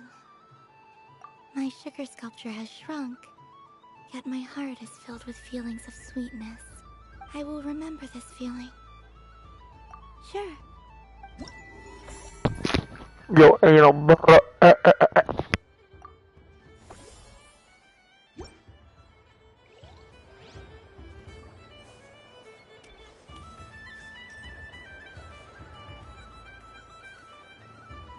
Wow, the Frost Moon Scion stall looks kind of plain, but it's pretty cool once you get into it. I don't go to Hisi Island much, but it's got that, like, old-world cultural feel. And if culture means we get more festivals, I'm all for it! Hello, Yehoda. Columbine? Hello, Moon Goddess? That was too close. I almost gave the game away in front of the staff. Oh, wait, what's the deal with her shoes? They don't make a sound when she walks. I could do with a pair of those. Do you like balloons too? Balloons? Oh, you mean those? What's so fun about balloons? I'm not a kid anymore. They're probably more up Aino's alley. Yes. The animals seem very curious about these strange flying objects. I was drawn here by their voices. I recently learned a fun new game you can play with balloons, so I decided to come and give it a try. A new game? Hello. Welcome home, Moon Goddess. Here to buy some balloons? Yes. Could you give me a few that haven't been inflated yet? Are you sure? I guess it's not a problem, but... Yes, please. Thank you. Uninflated balloons? But those are just little rubber pouches. What does she want with those? Would you like to play the balloon game, Yehoda? Huh? Sure. I guess. How do you play it? Wait here a moment. Oh. This is so weird. What have I got myself into now? I thought I saw Columbina nearby. Uh-oh! That's the Fourth Harbinger! Although she's helped us out quite a bit, she's good people, right? Is she looking for Columbina? Oh, guess that's my ticket out of here. I'm not sure my heart can take being sandwiched between two Harbingers. Which stall is she checking out? Oh, it's that other Frost Moon Scion's one. Try on the headgear, see what it's like having antlers or animal ears for a day. Oh, I wouldn't be caught dead wearing that stuff. So embarrassing. I have enough gear to carry as it is. Wait, what? She put it on? How peculiar. This would take some getting used to. I wonder if this is what it's like for Lynette.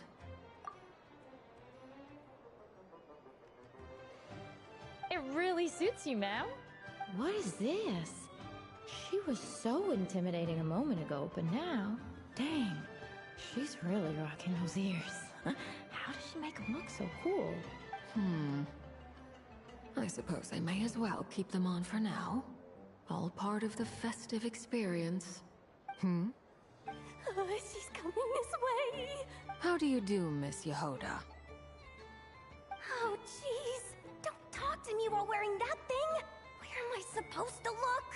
Oh, hey there. I'm looking for Columbina. Have you seen her? She just... Huh? Oh, wait. Is that what she meant by balloon game? Yeah. Huh? No fair! How come I get caught in the crossfire? An ambush from the rear? Is this a declaration of war, Columbina? Would you like to play too, Arlecchino? Seriously? Are they gonna start some beef right here, right now? Gladly. That said, I believe there is another who would like to join. Boss Nev! Thank goodness! You've gotta get me out of here! Things are kicking off big time! Hello there. I'd like 10... no, make that 20 balloons, please. Uninflated. What? Miss Moon Goddess, I hope you're prepared to pay the price for assaulting my employee. Welcome to the game, Nefer. Just to be clear, let's keep this a fair fight, okay? No strange powers, please and thank you. Naturally. Don't just stand there, Yehoda. Aren't you going to team up with me? Huh? Do I have to? Of course. Don't forget, the Curatorium has a reputation to uphold. I knew something like this was gonna happen.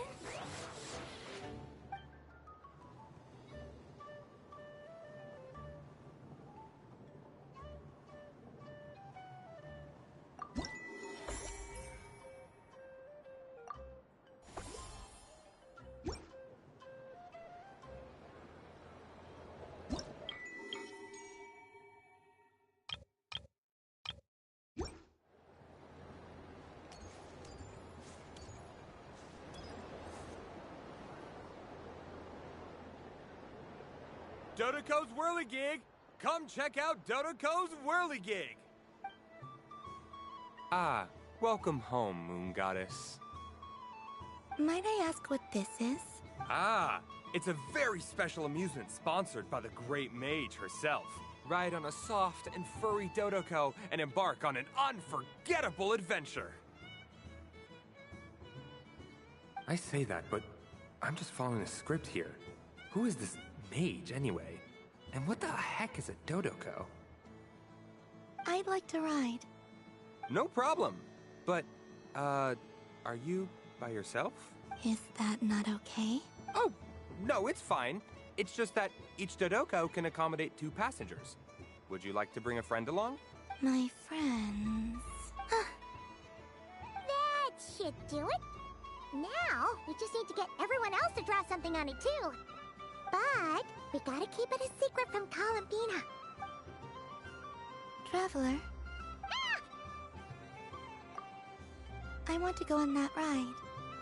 Will you join me? Let's go then. Don't worry. Paimon will do the rounds. You go have fun. All right.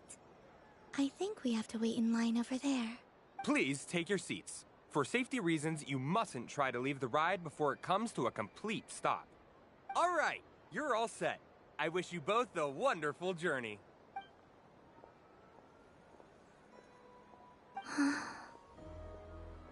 Not bad. It reminds me of riding a moon lane. Sometimes, the Kuhenki circle around me like this, playing their beautiful melodies. Yeah. I'm going to miss them.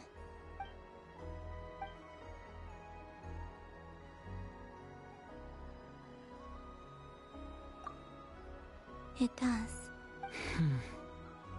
I've felt scared in the past, too. But this is a little different. You know something?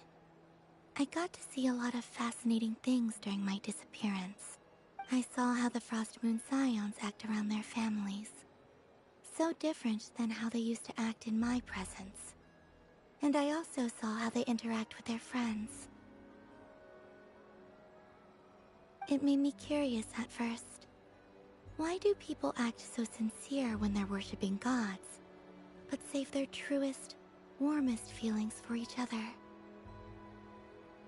Slowly, I came to realize that it's because they trust one another.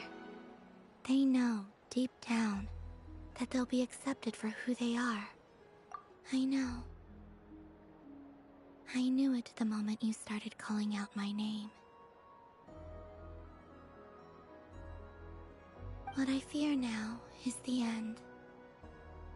I fear losing all this the very night I have gained it. Hmm?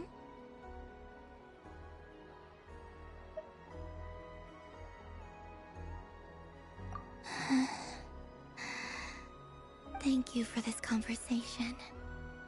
Thank you for listening to me. Don't worry. This fear I have, and the unknown that awaits me, they cannot hurt me. Not when I possess a treasure far greater.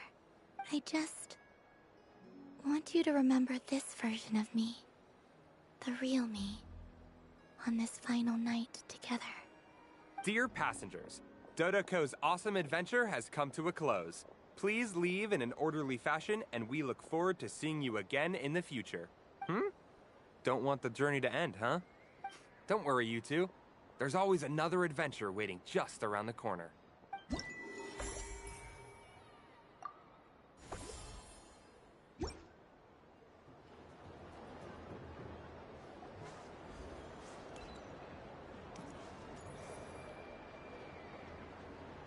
But I was aiming right at it.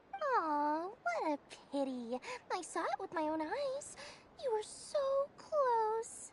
That's not true. It dodged out of the way right as I was about to snag it. I'm sorry?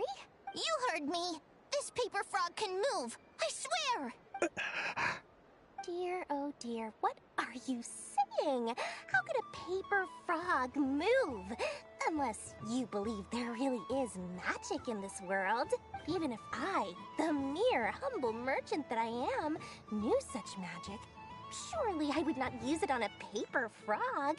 I'd sooner give Mora legs, so I could walk right into my purse.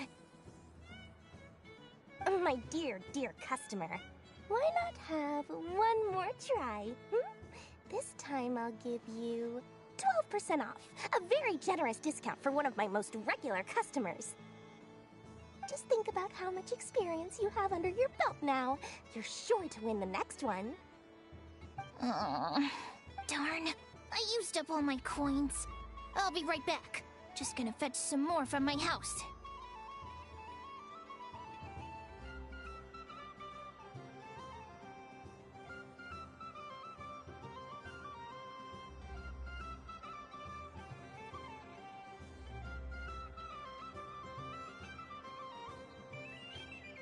Take your time, but don't take too long. This event is Moon Prayer Night only. Miss it, and you'll have to wait a whole year before I'm back. Next customer, please. Welcome. Hello. Whoa, whoa! What's this big one doing over here? How do I tell my employees not to go running around this time? Shooting them a glance won't work. I haven't known them long enough.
Dory?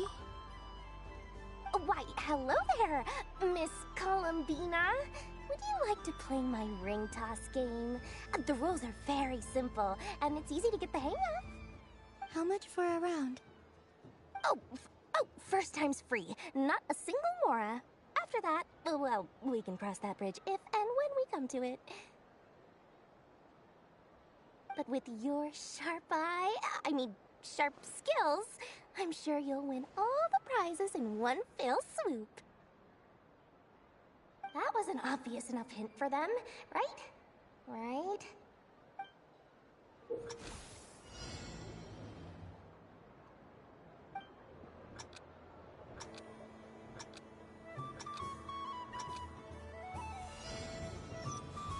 Here comes the ring! Oh, Peanuts.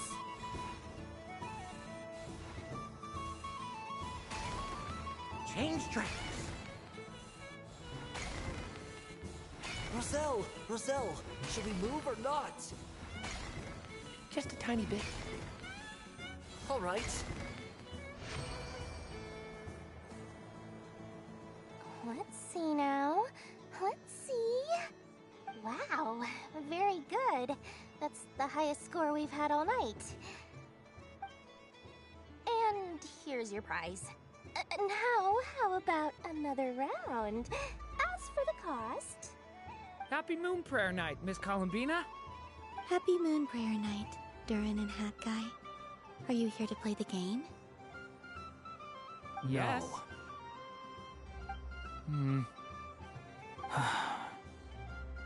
You said we were just coming here to say hello.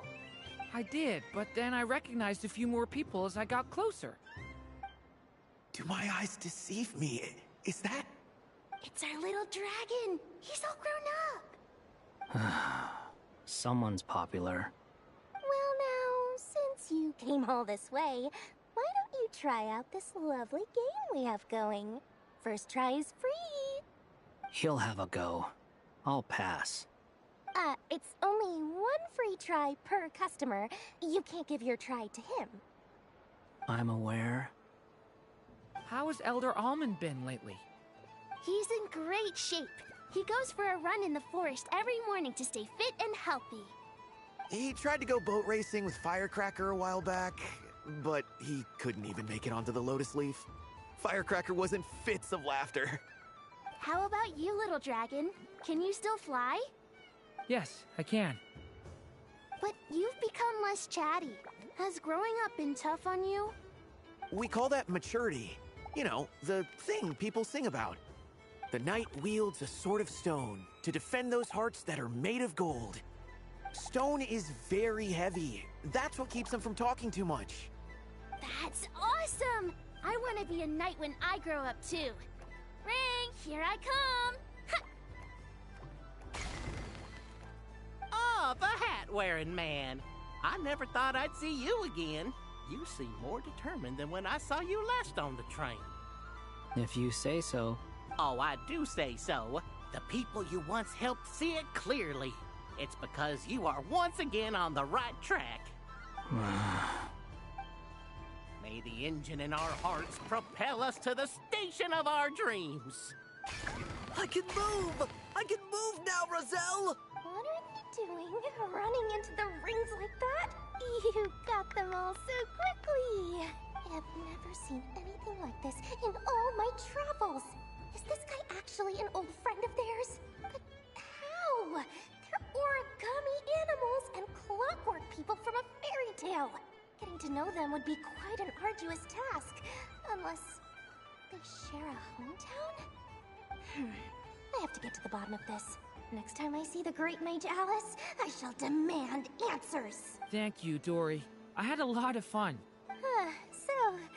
Now for your prize. Where did I put it? Give me a moment to dig it out. Oh, sweet grand prize. How I wish I didn't have to let you go. Good thing I've already turned a profit from the customers earlier in the night. Otherwise, I'd have wasted all my hard work. Okay, I'm back. What? I leave for 2 seconds and someone's already claimed the grand prize? Oh, well, these things happen, you know? Perhaps you'd be interested in one of the other prizes instead. We've got all kinds of wonderful goodies here. Is this the thing you wanted? Here. You can have it. Huh? But... Don't worry about it. It will be happier with you. Oh, thanks so much, miss. Moon Goddess. Oh, goodness gracious, Columbina. Give me strength. How am I supposed to make any more money from this child at this rate? Daddy, look! That's the game I was telling you about! Forget it. She is the Moon Goddess after all. I'll think of some other way to swing this. Maybe I can try to hook this new kid. Huh? Oh, someone already won the grand prize. You can take mine if you want. What? Why? Why are all these bleeding hearts coming here to ruin my business? Happy Moon Prayer Night, everyone. Happy Moon Prayer Night.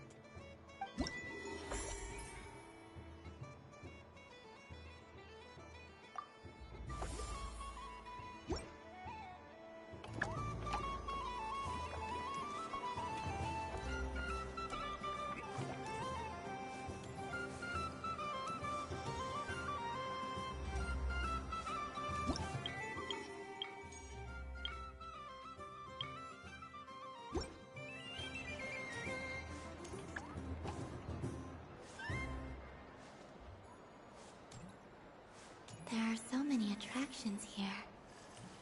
Since I rarely get out, I might as well make the most of it.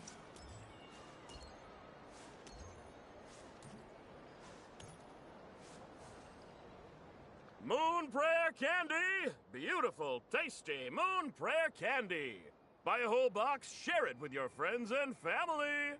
Candy? To share? I wonder what flavors everyone would like. Welcome home, Moon Goddess. Fancy a box of Moon Prayer Candy? Sure. I knew you would. Now, what flavor would you like? I'm not sure. What flavors do you have? Is this for yourself or as a gift? A gift for my friends. Ah, I see. In that case, I'd recommend apple, lockaberry, or midsummerberry. Those are the most popular. Do you have nocturnal blossom flavor? Huh. I've seen couples give those as gifts before, but I did not know they were edible. No? Okay then. Moonfall silver? You did say this was for friends, right? Maybe Smetana then.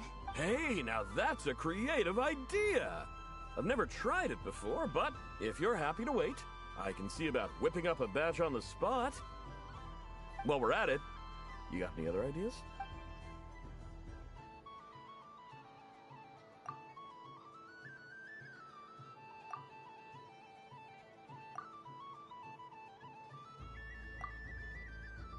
Here you go. Every flavor you asked for is in there. Thank you. I should be the one thanking you! You brought me a whole bunch of new business. It's like a genuine blessing from the Moon Goddess. I hope you and your friends have a lovely night.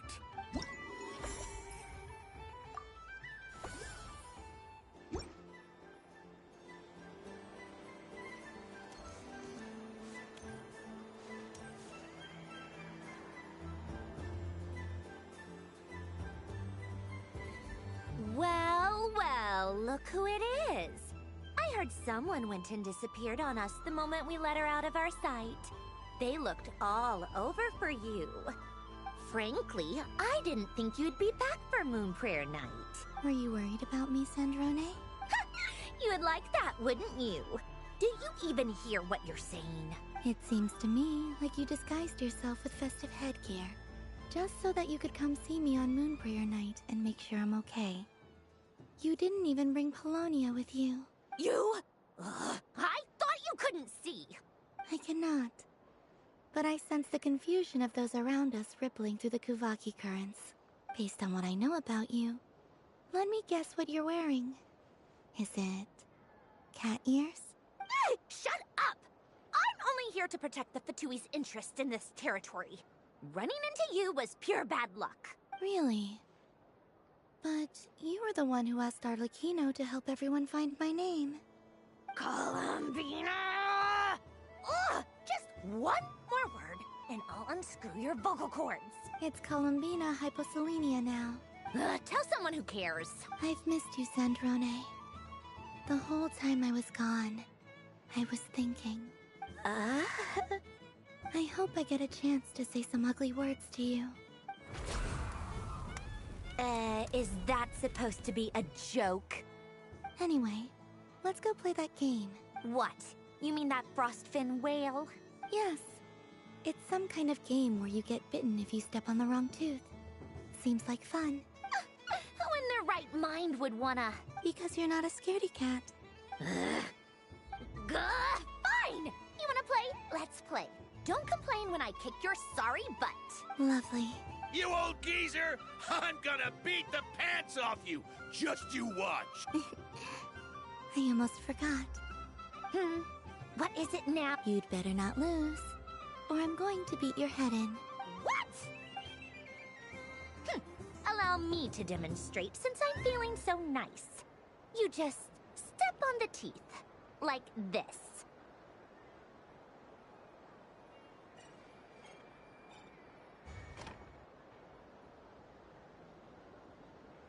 Which should I pick?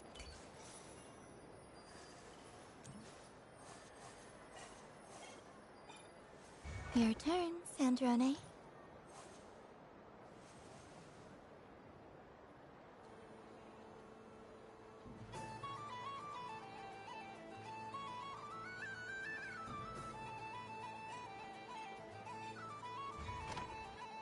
Don't come crying to me if you get bitten.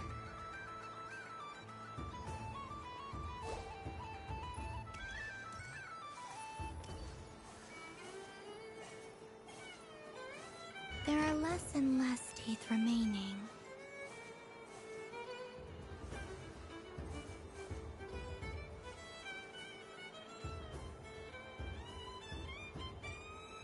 Huh? What's that noise?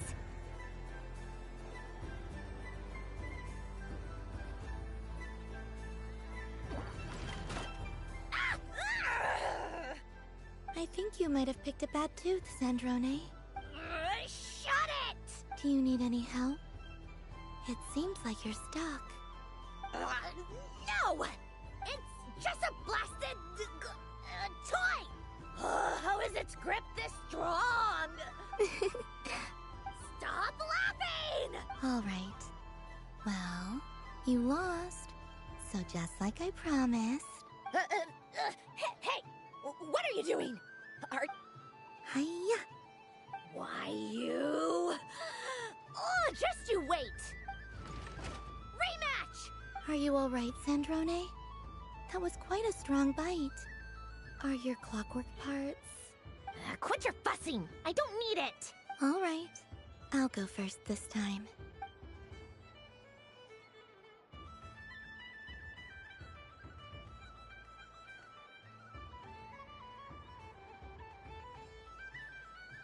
I see it now.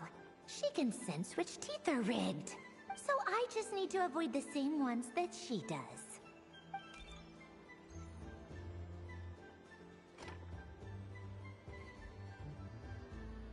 This one...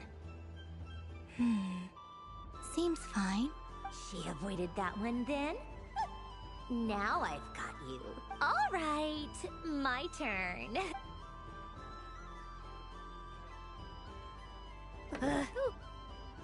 What? Looks like you lost again, Sandrone. Wait! There's more than one bad tooth! Bonk.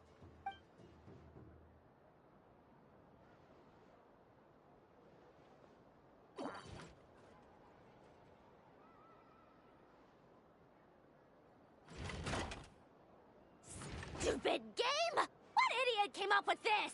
Are you alright, Sandrone? You said some nasty things just now.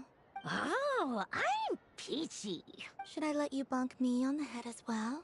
Ah, forget it. Come on, bonk away. It can be your consolation prize for losing so badly.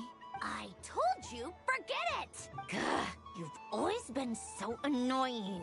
Singing right outside my door, inviting yourself to my tea parties, going AWOL. And now you're off to the moon or something. Of all my days with the Fatui, the times I spent with you, Arlecchino, and Rosaline, they were my favorite. I will not forget them. Just as I shall not forget this moment. We'll always be friends, no matter where we are, right? Who'd want to be your...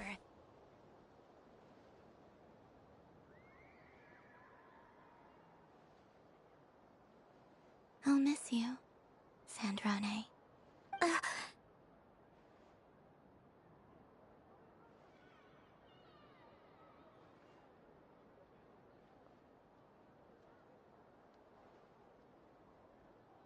Goodbye, Sandrone.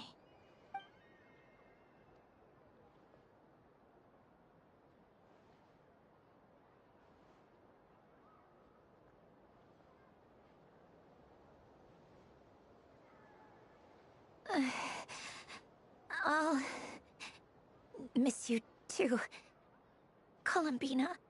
Sorry, what was that? Yeesh! No need to freak out. What's wrong? We've been looking everywhere for you. What do you want?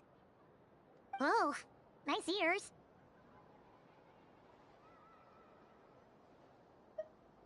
What do you want?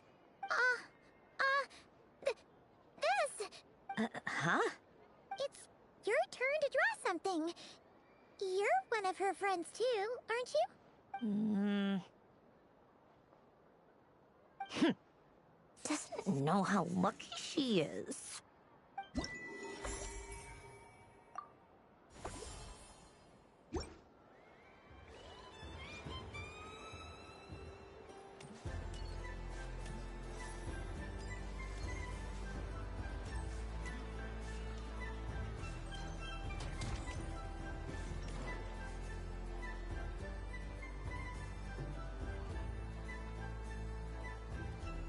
Doesn't make any sense. How am I losing every single time?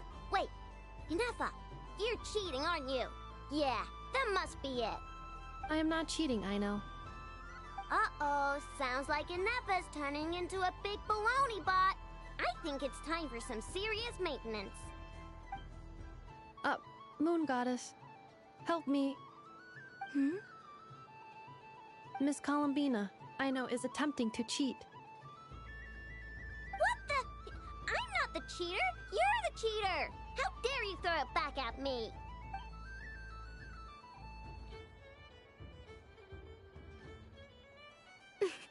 Alright, fine. Let's all laugh at Aino. Just you wait till I get home, because I'm gonna make a game bot that can win 100% of the time. Let's see you laugh when I come back and beat your butts. You'll all have your heads covered in stickers when I'm through with you. We came to check everything was okay after all that yelling, but,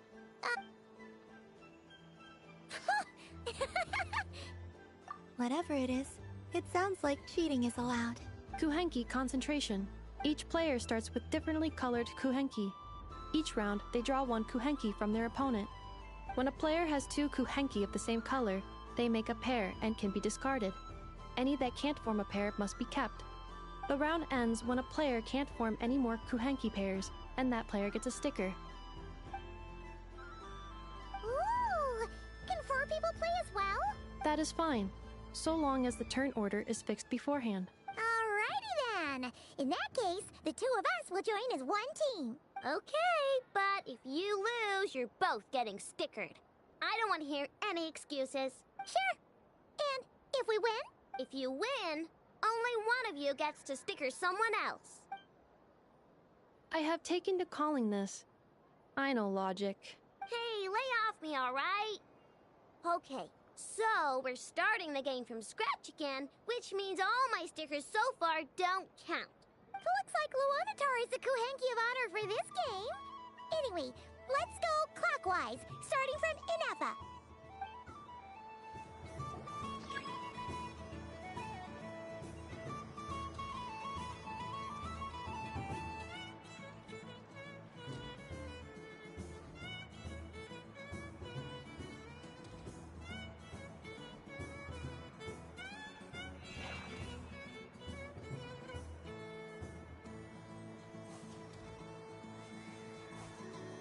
Nice! That's a pair!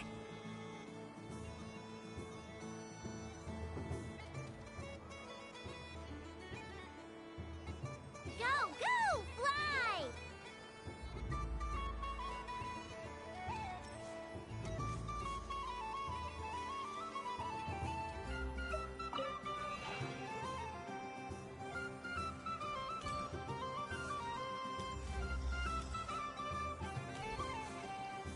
Go on.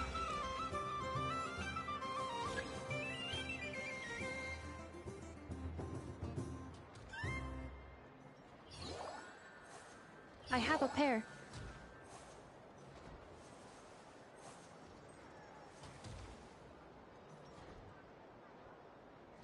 Uh-oh! We gotta pick up the pace!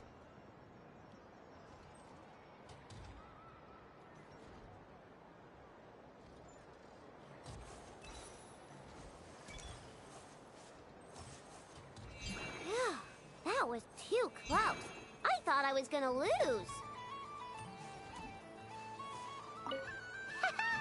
Let's see who's gonna be the unlucky one!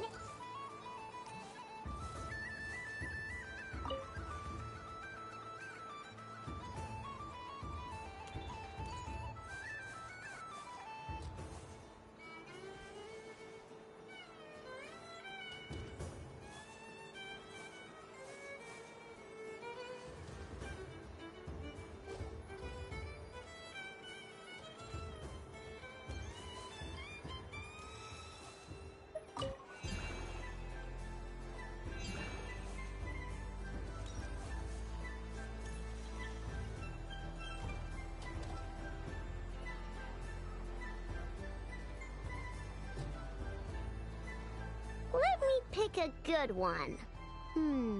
What's it gonna be? You're looking very pleased with yourself there. What happened to being a huge Grumposaurus? I won. Duh.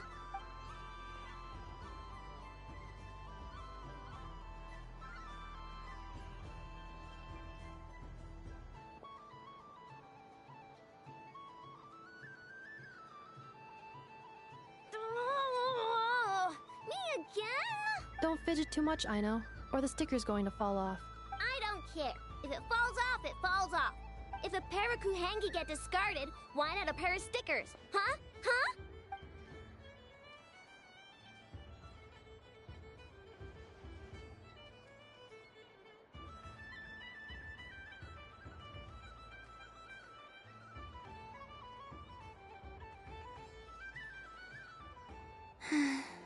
I've lost. Sticker, sticker, sticker!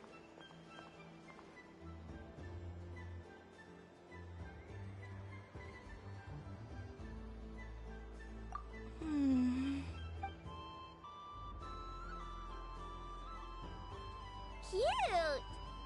You think so? Shame. I can't see it for myself.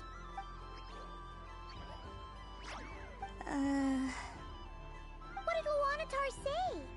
She said it looks so cute that she wants me to lose a few more rounds.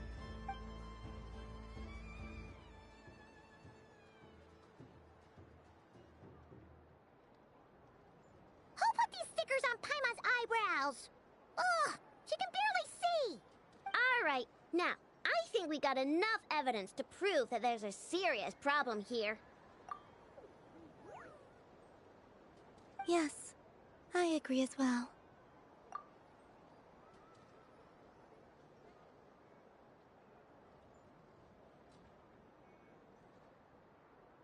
The culprit is... Inapha!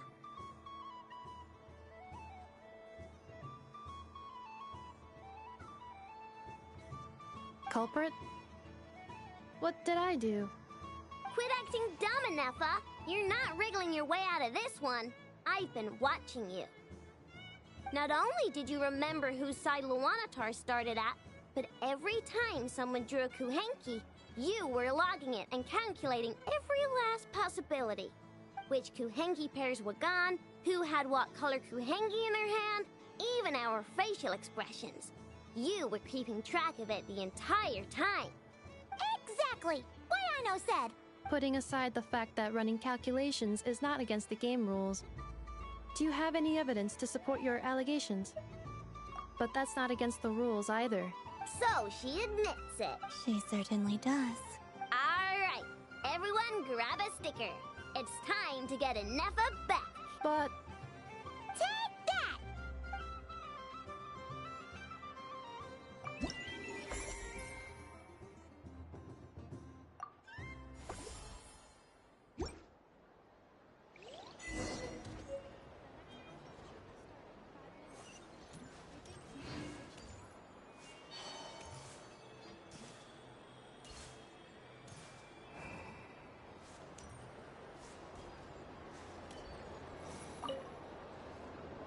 Traveler. Hey there, Columbina! Are you done checking out the festive amusements already? Are you sure you don't want to look around some more? You might not get another opportunity like this for a while. Right now, what I'd like to do is...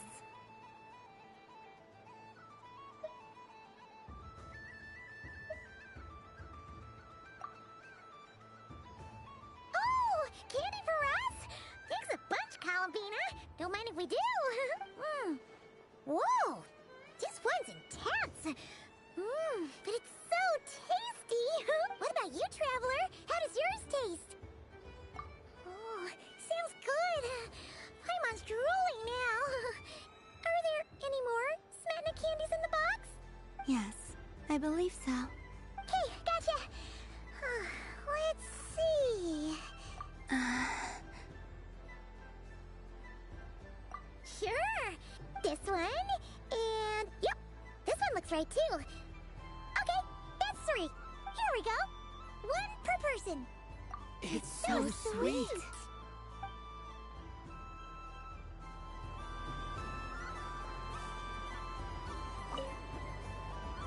Traveler. Columbina! Finished with the festival already? Okay. No need...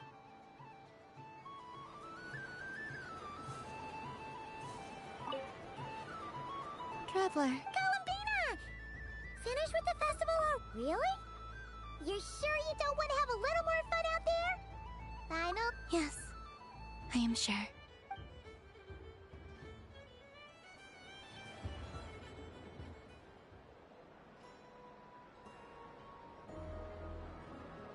This was the most fun I've ever had on a moon prayer night. Everywhere I went, people were saying, "Welcome home," and there were friends at every turn. I only wish it could last longer than one night. Oh. Yes, you're right. The moon prayer blossoms. Ooh, look! Look! Moon prayer night has come.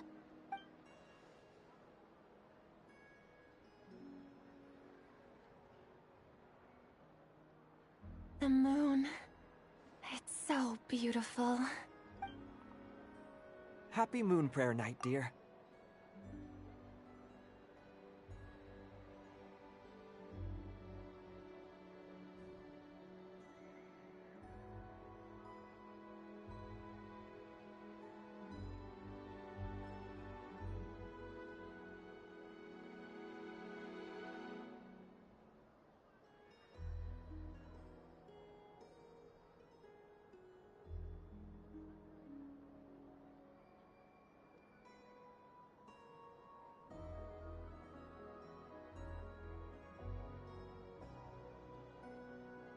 Happy Moon Prayer Night.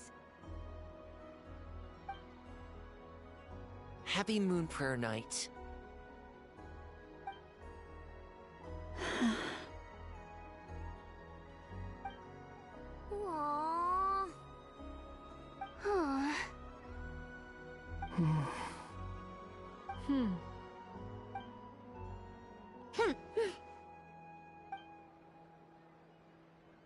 flies when you're having fun.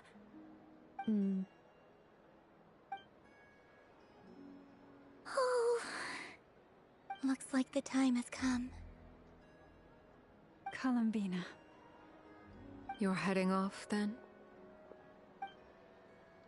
Yes, to the ruins you mentioned. And from there, back home to the moon. Wait! I know? At least... Take one of our craft shop's crumb cookies up to the moon with you. You know, for a snack. Sure. Why not?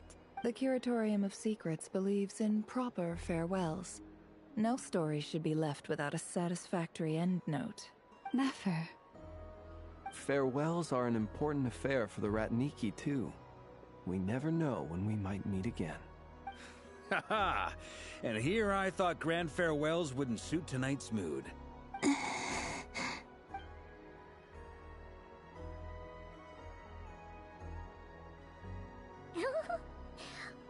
made a little something for you, Columbina.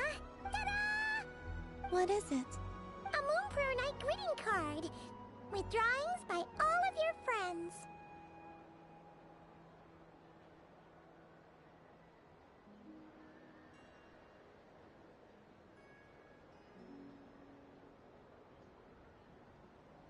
You did mention that you'd like a portrait done, so I took the liberty of creating one for you. I, meanwhile, did the portrait of Mr. Albedo, and Mr. Varka did the same for me. I mean, I think my work was pretty true to life, don't you think? The picture of Ashru was my doing. The two of you seem to get along rather well. Wait, was I the only one who did a full-body picture? That's so embarrassing. I did pictures of me and Anefa. I did my own portrait and one for Hat Guy. Plus, there's the two mages, Arlecchino and Cendrune. So, if you ever miss us, just flip the card open and we'll all be right there with you. I don't know what to say. Thank you so much, everyone.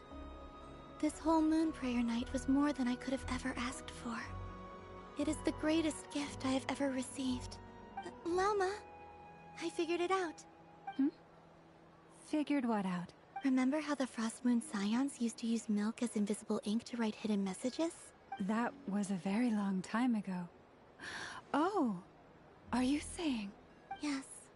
When I miss you all, I shall use moonlight in the same way, to write words that only you can see upon the moon itself.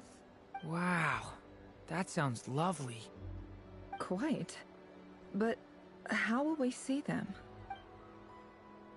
Simply open your windows on nights when the moon shines bright, and the moonlight will naturally flow towards the words I have written. That sounds most fitting indeed. Very true to form. I'll try to write them in places that won't disturb your sleep. I, for one, would sleep all the better for having read one of your messages before settling down for the night. Exactly. So don't worry about disturbing anyone's sleep. Just promise you'll write to let us know you're okay, alright? All right. I promise.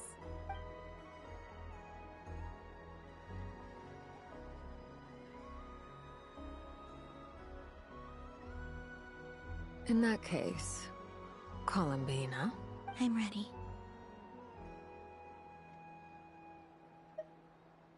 Very well. Let's go.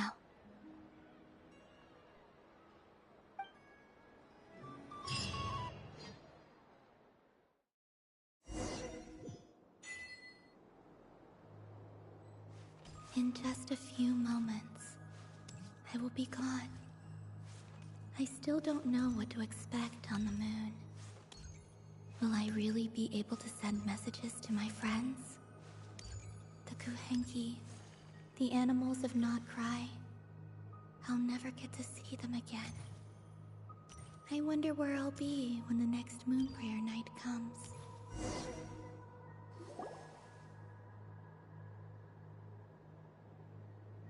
This is This is where the people of Hyperborea used to communicate with the moons. Eternal moon, frost moon, iridescent moon. When the power of all three converge, the gate to the moons shall open. Moon marrow preparations are complete. Only the final step remains.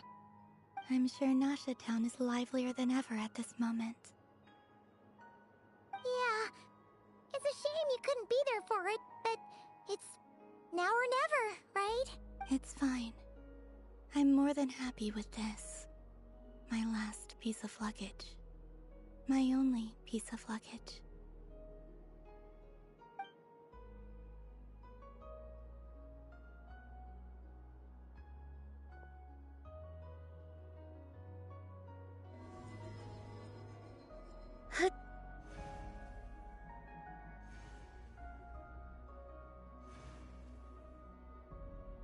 I can already feel the moon calling to me.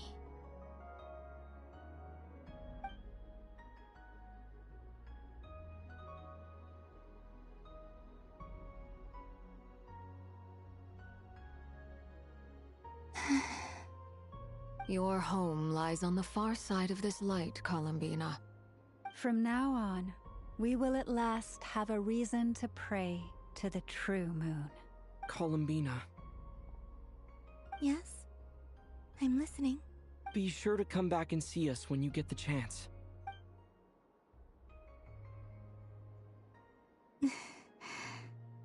Of course. But if that chance doesn't come, then remember that you have friends on this planet.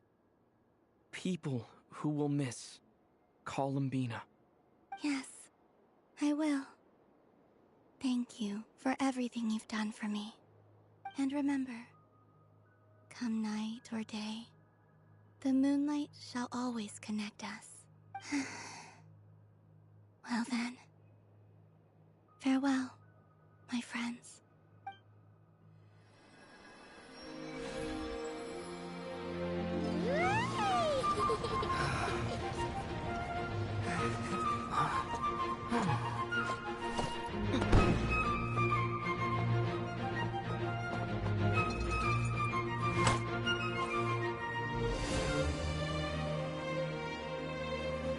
Thank you. This was my happiest night in Teyvat. Farewell, Columbina.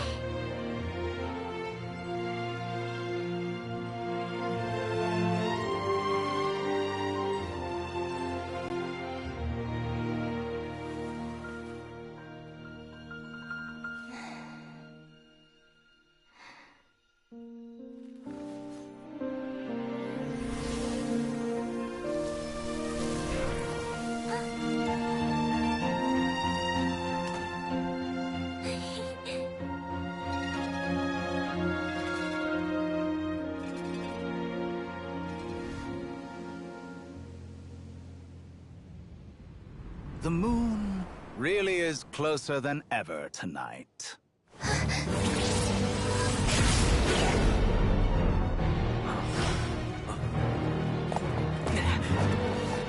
Columbina.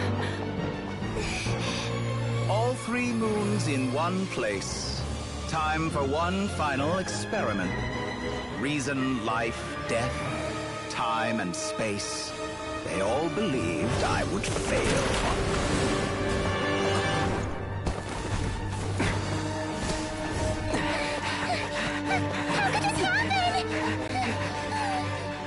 But Teyvat's primordial power never did belong to the throne of heaven. And now, they are mine.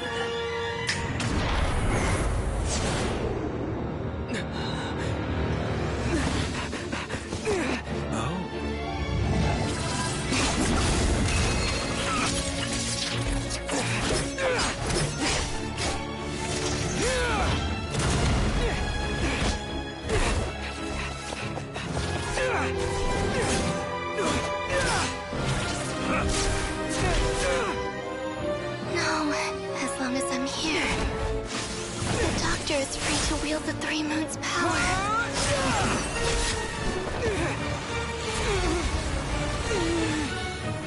It's the only way.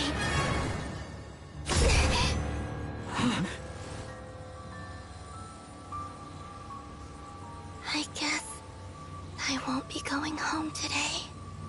Columbina! No!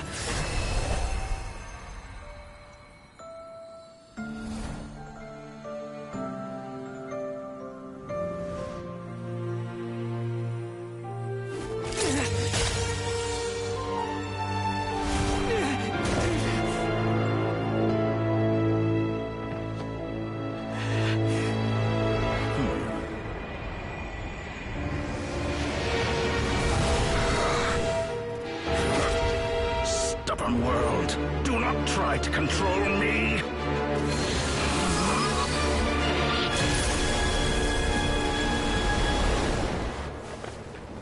Columbina.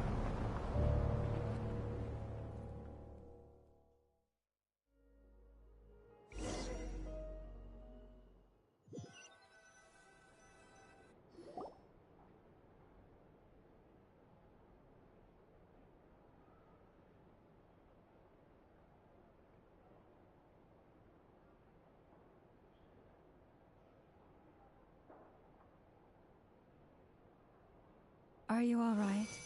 Do your wounds still hurt? I had someone prepare a little medicine that could prove effective. Take it if you need to. In that case, let me relate the contents of the call we made to Alice after the incident occurred. That Dottore is a crafty one. He distracted the Hexenzirkel by creating a huge fuss at Tevat's borders. I'd assumed that the cause was an abyssal intrusion from the outside world, which in fairness is a rather common occurrence. But after learning that you managed to influence the phantoms in Nodcry, I realized that perhaps this interference could have come from within Tevat instead. But we weren't able to change their fates. True, you couldn't change how their stories ended, but you did build some variables around yourself. Variables? Yes. Things you heard that you could not otherwise have learned. Ideas that would otherwise have never crossed your mind. All these things are variables. Of course, most variables usually pale into insignificance with the myriad of possibilities floating around. But the moment you start treating them as building blocks and intentionally stacking them, that changes things. That's what Dottore did, and it's how he created the necessary conditions so that when you activated the portal tonight, it played right into his plan. However, we have no way of knowing exactly what he did. Yeah, we also need to ascertain Columbina's status. And that about sums it up. As I suspected, Dottore has disappeared completely. If it's any consolation, he wasn't able to control Columbina as he might have wished to. Oh no!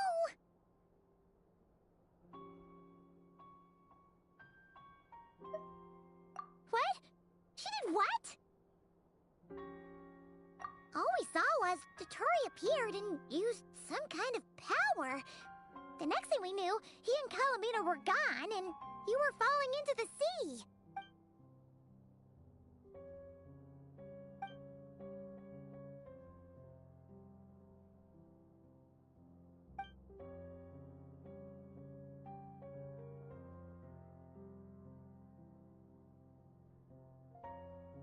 So, Columbina intentionally opened the Moongate and escaped into the same mysterious world as Rerir and Thalindis.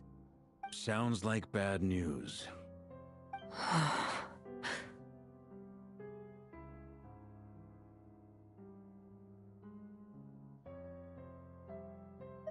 Seen in that way, the Trilunar Syzygy and Rerir's emergence, Dottore might have been pulling the strings in both cases. According to Miss Alice, he is attempting to transcend his destiny and finish an experiment that only a god might complete. An utter lunatic. Wait a sec, where's Hat Guy? Seems like he'd want to be here for this. He took off with the Dodo communication device after we spoke to Alice. He said he had a hunch that he wanted to investigate by himself. The look on his face was terrifying. I've never seen him like that before.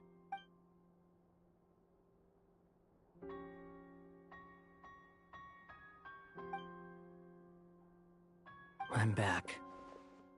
Hat guy! I went to look for the Hyperborean phantoms again. I think I've gotten to the bottom of it. I got them to talk to Nicole on the other end of the communications line. Turns out, the history they describe is different from how Nicole remembers it. Really? But how? Surely Nicole can't have been wrong. Because the phantoms are the ones who are deceived. They speak of a savior who appeared in their history. One who never should have existed. This savior promised to create a new moon within the false sky, and even bring back their moon goddesses. Foolishly, they believed in him, and told him everything he wanted to know about the moons. It's obvious that this was Dottoro's doing. Now you mention it, the first time we entered the Hyperborean ruins, we heard the phantoms discussing their history, and I remember Nicole commenting that something sounded a little strange. But Dottori shouldn't have been able to get in there in the first place. He didn't. Nicole said that this was an anomalous state triggered by disruptions in the causal connections between phantoms from the same era. The variables that Dottori put in place were substantial enough that they even affected phantoms that he never met. So it's not that their memories were unclear. They'd been tampered with. That's exactly the possibility Dottori was trying to manufacture. He turned these variables into knowledge and engineered the situation so all that knowledge would fall into his hands. Then, he harnessed that knowledge on Moon Prayer Night to truly create a false moon. How is that even possible? To be precise, he exploited a weakness in the way the spell works. The spell senses Kuvaki to detect the moon's location. So, as long as the false moon more strongly resembled a moon than the frost moon beyond the skies, the gate would teleport Columbina to the false moon's location. In other words, to Dottoro's side. Once he had her under control, the teleportation spell remained active, and he manipulated her power to seize both moon marrows. At that moment, the moon marrows disappeared right before our eyes. It was already too late, even as we were leaving the ruins. By then, Dottore had already amassed the power of all 3 moons. So, where does that leave us? What do we do now? I'd certainly like to know what Her Majesty thinks, now that the concerns I expressed to her have come to pass. But we cannot simply sit and wait for her to decide the matter. And in any case, it is not the Fatui Harbinger Damselette who sees us as her friends, but rather Columbina Hyposelenia. If, even in such extreme circumstances, Her Majesty will not lift the prohibition on Harbingers drawing steel against one another, then I will do as my heart demands. I will fight as Peruware instead. Oh, Arlecchino! Time is short, so I'll make the first move.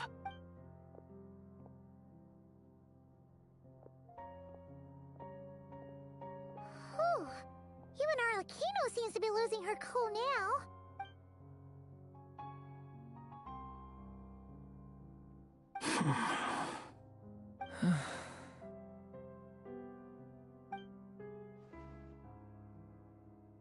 All right. Lose those dejected looks for a moment and let me get a word in. It looks bad, I won't lie. Very bad, in fact. So Dottori's pulled some real dirty tricks to gain the upper hand. For now. And yeah, it's to the point where even the mages say that his variables have affected destiny. I'm not so sure, though. Many have told me that Teyvat's destiny is fixed, and that does appear to be the case. Well, what makes Dottori so sure he'll be the exception? And since he was able to stack these variables up, who's to say we can't do the same? You of all people should not be discouraged, traveler from afar. This isn't over yet. And you're not alone in that. Everyone here does, whether they've spoken thus far or not. But none of us are the type to sit back and wait for the sun to shine again. That's exactly how a knight should roll. If they knock you down, you get back up and get back in it. Don't forget, Honorary Knight, you're a legitimate member of Mondstadt too.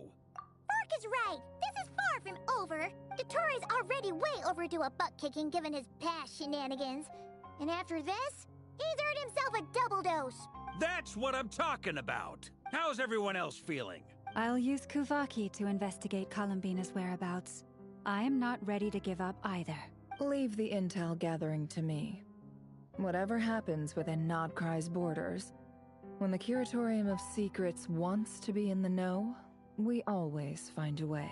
Aino and I will do all we can to support you. We will attempt to reverse engineer Dottoro's actions and seek a breakthrough that way. Alice and Nicole are busy dealing with an emergency at Tevat's borders, so they can't return just yet. But they're both very angry about this. They've asked Albedo and me to act on the Hexenzirkel's behalf and do everything in our power to fight back against Dottori. Are you ready then? We're going to have to conduct a lot of research, even in the early stages. I'll do my best. As for me, I'm pretty familiar with Dottori's way of doing things, so I can try to predict his next move. I'll help with your investigation. Nice! Looks like we have our basic division of labor. I'll get in touch with Flints and Itlua, get them to have a chat with their Starshiner. It couldn't hurt to bring the Lightkeepers on board as well. At the same time, I'll pass on instructions to the Knights present in Nodcry to assist the Lightkeepers and other organizations in ensuring the safety of those living here. Yeah! We'll show him! That's it then. Good luck, everyone.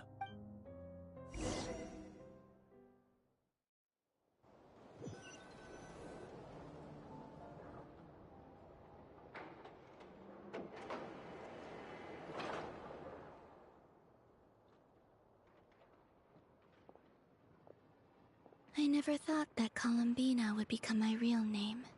It went from being a Fatui code name to something my friends call me. And remember, come night or day, the moonlight shall always connect us.